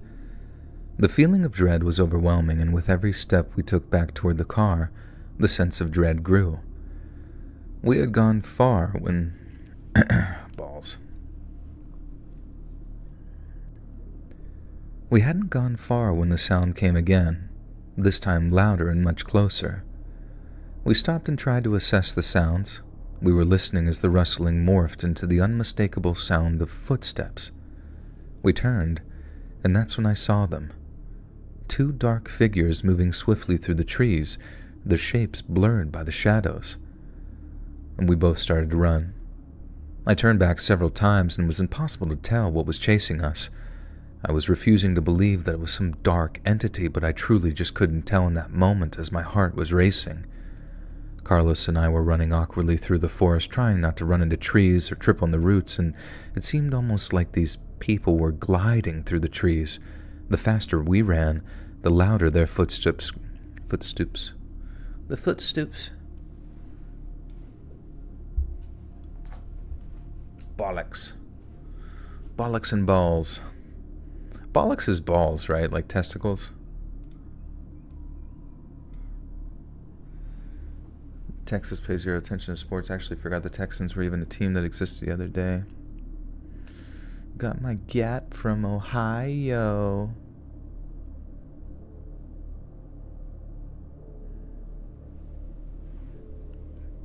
No, it's just, I don't know.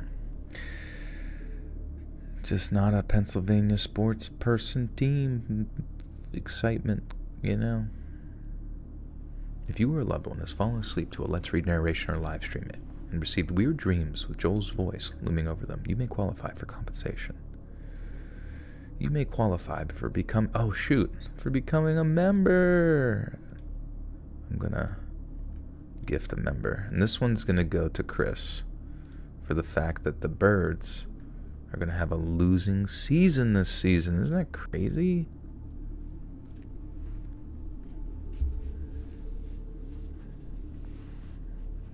Who to go to? Athena K. There you go, Athena. Welcome to the Booter Sock cult. Mischievous dog.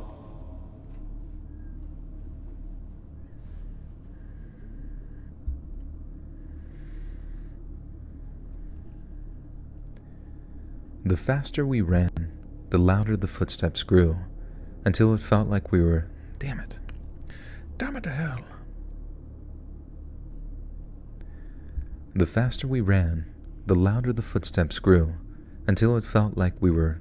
What? Why do I keep saying we? Jesus Christ. Have you ever seen the weird guy in your dreams that's on all the posters? Have you seen this man? No, that'd be funny. What should I put as the subject line in the email so you know how to find it? Just like misfit, horror, paranormal story. Maybe like, maybe kind of like what the story's about, I guess, or kind of like a Reddit. I guess it doesn't really matter. You could put that in the subject area if you want.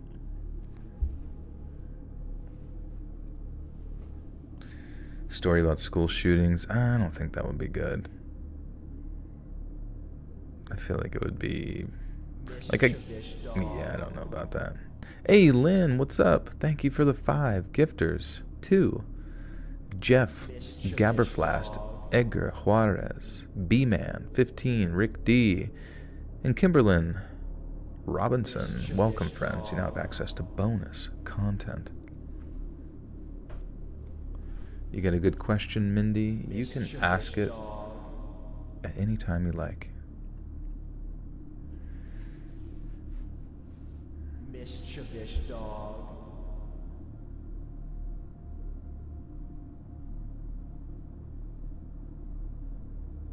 What does the voice say? Mischievous dog? Yeah.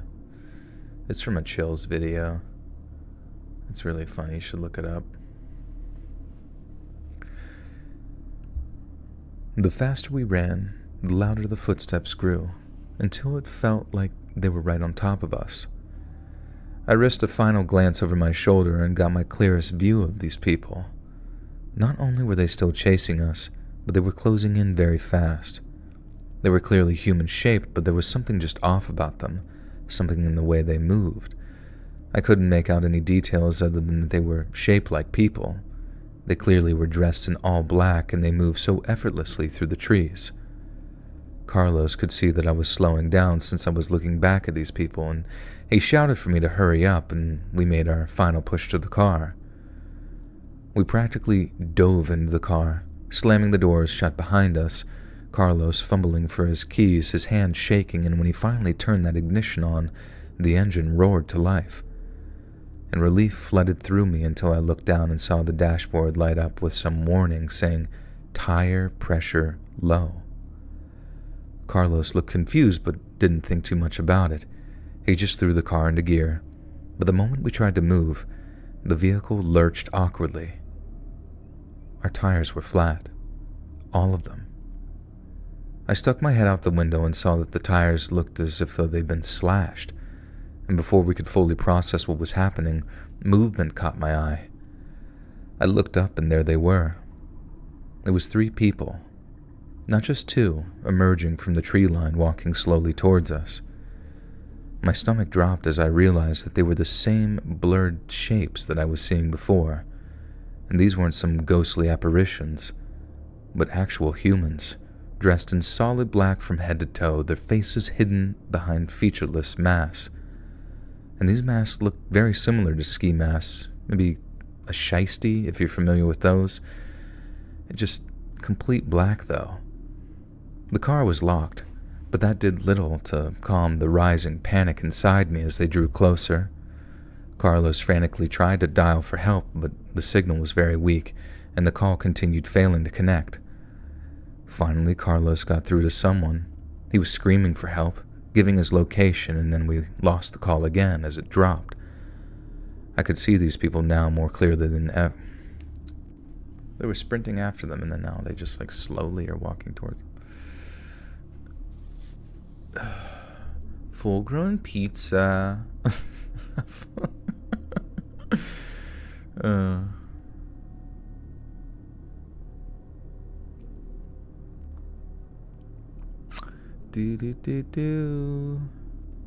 Do I play any games?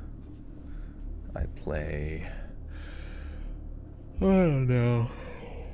I don't even know anymore. What is your thought on the Wade Wilson case and how some women are fantasizing about him despite his despicable acts?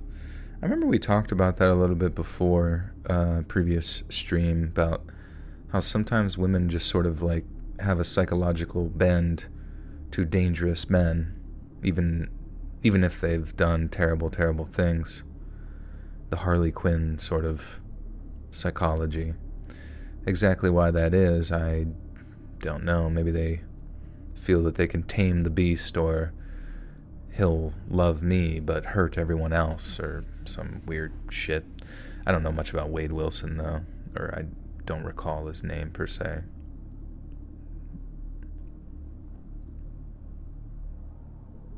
Do I use Hinge? No. Running out of clean socks. How do you run out of clean socks? I feel like I've accumulated like 200 pairs of socks over a long period of time. Nope, not Grindr either. I thought Grindr was just like an app where people could go and like meet people who were just like sticking to the grind. You know what I mean? Keeping their mind on their bag, you feel me?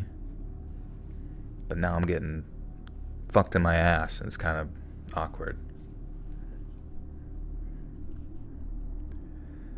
I could see the figures now more clearly than ever.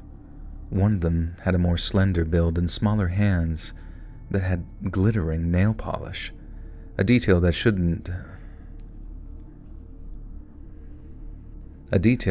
have been insignificant but somehow made the situation even more strange. I almost wish that it was some dark entity instead of a person. One of the people started to bang on the window, while the other two started to kick the doors and bang on the hood. Their fists continued to slam against the doors, rattling the car with every shot. My heart pounded in my chest as I tried to think and come up with some kind of plan, but the situation was paralyzing. One of them, the smaller one with that nail polish, started pounding harder on the window, the glass beginning to crack with the force. I could hear them laughing, which was just more of a reminder of how horrible this situation truly was. The glass felt like it was going to give. I knew it, and there was nothing we could do. But then, through all this chaos, we saw lights appear. Sirens in the rearview mirror were a welcoming sight for once in my lifetime. These masked figures froze. Their laughter stopped as they turned to look, and as the vehicle was approaching, I was able to make out that it was a park ranger. And without a word, these people bolted back into the woods, disappearing as quickly as they appeared. The ranger pulled up beside us, his face sort of a mixture of concern and confusion as he got out of the car and approached us. He asked if we were okay, and we nodded, still too rattled to speak. The ranger led us to his vehicle, his radio crackling into life as he called for backup, and we left the car behind, the relief of being away from those woods almost indescribable. Now back at that station, a bunch of cops showed up and we gave our statements, detailing everything that had happened. While we were still there, the police finally caught up with one of those people. It turns out it was...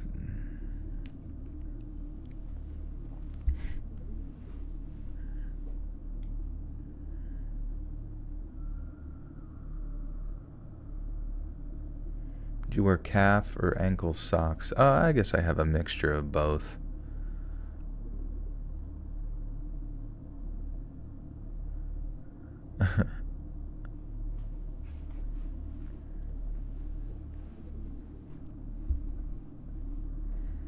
That's why the Night Stalker and other serial killers had gotten married, etc. on death row.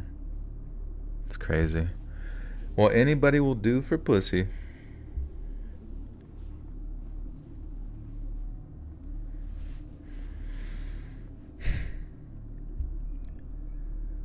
While we were still there, the police finally caught up with one of those people. It turned out to be a large dude with a goatee and a tattoo of a rose on each side of his temple, the stems curling down his cheek and down his neck.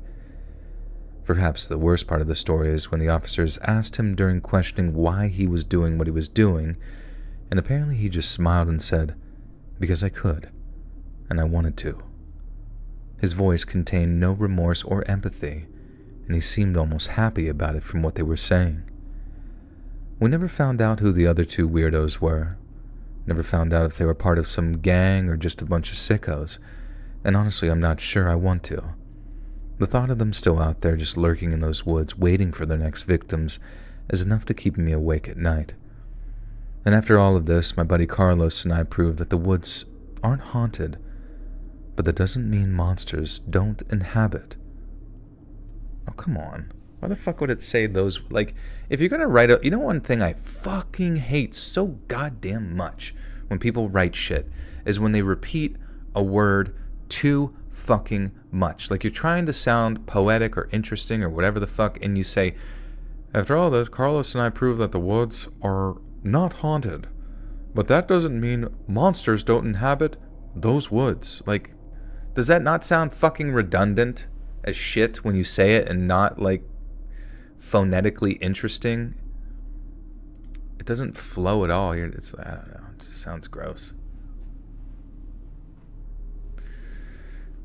After all of this, Carlos and I proved that the woods are not haunted, but that doesn't mean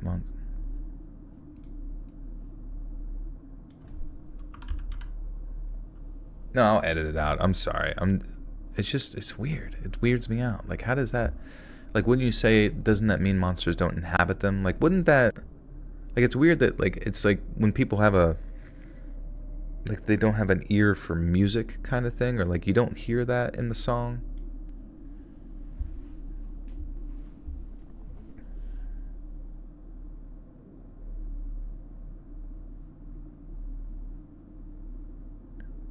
Okay. I'm complaining about nothing. After all of this, Carlos and I proved that the woods are not haunted, but that doesn't mean that monsters don't inhabit them. Alright, holy fuck, I've been going for 4 hours and 30 minutes, just, holy shit, man, that's crazy. And it's almost 4, I gotta sleep. Oh my god. I'm fucking drunk. Okay, Google Sheets. Google, look up new sheets for my peed bed.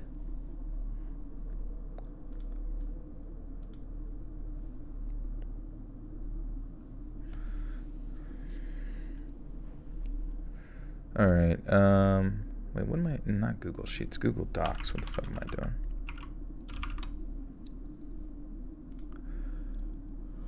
Okay, I'm gonna read this outro, and you guys gotta think of something funny for me to say. Think of the funniest thing you've ever done heard.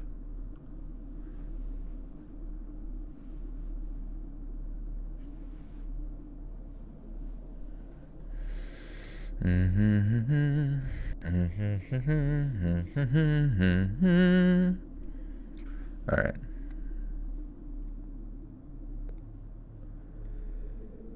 Hey friends, thanks for listening. Click that notification bell to be alerted of all future narrations. I release new videos every Monday and Thursday at 9 p.m. EST, and there are super fun live streams every Sunday and Wednesday nights. If you got a story, be sure to submit them over my email. If you got a story, be sure to submit them over to my email at letsreadsubmissions@gmail.com, and maybe even hear your story featured on the next video.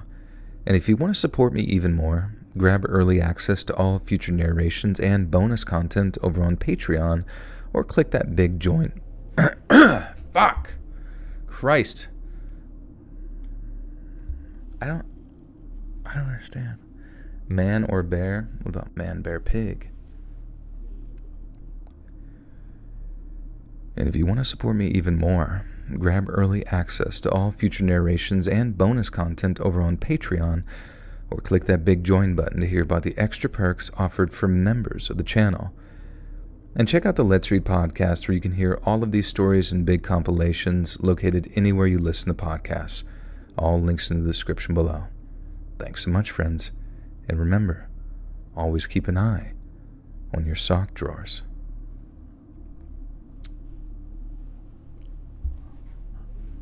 Redeem your coupon for a full-grown pizza. Yeah, I'll probably say that's kind of funny.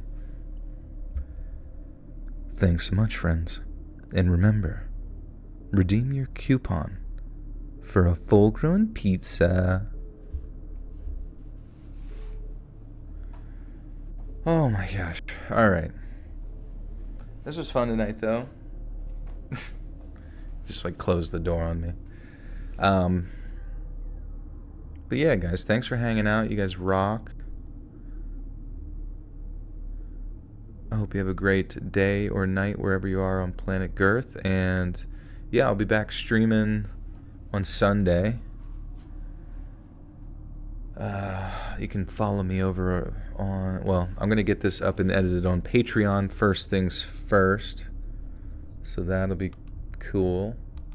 Early access over there is only $1 a month. You can also do a, what the hell is it called? A fucking free trial, which is sweet. Yeah. And yeah, eat your vegetables. Hell yeah, dude. Shovel those shits in. But yeah, I will follow me on Twitter at Let's Read. Follow me on Instagram at letsread.official. And I will be back next Sunday for another stream. Be sure to check out the new podcast out anywhere you listen to podcasts. The Let's Read podcast. And yeah. All right, guys. Send your stories in. Let's Read submissions at gmail.com. Appreciate ya. Be good to each other. Don't be a dummy and scream about stupid shit. Just listen. Listen to them. Okay, bye.